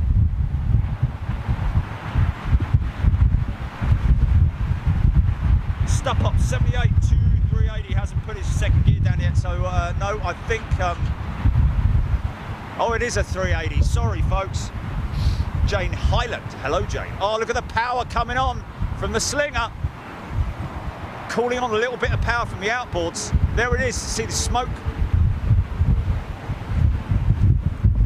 So that's auto. That's probably auto, I'd imagine. Auto speed up.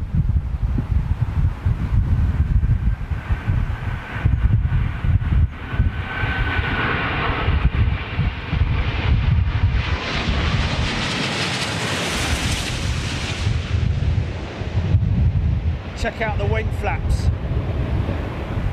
See the flaperons on the outer edge of the wing? Look at that.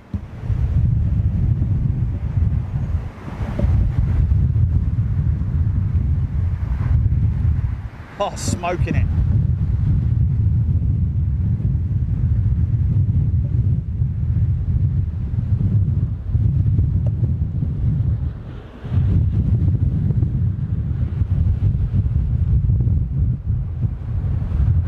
I don't know if I'm going to get the full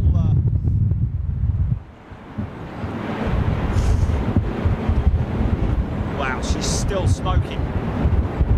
BA 380 next in. Wow, she's still screaming. The Slinger's still screaming. Darren Graham Photography. Rain at Bedfont. Gillian Watson. Here we go. Flat Eric. Was that a Neo? It was a Neo earlier before that 380, my friend. John Hahn. New engine option. Yes. Greg Lear. Loving it. Welcome everybody watching Freeview on Facebook and YouTube. Welcome all our elite members as well. Flo, Lufthansa. Roy, what lens are you using? Well, we're just using a standard Panasonic VX870, my friend.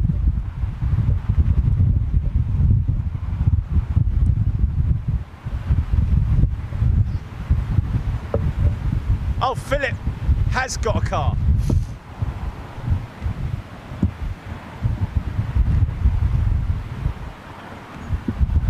Okay, here we go, folks. Here we go. Calling on that power, calling on that power. Here she comes.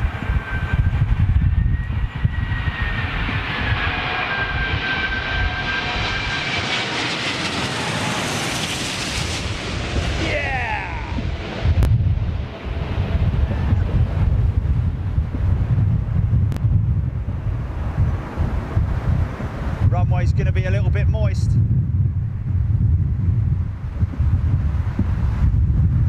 Oh yeah.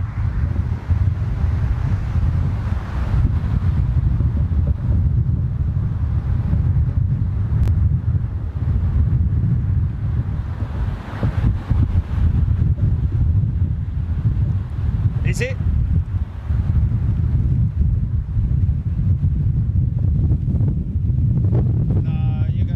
Guys, if you're having a problem with the audio, that's because obviously I've got a cover over the mic.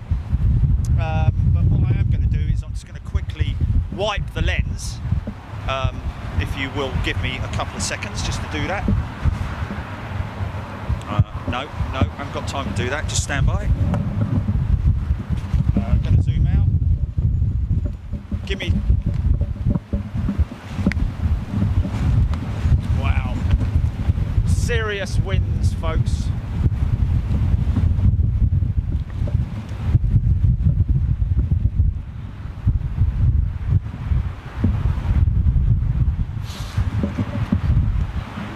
Keep your comments coming, guys.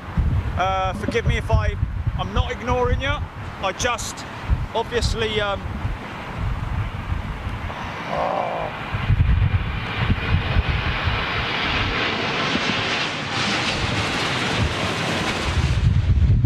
that's what they call the Jambo Jet. In from probably Nairobi, I'd imagine. Kenyan Dreamliner. Very smooth considering the conditions. Floated that one in nice, wow. Oh, she's making a noise as well.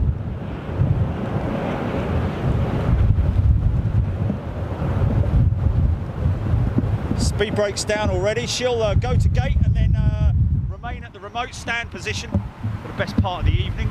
Just stand by, guys. I'm dealing with this. Just bear with me, folks, bear with me. Don't go anywhere. I obviously need to... every time I turn the camera, obviously I'm going to get...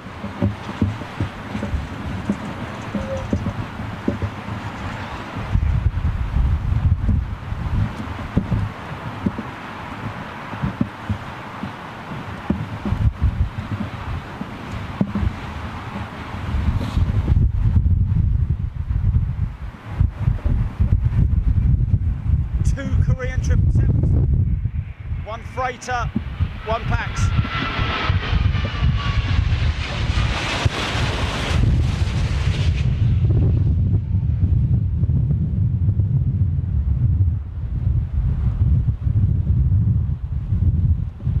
Chile, are you able to look on your weather radar and just check your intensity, rain intensity? Because I'm just concerned that I'm going to get battered here, and I'm just a little bit worried about the camera. Because at the moment it doesn't have the rain cover on it, and I've got to be careful because this is our lifeline basically. Is it? Forgive my French, but I just want to say the word bollocks.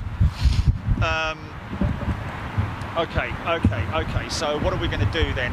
We're going to have to effect some kind of a quick fix on the camera, just to protect the electronics and keep everything running for you guys. So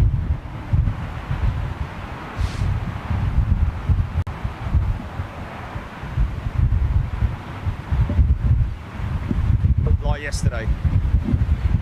Oh, great, isn't it? Bloody England!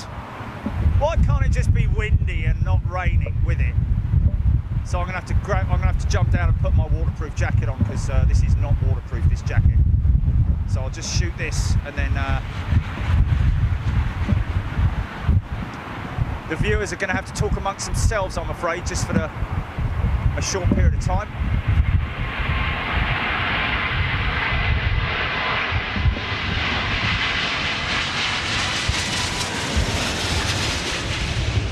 I'll batten 200.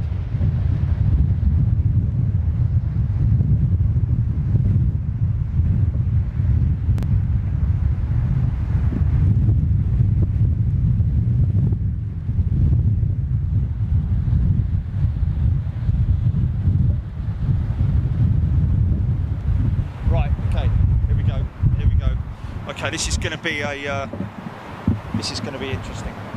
Stand by, folks. Stay with me, guys. Stay with me.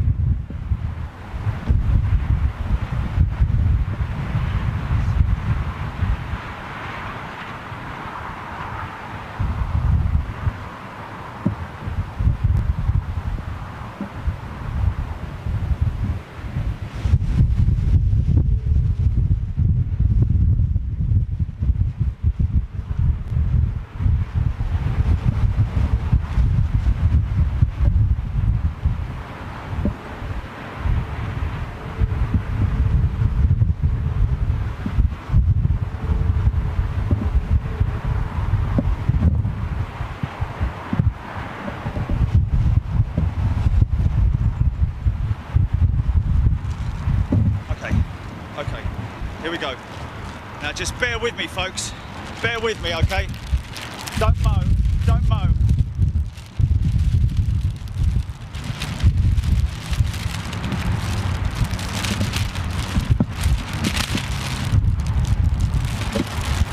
Like to get to know you well. Okay, if I can get that done, then the camera's waterproofed, and then we can concentrate on me. Let's get the equipment done first. Okay, that's good. We're good. We're good there. Is that good? We're all good there.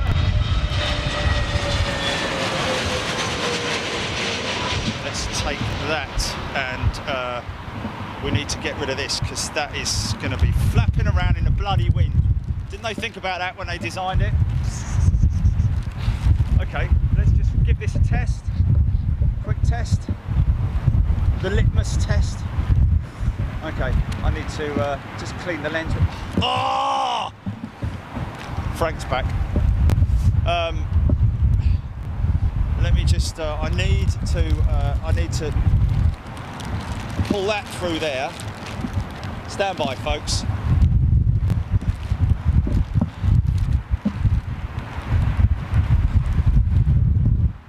Okay, that's good. That's good. That's worked. That's worked. Okay, so now that's done. That's good. Clean that.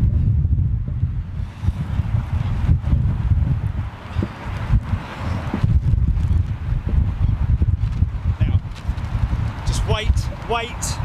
Hold it there, folks. Don't go anywhere.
Okay, here we go, we're back.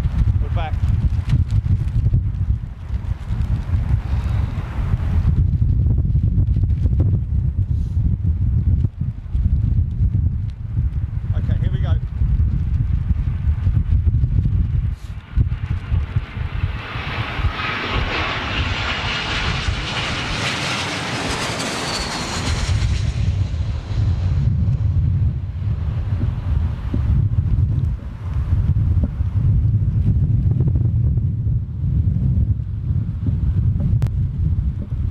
Folks, Saturday will be elite only for the Landor livery 747 that's coming in to London Heathrow, the third in the British Airways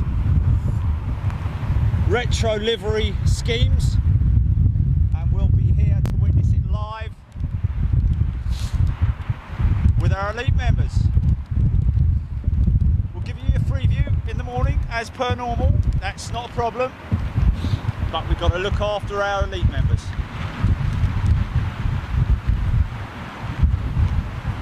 Joe Krim tuning in from Albuquerque, New Mexico, I guess that is. David Michael, hello. Benji Mansell Jenkins, Ricky Lomax, Jordan Manic Turner. Oh, hey, easy, son.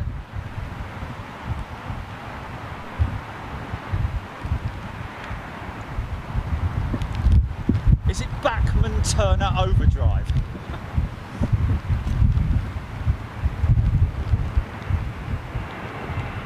Come on, son.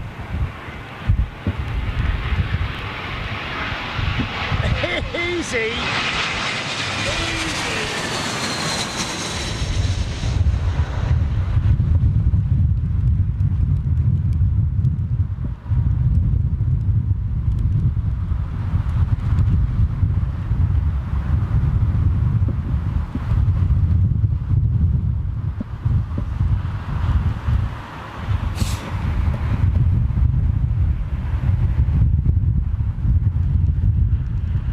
France Sky Team.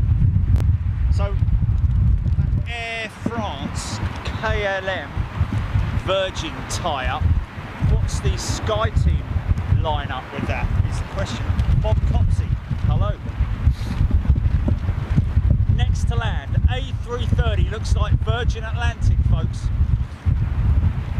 She'll be Trent 7 power. Big droopy undercarriage on her. Wow! Can you see the windscreen wipers?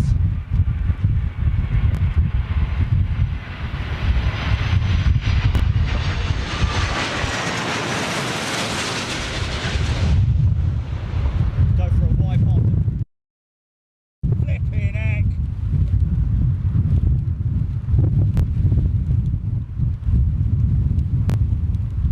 That's what happened yesterday. The bloody thing just.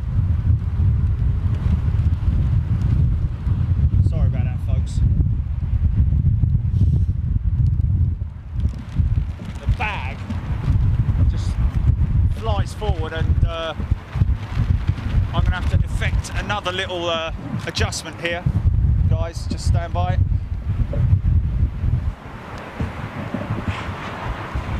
If you can't stand it, then we'll see you later. But I know there'll be a lot of staunch, sort of like, you know.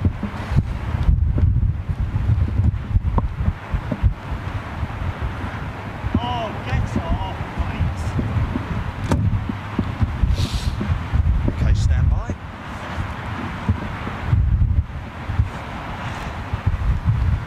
Got to do another little sort of like adjustment here, because otherwise this screen is going to keep flapping round to the opposite. Are you there, Julie? Okay. Did it go black for a second then? Oh, okay.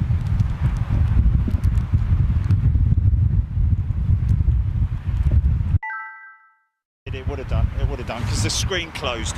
The screen, because the wind catches the. Let's see what happens this time. It's actually stopped raining, so. Oh, mate. Oh man, what's all this? Oh dear, oh dear. Sorry, folks. Sorry. I didn't see that on there.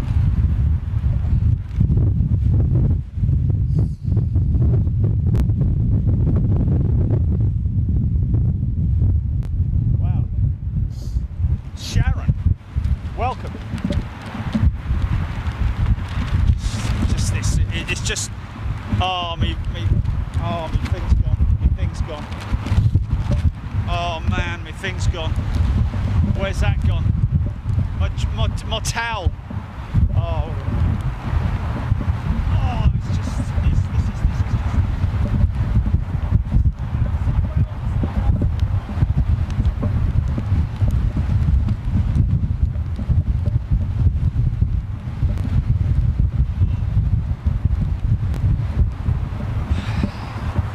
Things I do.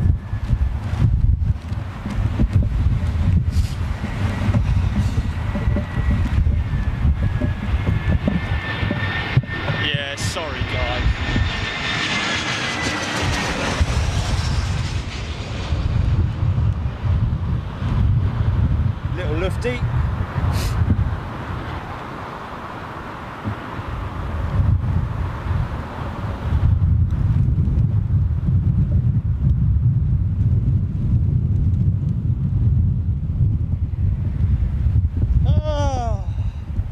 And breathe out. Come on, man, if I'm going to be standing out here in this bloody weather, give me some heavies. Give me some...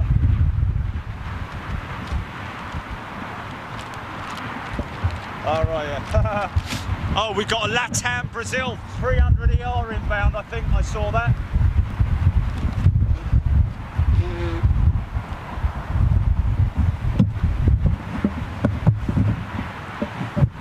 I'm not blaming the tools, mate, I'm blaming the weather.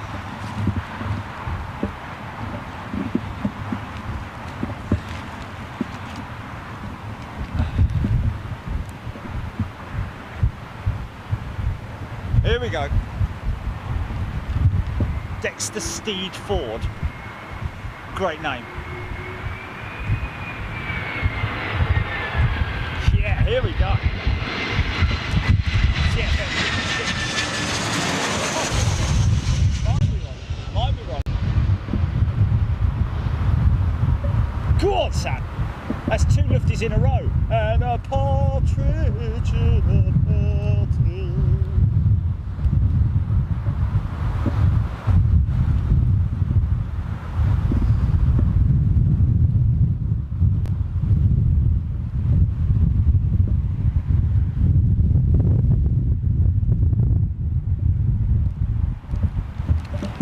Aha!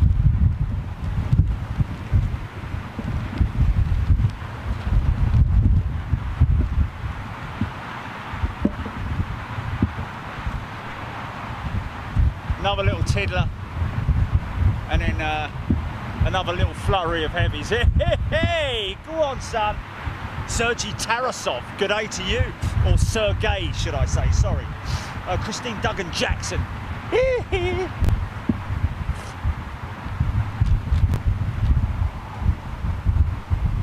Transport Life.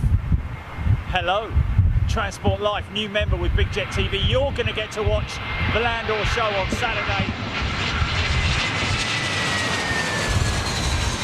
And you'll see, you'll get welcomed by all the current Elite members. Of course, if you're watching as an Elite member on replay, folks,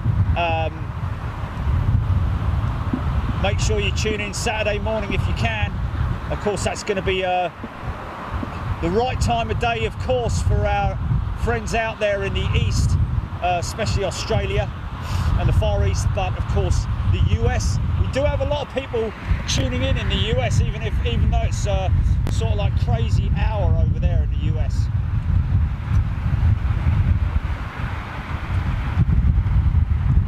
Doing the night shift on the night shift.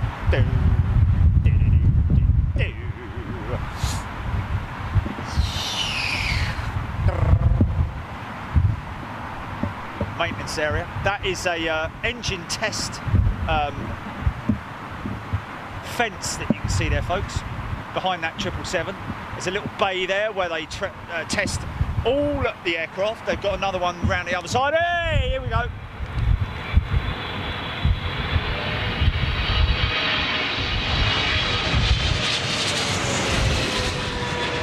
Just as I get the bag set up, the flipping rain stops. It's great, isn't it?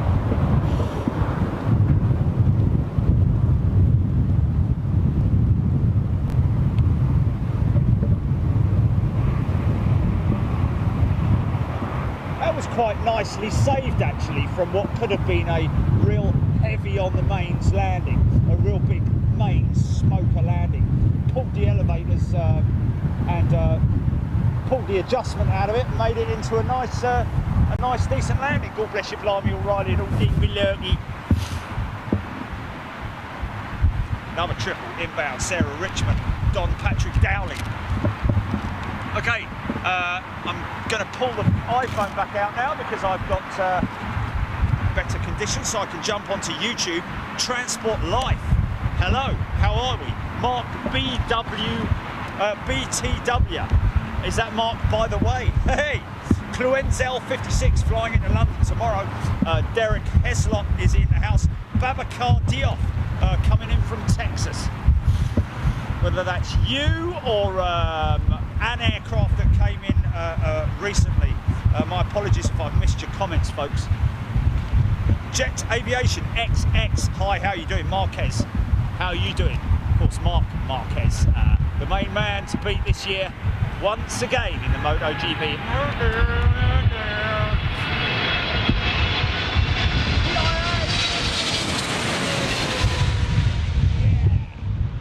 Pakistan International Airlines, easy son. Come on, let's get it sweet. Let's get it sweet. Let's get it sweet. Here we go. Nicely done, mate.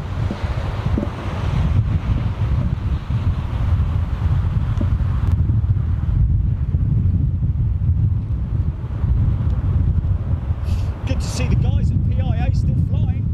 Was word last year that they were that the government were running out of money and literally could no longer afford to keep the airline running, but it's still going.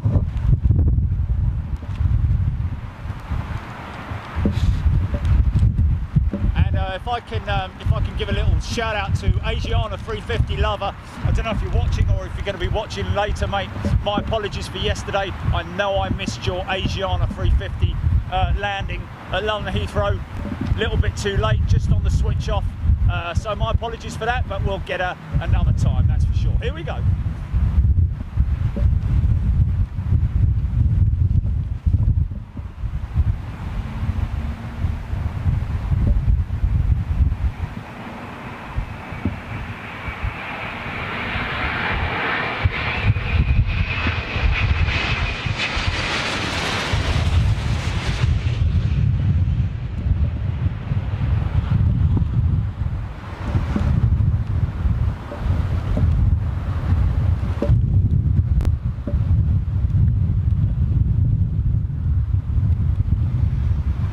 Nice.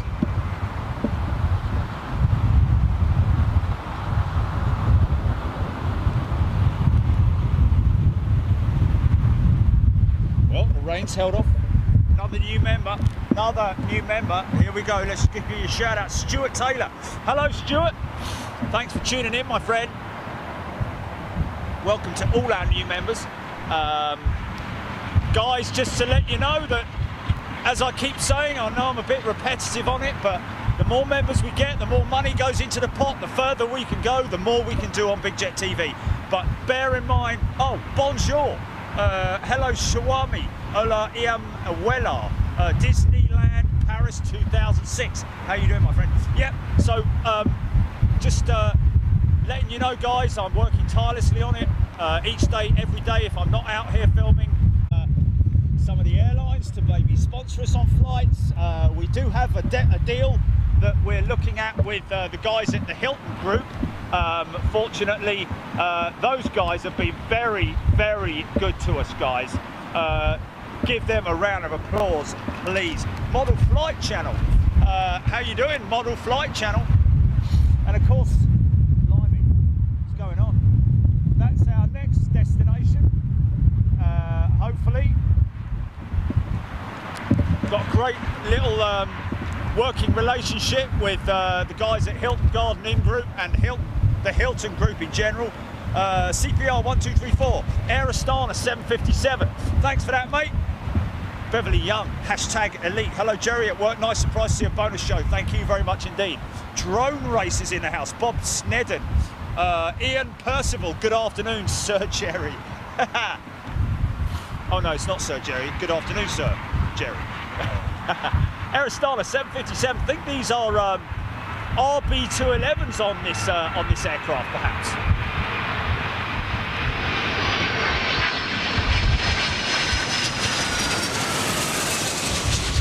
Yeah, beautiful.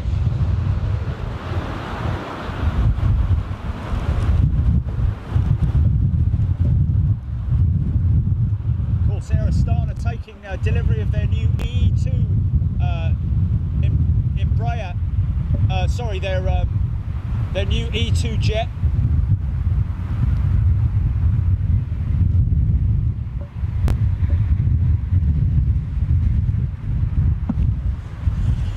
190 E2 jet with the Leopard livery. South African Airways going out there to gate, mate. Around about this time of day, she gets towed out to gate, and then she'll make her way down to, I believe it's Joburg, might be Cape Town, I'm not sure, one of the two. New member, g'day Stuart Taylor, and there's another new member there. Did I shout that one out? Ian Lowndes, g'day to you, Ian Lowndes. Looks like Aer Lingus inbound now. Patrick Roos, g'day to you. James Petley, heading to Dallas tomorrow. Mohammed Abdil, shout out from Boston, USA. Loving it, thank you very much indeed to you, sir. Tuning in from Boston, USA. Looks like Aeroflots.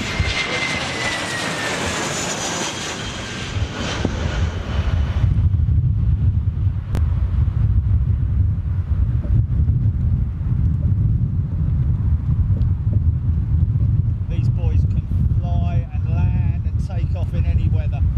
Give them a bit of snow, it's like easy, son, easy. Got Jet Airways 777 taxiing up towards our position here. We'll head into that in a little bit. Just going to quickly do a quick wipe onto screen light. Sorry, folks.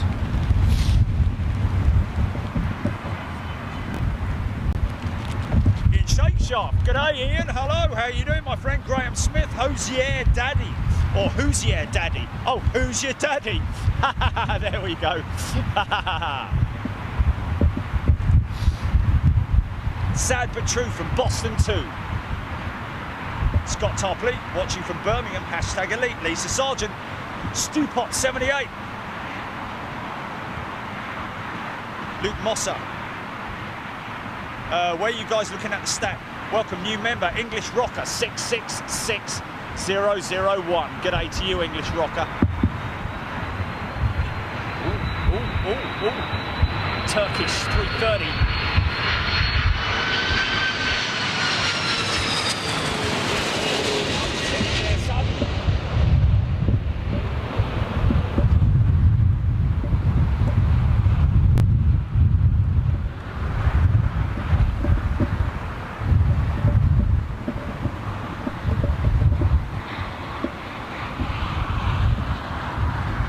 Grease that, mate. As soon as the mains, the front end of the mains actually touch is when the spoilers will deploy. That's what I believe anyway, that's what I understand. It's the, I believe that's the standard procedure with the A330. Okay, go for white.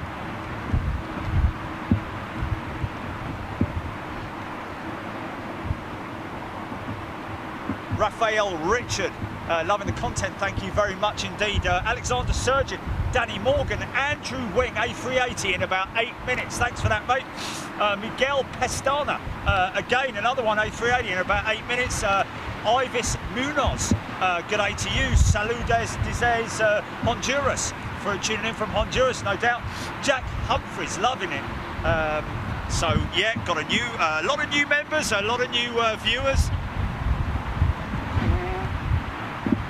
Sorry about that. And you guys are most welcome. We love to see you folks. See if I can give myself a little bit more. No. Let's do that. Okay, I'm just going to go for white. Stand by.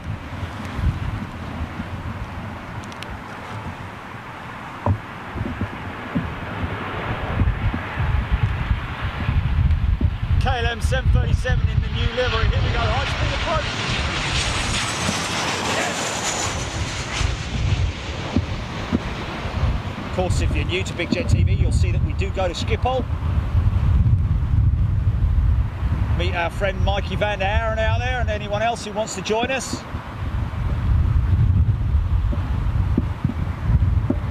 Okay, all right.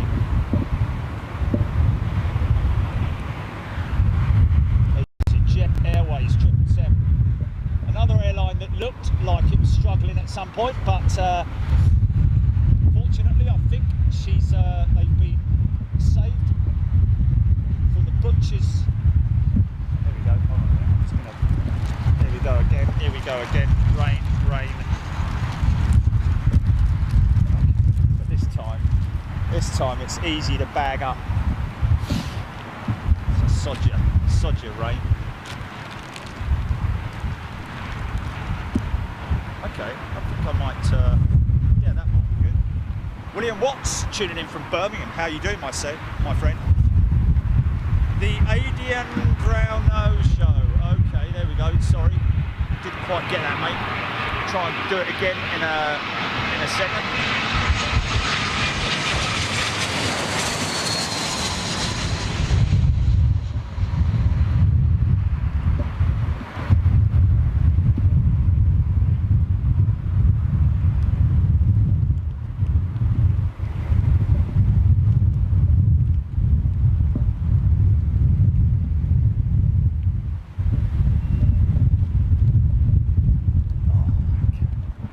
Go for white, stand by. I'll tell you what I am going to do quickly though.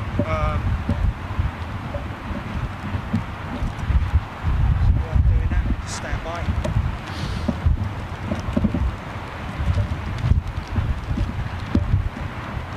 John Patrick Dowling, Emirates Heavy inbound 8 minutes. Thanks for that, mate.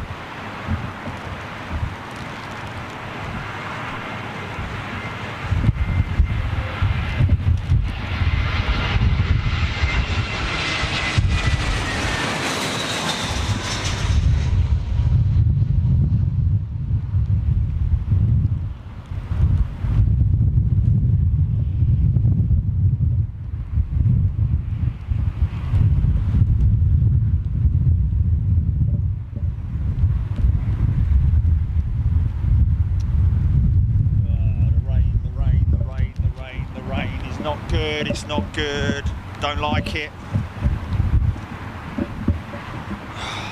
This is how equipment gets wrecked.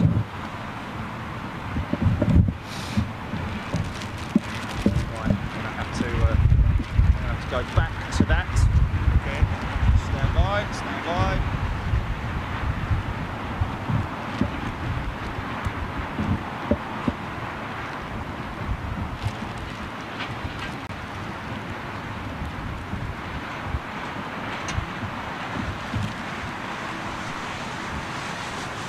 Possible to get that.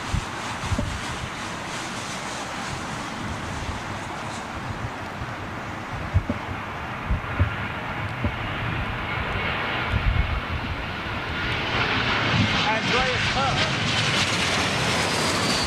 confirming that A346 in from Lagos. One of our favourite aircraft on Big Jet TV, commonly known as the Swan. We gave her a name. Truck.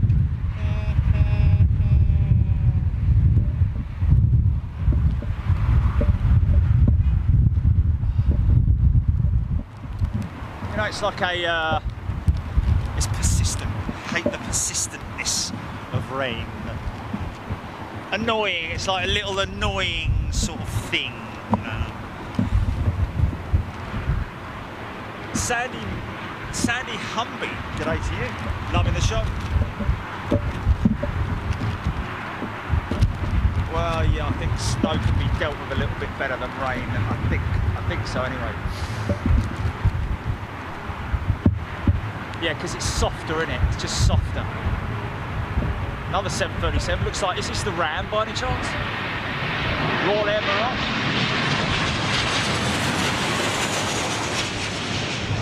You can see always a much higher speed approach on the 737 than there is on the A300 series, A310.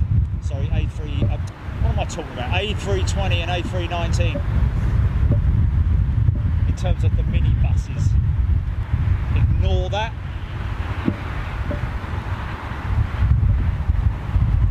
That's Concorde, folks. The Gate Guardian of London Heathrow. George R1, 340's favourite. G Fortnite, VA320 in next from Keflavik.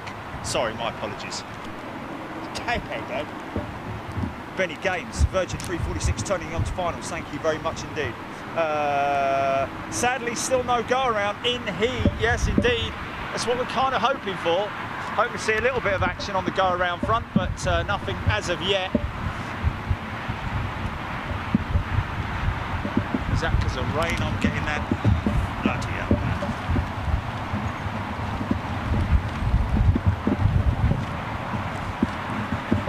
Hate to have to do it, folks, but it has to be done. Just want to see if I can get that 346 in shot. And there she is. Trent 5's powering that puppy right there. Big old engines hanging off her wings. Wow, I can barely keep up with the comments at the moment.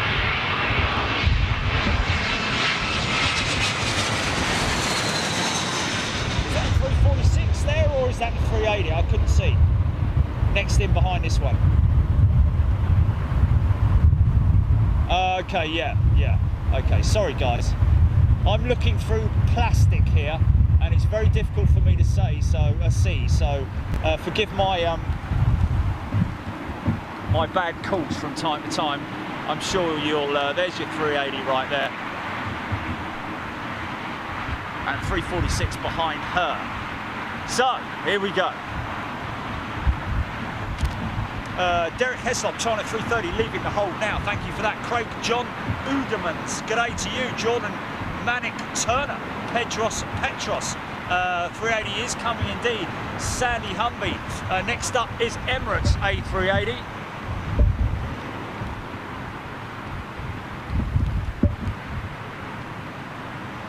It's gone round. It's gone round. She's gone round.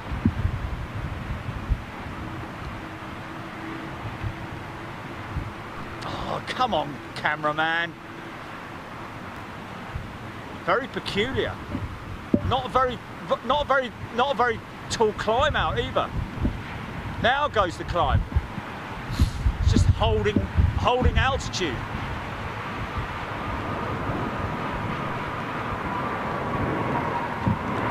Interesting. Yeah, very smooth. Listen to that. Very smooth. So just as somebody was saying, turning banking left. So that was interesting. I don't know why she was, maybe she was off centre or something. Not sure. 346 in neck. Well, there we go. Somebody, you got your car around there, son.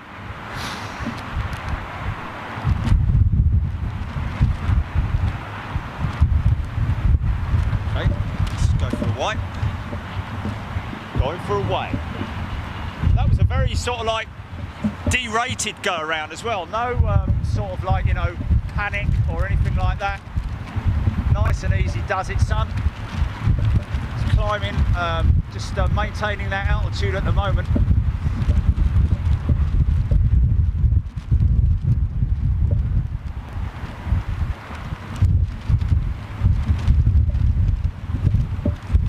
I don't know what was the reasoning behind that, but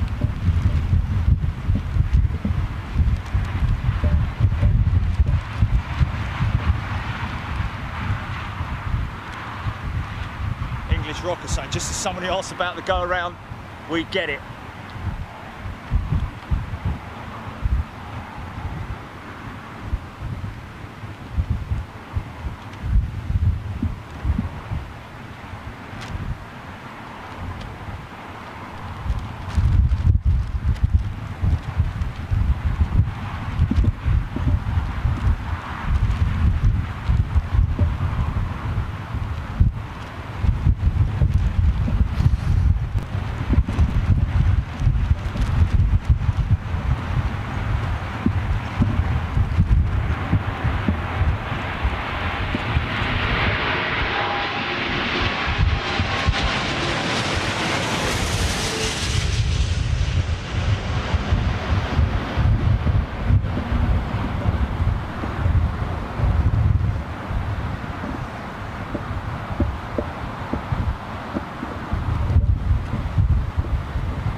bit obscured by the trucks, but we got it.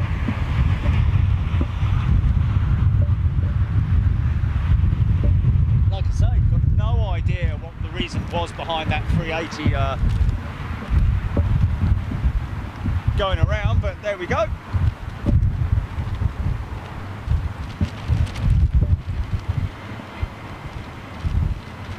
Mark Sinclair asking if we could do a show on the ATC. Well, we could, but the problem with what we do, folks, is you've got to understand and appreciate what we do. Everything we do is, most of the stuff we do is live. So approaching some operators and some businesses, it's a little bit sensitive in terms of the live element. So, you know, when you're talking about going into the air traffic control, might be a little bit sort of like, you know, sensitive. Pre-recorded show, maybe, yes.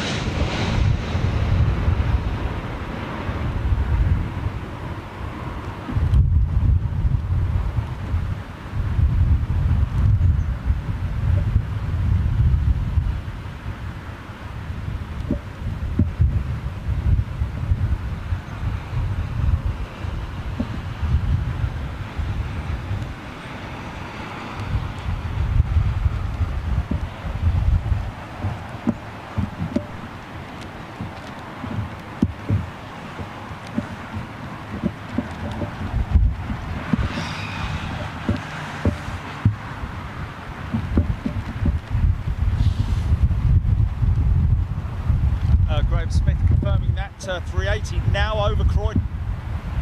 Andreas Korean Air and Korean Air Cargo 777 on the way in. So we've got a freighter and a Pax inbound. Phil Toby tuning in from Warwick. Hello, Georgina Teague.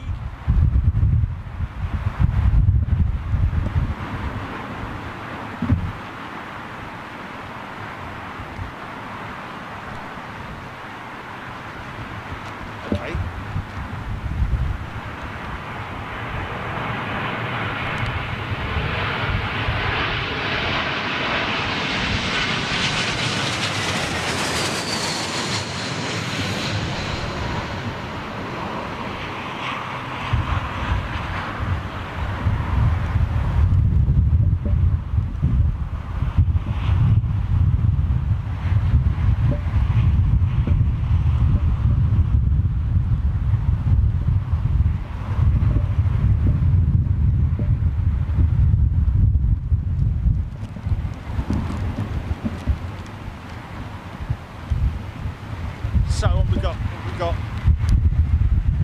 Raphael Richard, they do what, that's what I was wondering. Okay. Missing out in the chat there, sorry. Overseas Cup now, Graham Smith, thank you for that. Rob Nice, hello from the US, FSK 11111, giving us thumbs up, thanks for that, mate. Julie Claridge, hello. Linda Louise, Ed Hurley, it's on its way back soon. Craig Hughes, A380 from Bromley, now turning.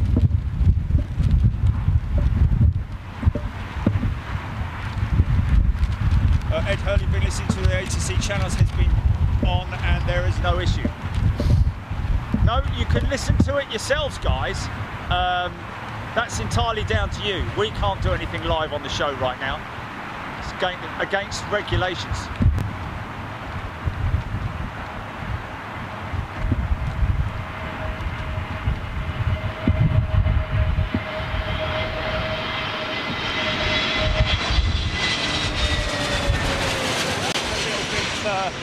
Unsteady on his feet there, my old son.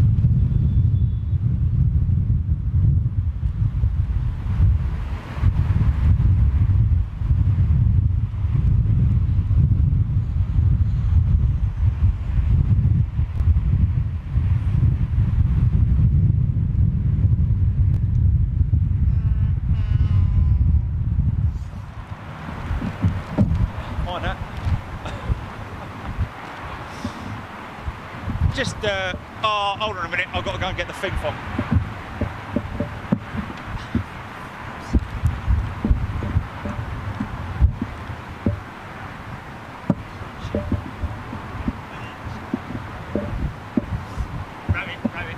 Rabbit,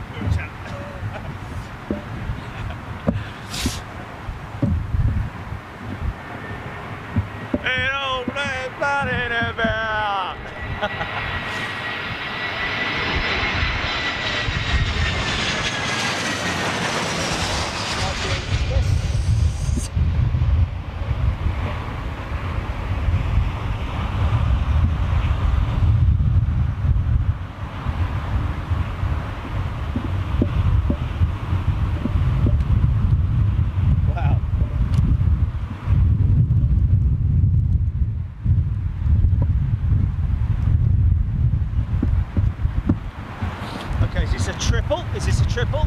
As I look through my piece of plastic.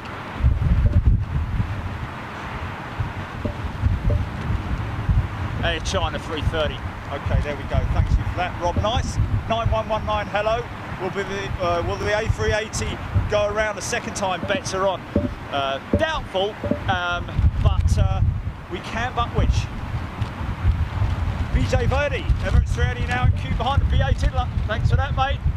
Keep us informed, folks. Guy Martin's in the house. Hello, Guy. How you doing? Miguel Pastana, 380, back of the stack, Jack. John Patrick Dowling letting 380 back in. All you guys watching on Flight Radar now, just keep us posted on what's going on. I'll read out as many of your comments as I can. Ray Wardrop. This is pretty cool. Well, hope you're enjoying it, Ray. Check this out, son. Sandy Humby, thank you for confirming that for me, indeed. Air China's 330. Yesterday had their 330 and 777 in, literally one after the other, more or less.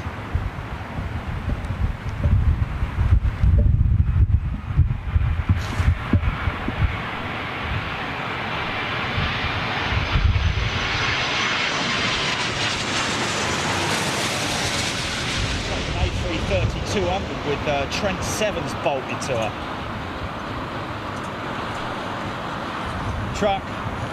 Truck, and another one. You little sod.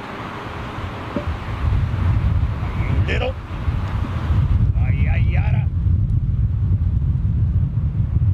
Yeah.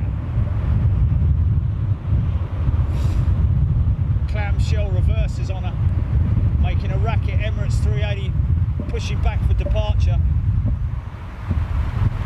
Now that is normal, is pretty standard that we'll get the Emirates 380 going out and the Emirates 380 coming in. So a little bit behind her arrival time due to the go around, but there we go. Very smooth go around as well. He must have been off course. He must have been off centre or something like that. Look there. Oh, leave it out, son. Leave it outside. Leave it outside. Benji 133 nuts. Wow. Can hardly keep up with your comments, folks. Looks like a dreamer in next. Ed Wadsworth. Hello, how are you doing? Darren Golding. Looks like Virgin's dreamy.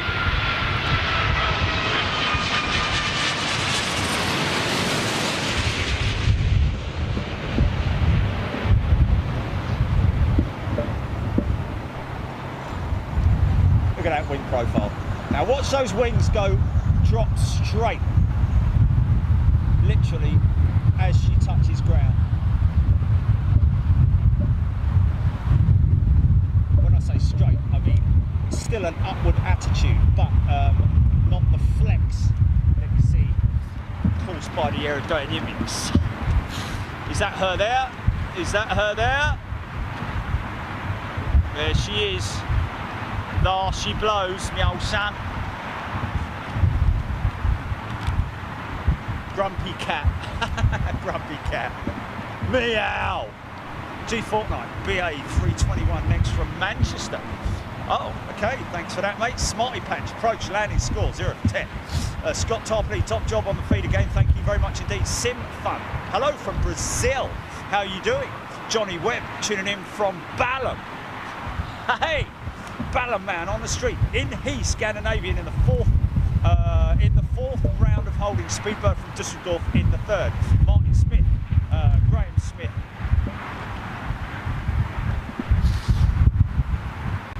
Sam Reedman, Ben G, Tony Bagman. No idea what was the cause of the go around, my friend.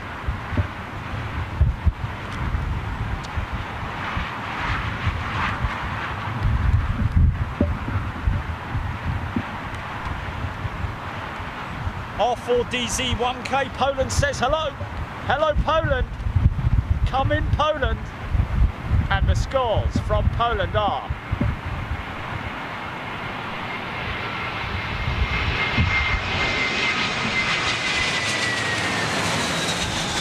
So we've got the Emirates coming around for his second coming around again. Second attempt, little blast of raw kerosene right there. Don't know if that's maybe someone starting up or whatever. Let's just zip back round to the 380. Make sure we grab her this time. She did sort of like disappear from our radar, literally. This time she seems to be more on course. It's about where she went around last time, which was Mercuria. Maybe a new skipper, new pilot, not sure. John Parker's in the house. Good day to you, John Parker. Ben G, 123 nuts. 400. G Fortnite. Ahmed Salam tuning in from Felton. Good day to you, my friend, just down the road. Imphy FWT, the beast. From the east, right here, A380, Big Jet TV, live from London Heathrow. Welcome to an impromptu show, just for the wins, all about skills. Spire RF 100, hello.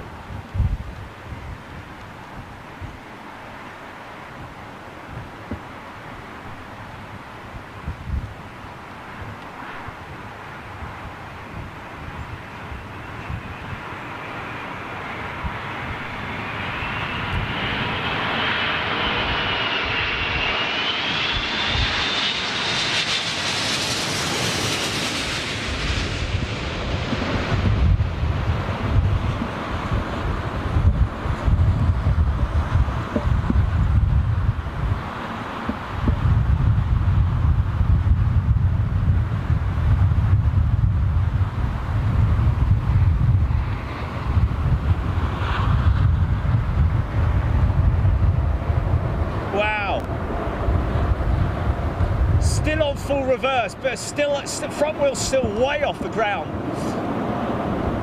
Even after he's slammed on the reverses.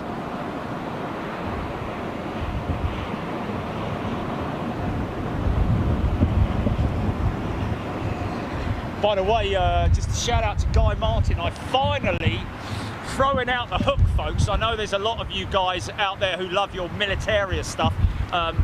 Myself included, and loving the Second World War, back in the war. Finally got an email from Andrew Paynton, who runs the Lancaster Lincolnshire Aviation Heritage Society up there in Lincolnshire.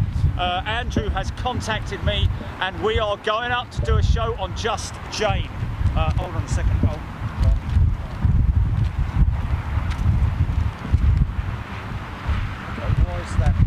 Why is that low battery warning? Mark Warwick, aero braking. Indeed it was. Thanks very much for that, my friend. Yeah, we do have batteries on. Raul Papini, good day to you.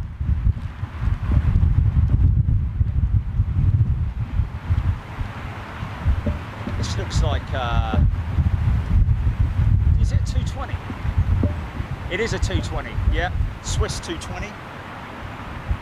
Craig Hughes, never get tired watching planes. No. It's a good job I never get tired filming them either. Beautiful little aircraft, love it.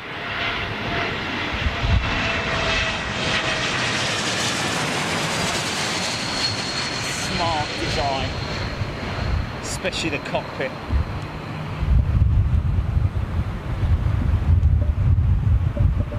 Truck.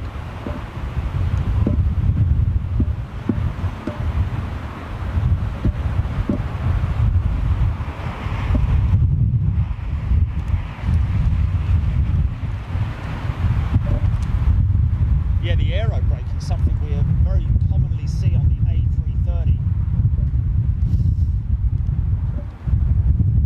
But each pilot having their own style of landing, of course. Some of them preferring to get the front wheel on the ground as soon as possible, maximise the amount of braking that they've got.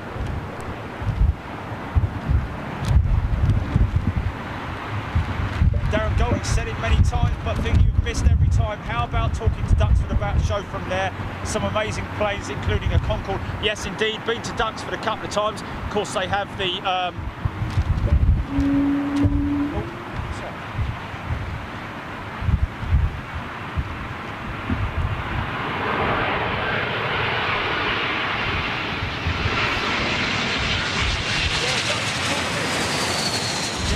Duxford's on the list for sure, 100%. I think Andrew Paynton from the Lincolnshire Aviation Society took the bait purely based on the fact that I sent him a link to the Concorde piece and also the piece we did at Brooklands, the Brooklands piece at Concorde, and of course the Hendon RAF Museum in London as well that we did. So, you know, Big Jet TV being taken seriously as a serious channel, of course. G Fortnight. Well, to be honest with you, G Fortnight, not much longer. Going to be hanging up my boots in a couple of in not very long, just purely because of the conditions and also because I don't know. We've got these. We've got the Korean triple double bubble, haven't we, coming in? Vinnie McClafferty, good day to you. Mark Jones, hello. Sandy Humby, Paul Hogan, Andrew Lewis, Jimmy Harrison, G Fortnight, Jevon Byron, good day to you from Bermuda.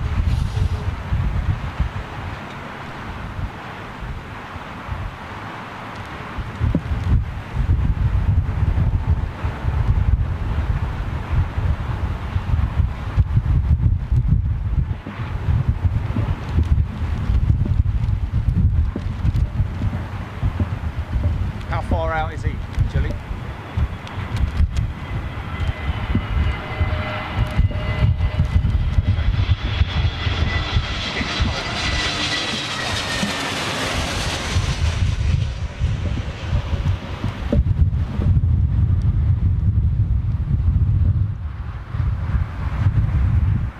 New engine option, A320, British Airways. Very common sight these days now. Remember when we were desperate to see the A321neo with British Airways, kept missing it, and now we see it all the time. Okay, looks like a Dreamliner in next. Distinctive, no, yes, BA. Here we go. Graham Smith calling that one, I think it was. Yeah, Graham Smithy, thank you.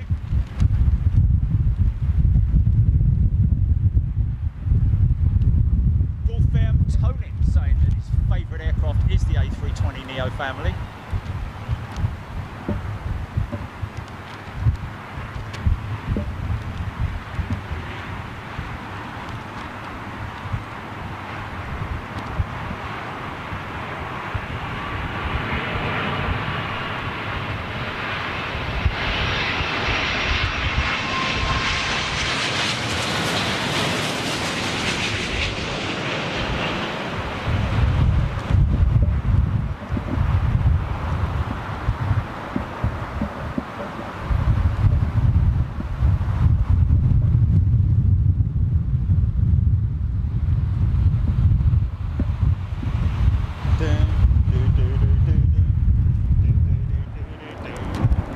Wow!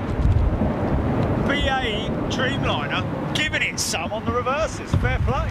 Is that a new member we have here? Daniel Hansbury. Hello, Daniel. How are you doing, my friend? Welcome to Big Jet TV and the probably one of the most welcoming. Oh, what is it we got yesterday from YouTube? We got a congratulations from YouTube. Our channel is actually going to be used as an example of how good the community, a success story on YouTube. So you are part of a success story, folks, right here on Big Jet TV. Benji, they say the fuselage of the 737 can fit inside the diameter of the 878 engines. Most definitely the big, huge GE9X engine's got a 4-meter diameter outer casing. The fan blade outer casing is 4 meters. Just insane, man.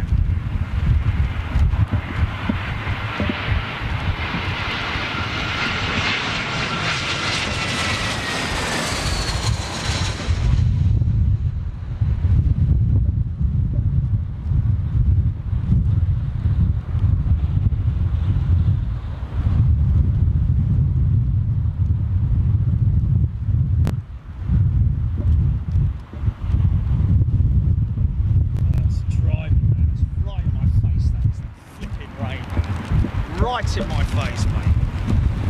Oh man, it's harsh, that is. I'm gonna have to jump down and put the other top on. Hold on a second, folks. Just stand by with me, folks. Bear with me, don't go anywhere.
Yeah.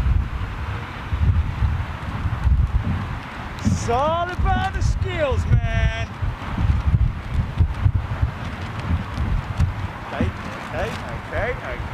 Okay. Emma Funnel saying, hope I don't get stuck in a film. So do I. No, we should be all right, mate. We should be all right. Is that another new member? Oh no, there we are, Daniel, hello. G Fortnite, Julie Chaston, congratulations on the YouTube thing. Well, it's all about you guys making it happen, so thank you to you as well. Oh.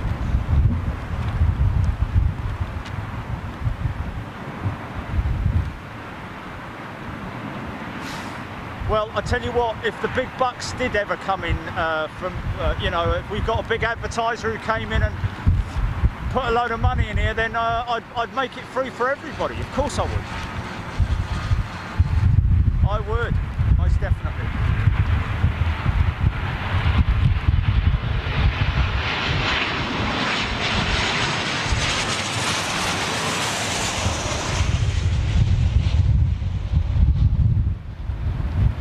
SAS 737, I heard someone shouting that out just now.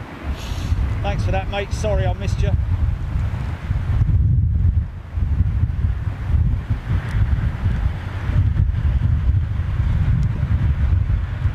Oh wow, so apparently they only pick 100 channels. That's pretty decent. That's pretty decent. We got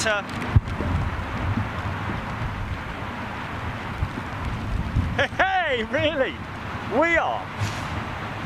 Wow, apparently we're on the top 100 list of channels.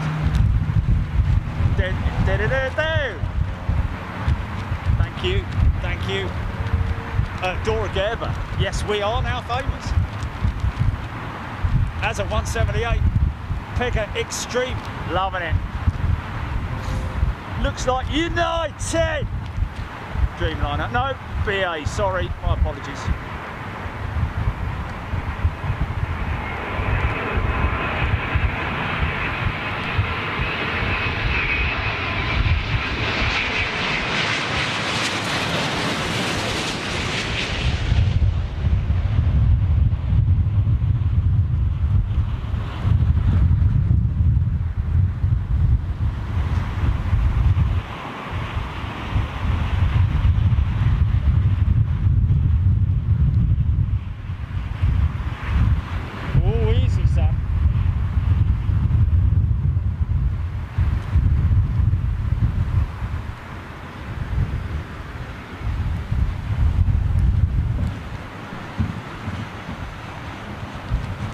Looked at the screen and sort of 1,200 people watching on YouTube. That's pretty insane, man.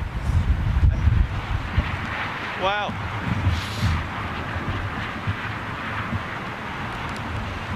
Welcome everybody watching. Hope you're enjoying your day wherever you are. Jamie, nice. Wow, just so many. Kitaran saying he misses London. Felipe Jesus Alves 320 Neo. Craig Hughes from Seychelles. A bit warmer there, I bet it is, mate.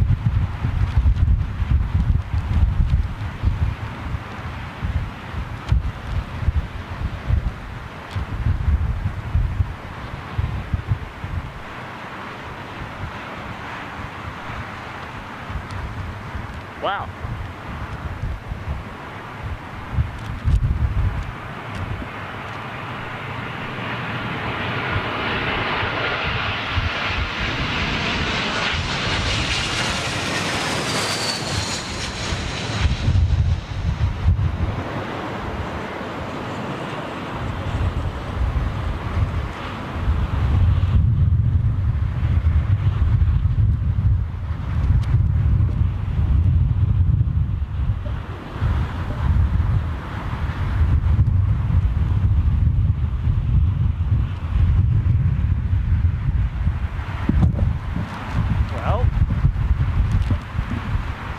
Better, the old conditions, my old son. What's going on with this phone? Oh, I've lost power on that. Stand by, stand by.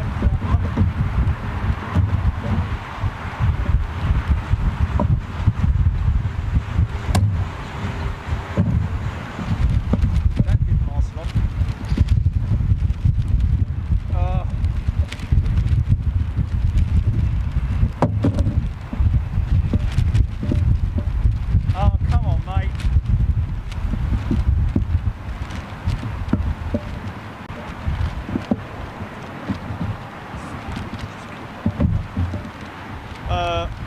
Nadim is tuning in from Amman in Jordan. Hello, how you doing?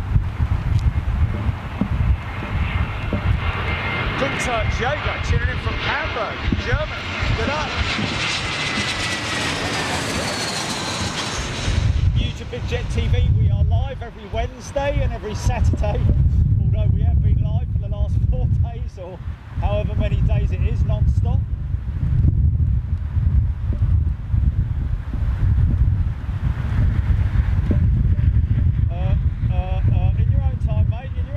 Put it on the ground.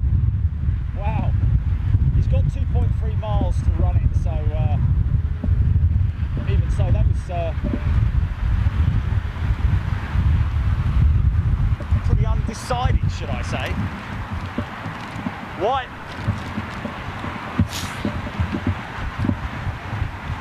Pegasus Extreme PIA or Malaysian. Well, actually, Pegasus, if you look back on the show later, you will see that we did have PIA's 777 and Malaysia's 350 900 arriving earlier on in the show. Keith Bryant, Korean 777 on the way. Thanks, mate.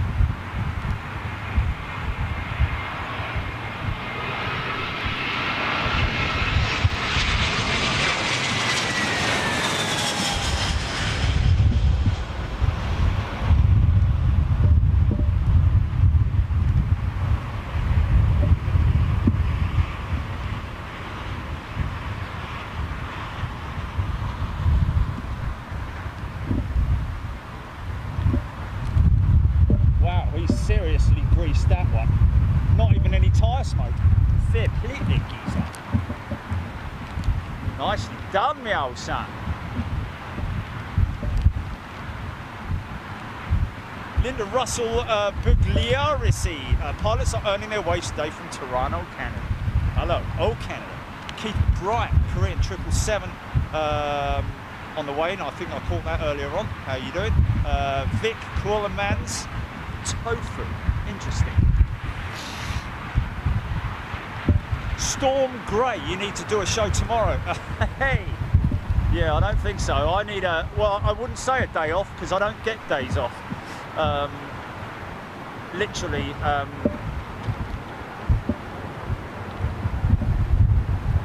Banana Animator. What a great name. Banana Animator. G'day to you. Kit around, fish and chips in London, please. Yeah. Sounds like a good call. Nigel Manson's moustache is in the house. Nigel Manson's moustache. Ha ha ha ha. Fantastic.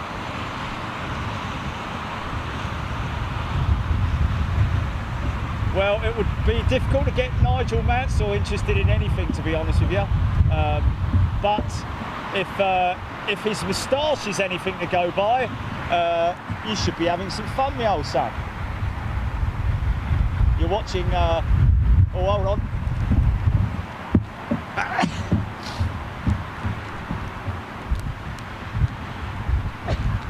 Bloody hell, here we go again.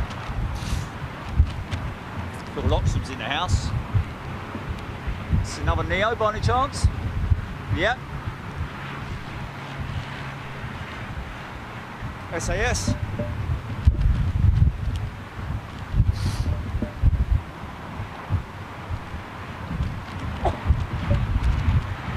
Sorry about that.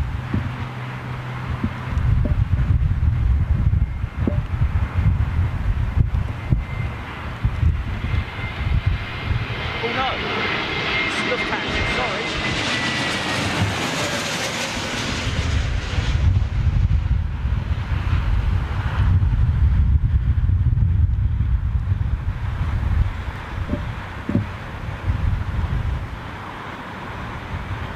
Hey, good lad. Little bit sketch.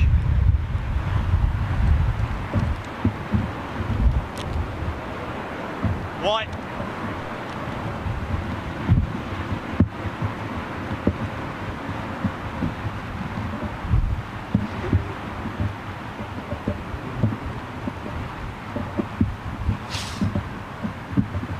What you got?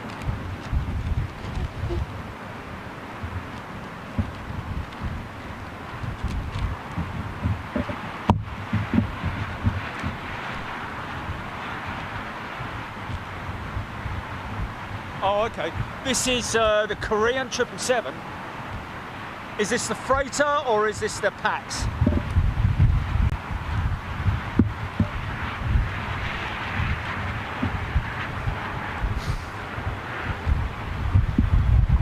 Okay, so this is the passenger Korean 777. Here we go, folks.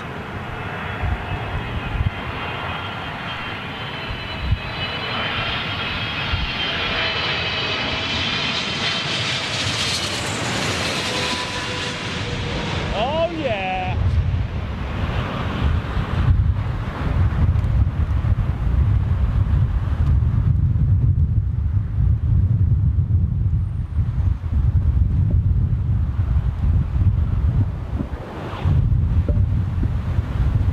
Nice! See the spoilers hesitate, hesitate, hesitate, bang, up they go.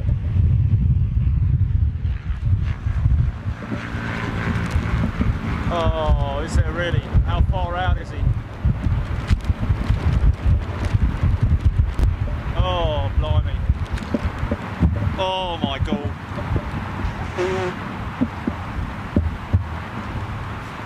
Can't deprive the audience of that though, can we though, eh?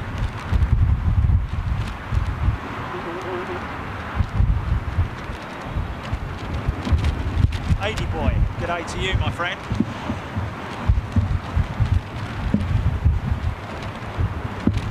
Mike Payne, swing out sister.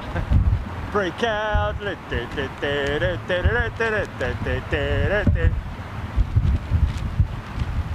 Sabir Mayo, Korean Cargo 777 freighter in about 5 minutes. I think, yeah, she's about 3 or 4 out. Thanks for that, mate.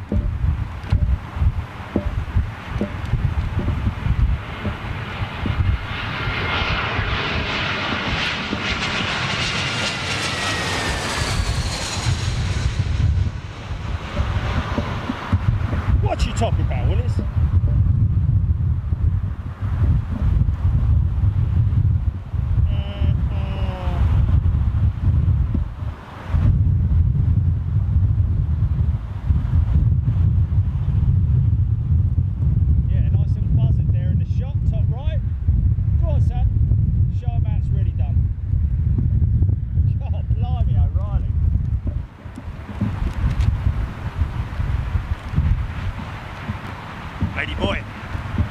Oh, new member. We have a new member. What's he? Who is it? Who is it? Let me just have a look. P102204. P102204. How are you doing, my friend? Thanks for joining Big Jet TV, and enjoy your stay here. Of course, all people, all our new members joining, as well as all our elite members, current elite members, will get to watch the Landor 747 arriving exclusively here on Big Jet TV this Saturday. You'll see it live. John Bailey's in the house. JK Vlogs, what's up?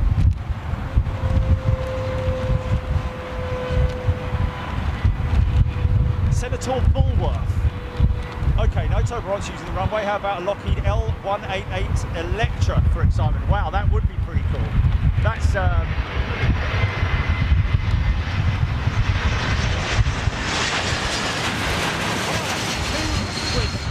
220s. Listen how quiet those LEAP 1A engines are, man. High bypass ratio turbofans. Beautiful aircraft. I call it the Mini 350. Just because of the build dynamics of it.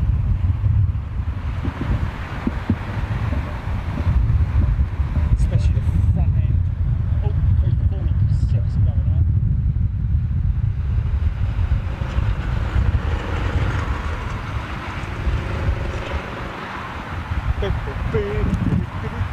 Right, okay, just stand by, stand by, stand by. I'm going to let this one go through. I need to jump down quickly, folks. Just stand by. Hold on.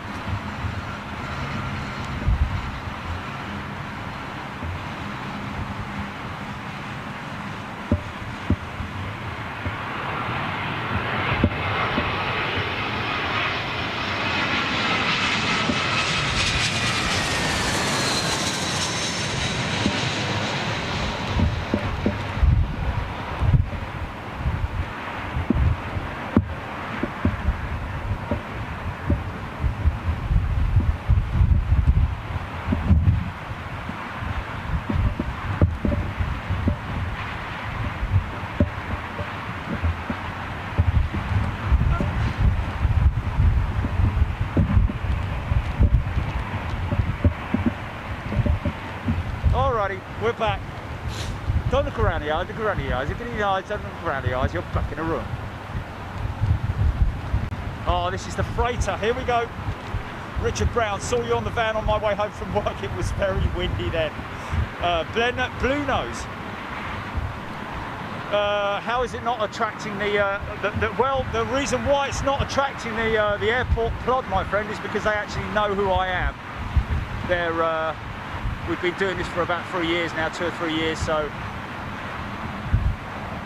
And also, I'm in private land right here in this field here. So we've got permission to film from here. 777 Freighter, Korean Airlines, here we go.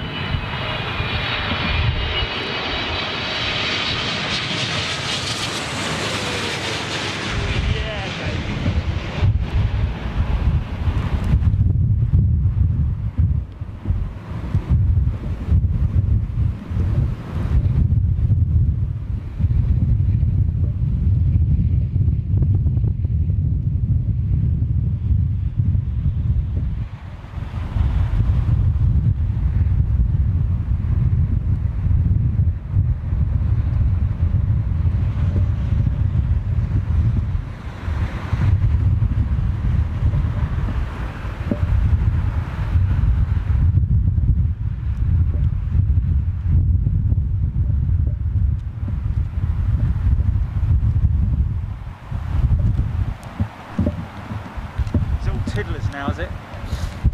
Do some readouts. Petem2204 tuning in from New York. How you doing? Benji, full of sushi. Ketan, good day to you. Aditya Sahi, is this Myrtle Avenue? Yes, it is, my friend. We're right next to Myrtle Avenue.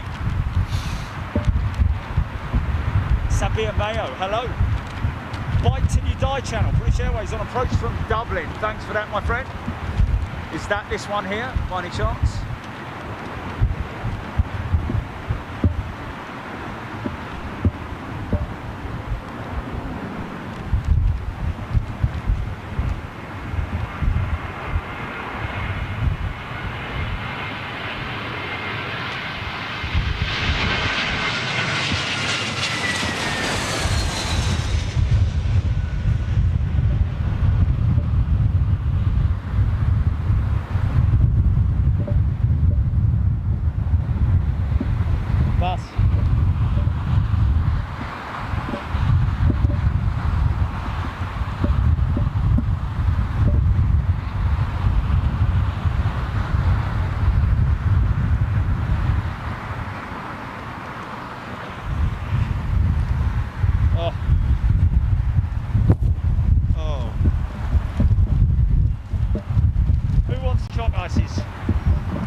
Aer Lingus from Dublin, by any chance? Pietre, I can't understand what you're saying there, my friend. You have to, if you can, write in English. Steve Green, nuts! All hazelnuts. Hey!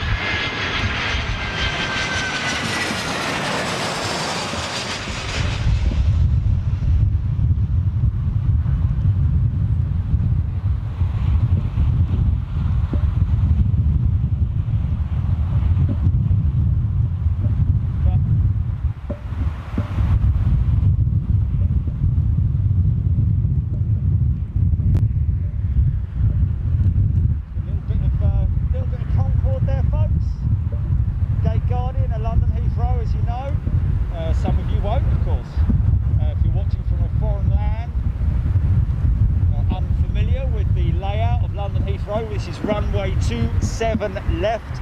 We are on the arrivals, obviously, of 27 left. Over there you can see the departing aircraft lining up for departures. That's the fire testing rig, by the way, folks. As you can see, there's the departing runway. There's one of the departures going out. Virgin Atlantic A330. Here comes the next one.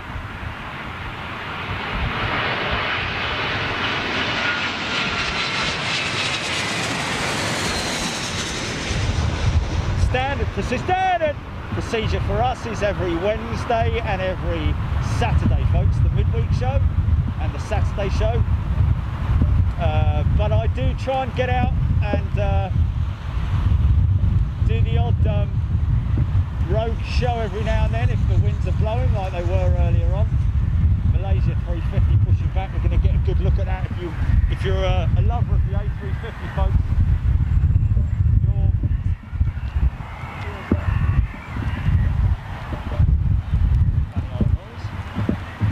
Hello there. Oh mate, you can't be serious with a low battery. You can't be serious. Got 68% on there, son. What's going on?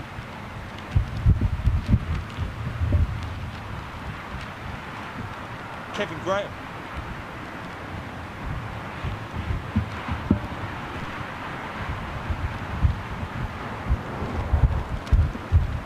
Billy Gamble asking why did the Emirates go around earlier? We don't know that, mate. It might be because he was offline ever so slightly, but it was a very easy go around. He was a long way out. I don't think it was a windy Houston go around. may have been altitude, but I do know, having heard it from an Emirates pilot, that apparently when they do go around, there's a big investigation back at head office, because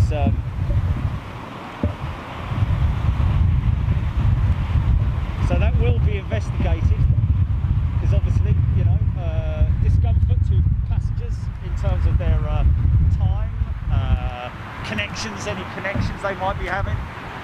So, you know, Emirates are pretty strict on that. They are very strict, I do know, on where they drop the gear, exactly at what point they drop the gear, and so on and so forth. So there'll be some questions being asked about that. Injection 1000 calling out there. Hello there. So what about going to see takeoffs? Well, mate, we're not going to be doing that today. We do switch from takeoffs to landings on different shows. Make sure you join us on the next Manchester show. That will be a nice early show where you'll be able to see some quality takeoff departure action.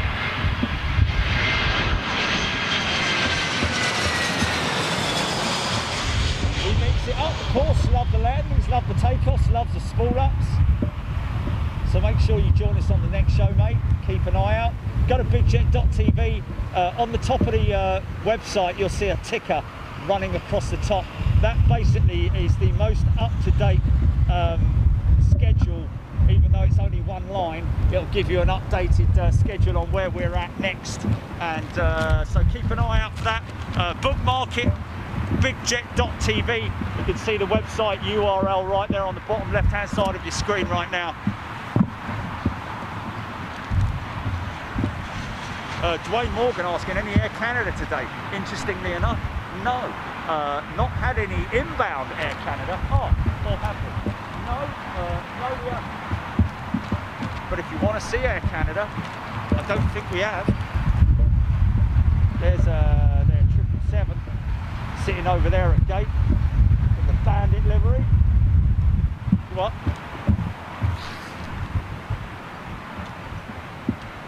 So we're waiting for, which cargo is it? Cathay? AMD Aviation, Iberia 340, that's the 346, about 3-4 hours.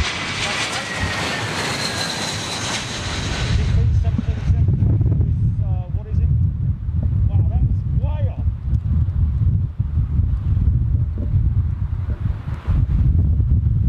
That's what he got hit by, man, just then. What I just got hit by.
What was the, oh my god, I've lost it again. Is that 350?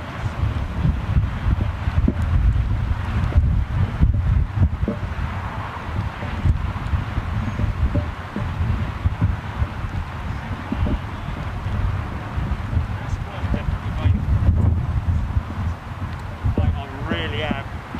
tired here. Well, I can't really, can I? Not if we've... it's just this tiddler after tiddler, man, you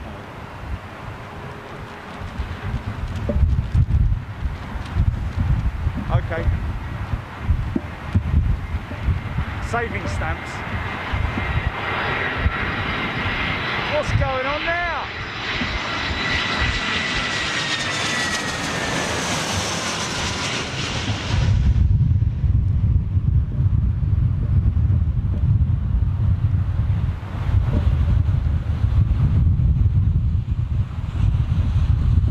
Yeah.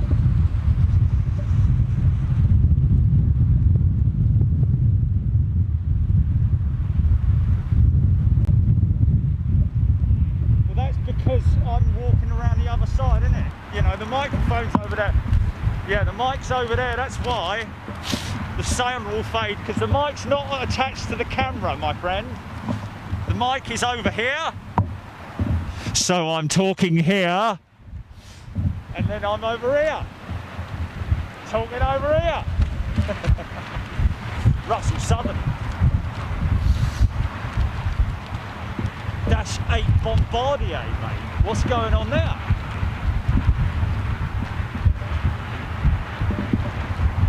Is it? Dash 8 Flybe inbound. Oh, okay, okay.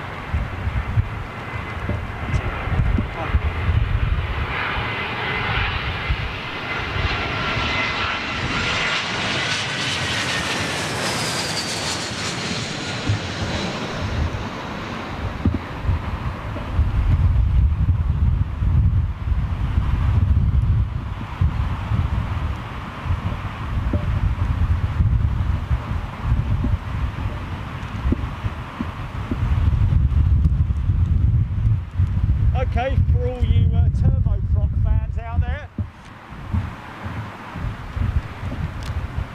Nice little Dash 8 inbound.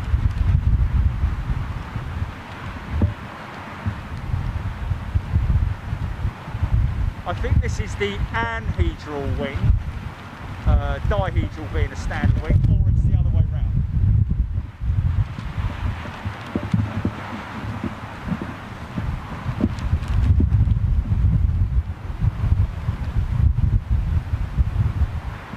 Okay, here we go.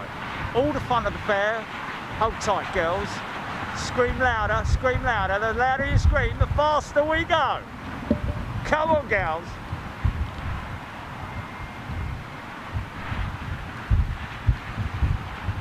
Tomo. Here we go, Sid. A Dash 8 just for us. Good, son. Ooh.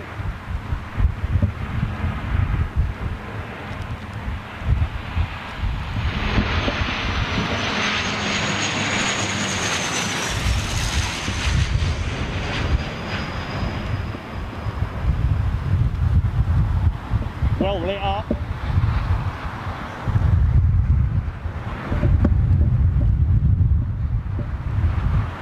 Watch the props go into the reverse. There they go.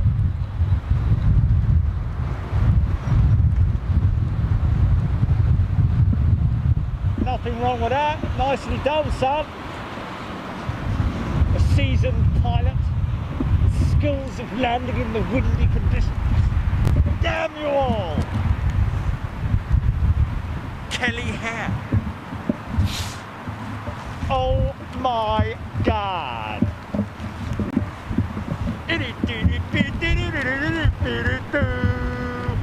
Oh, here we go, son. Iberia's 346.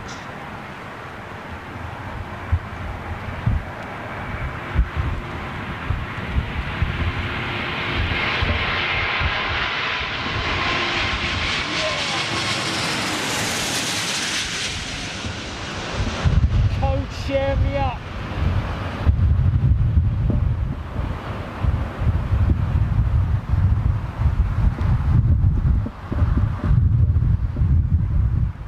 Nice.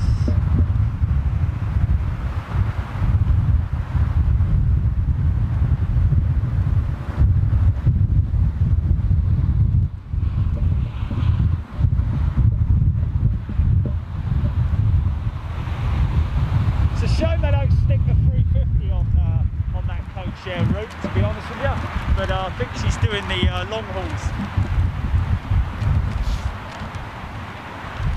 Simon Harvey, Matej, Trevor, Andrea Potesta.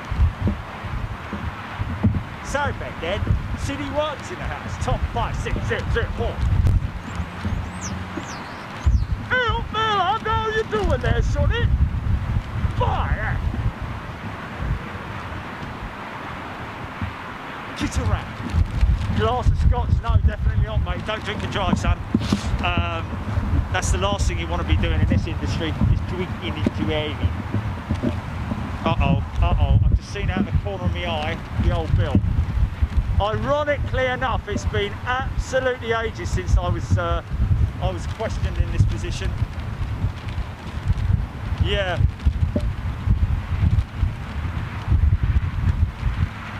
Blue Nose, no, we're not. We don't listen to the ATC just because it's live. So it's got to be very, very careful. It's a live broadcast, so therefore broadcasting ATC live is against regulations. You can listen to it live, but you can't broadcast it live. Two very different things. Little Neo coming in.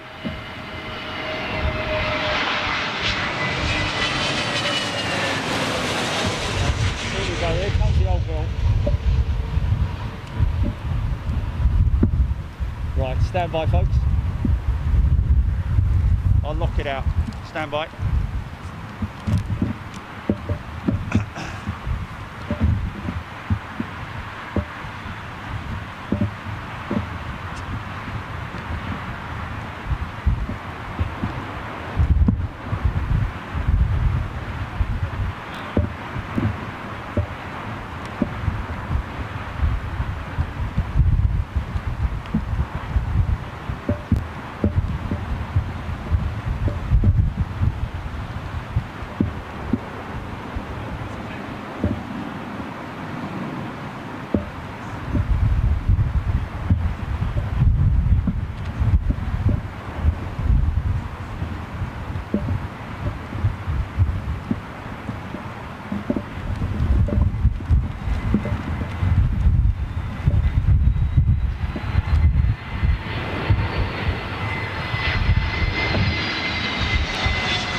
1, and you're back in the room.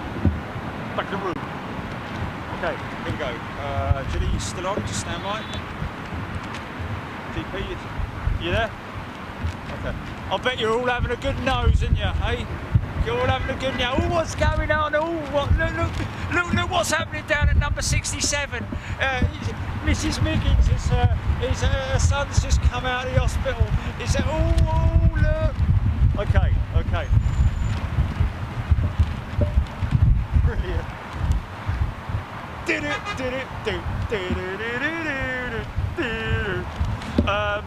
I've got to go. Oh, is it? Oh, here she is, right on cue. 3, 2, 1, and you're back in the room.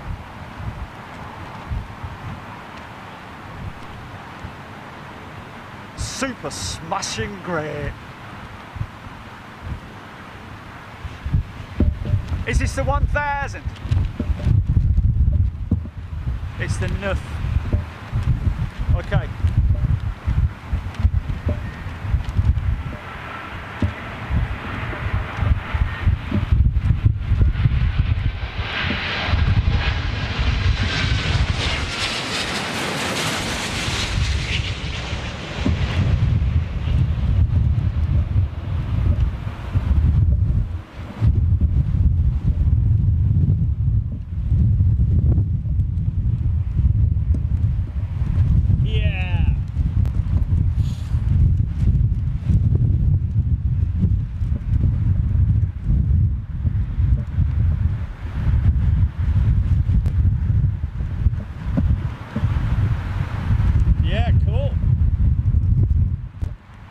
Nothing to see here, nothing to see.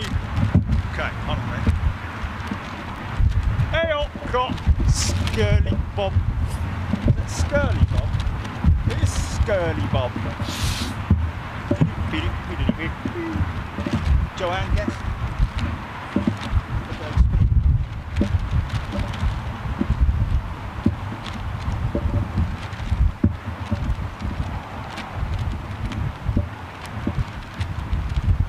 Dave, sure. Thank you very much indeed. Yes, it is quite testing in these conditions. Joanne Guest, Tris Alan Susam, George RZ1, Christian Garvin. I want to see a 747. Thought they no longer use them. Yes, they do. Right here at London Heathrow, my friend. 747 after 747, British Airways. You want to see a 747? Come on now. There's one of them right there, folks. One of British Airways 747, of course, BOAC, the BOAC 747, liveried right here at London Heathrow, painted by the guys at IAC Paint out there in Dublin. There's another 747. You watch the show regularly, folks, you will see multiple 747s, and we've got something special coming in for you, which is the Cathay Pacific 740. Oh no, Singapore Airlines, sorry. That's what we're actually waiting for at the moment. That's what I'm doing the overtime for, is just to bring you this 747 freighter from Singapore Airlines. Not rare to see, but always good to see. So thanks to the police, I have to say, thank you to all of those guys for giving us a shout out.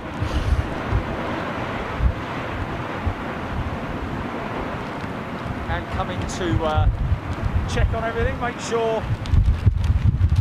Nathan Nayola loves the channel, thank you very much indeed. Veronica Murphy tuning in from Northern Ireland. Jordan Melnick Turner, 747, third out, thanks for that, my friend. Sandy Humber, View. Jack Barwell, good day to you. Gabrielle Mattia at Flight Radar 24, new member. Silla Paros, good day to you, Silla Paros, new member on Big Jet TV. Derek Heslop, Cafe 777 behind the China 777. Ian Bowden, Jack Barwell, the best. Nathan Nayola, Soul Red, all you guys watching on Big Jet TV right now.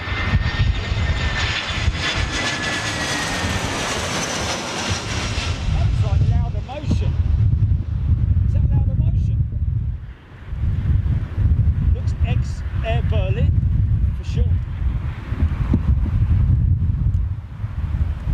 Czech Airways. But I think using ex-Air Berlin aircraft by any chance. Certainly looks like it. Or is it under Eurowings? Is it? Blimey. Number 747, folks.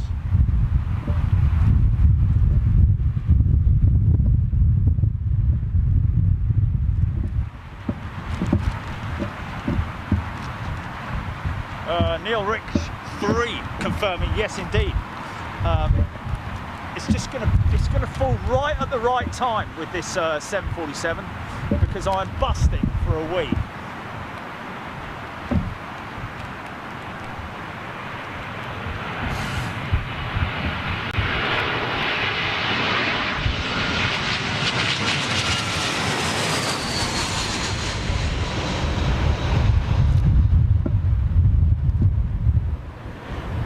Spare a tenant for an old ex-leper, Governor?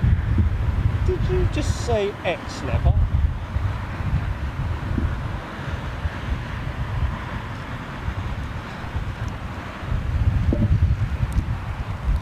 Right, go for the white. Up, 2, 3, wipe, 2, 3, out, 2, 3, focus, 2, 3, zone, 2, 3.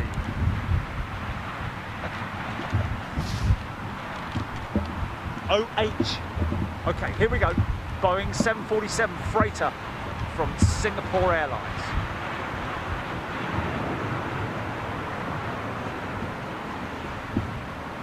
Queen of the Sky.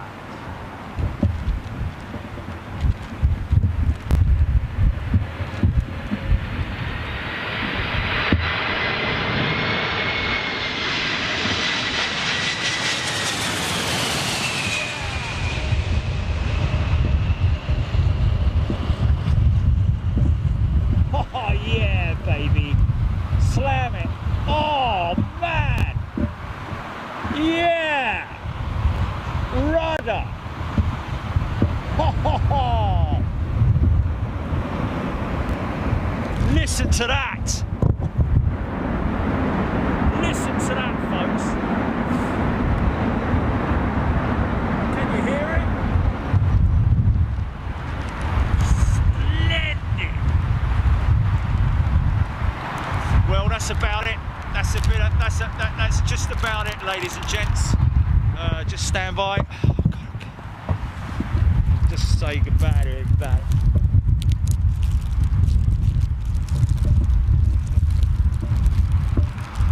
Breaking up is hard to do.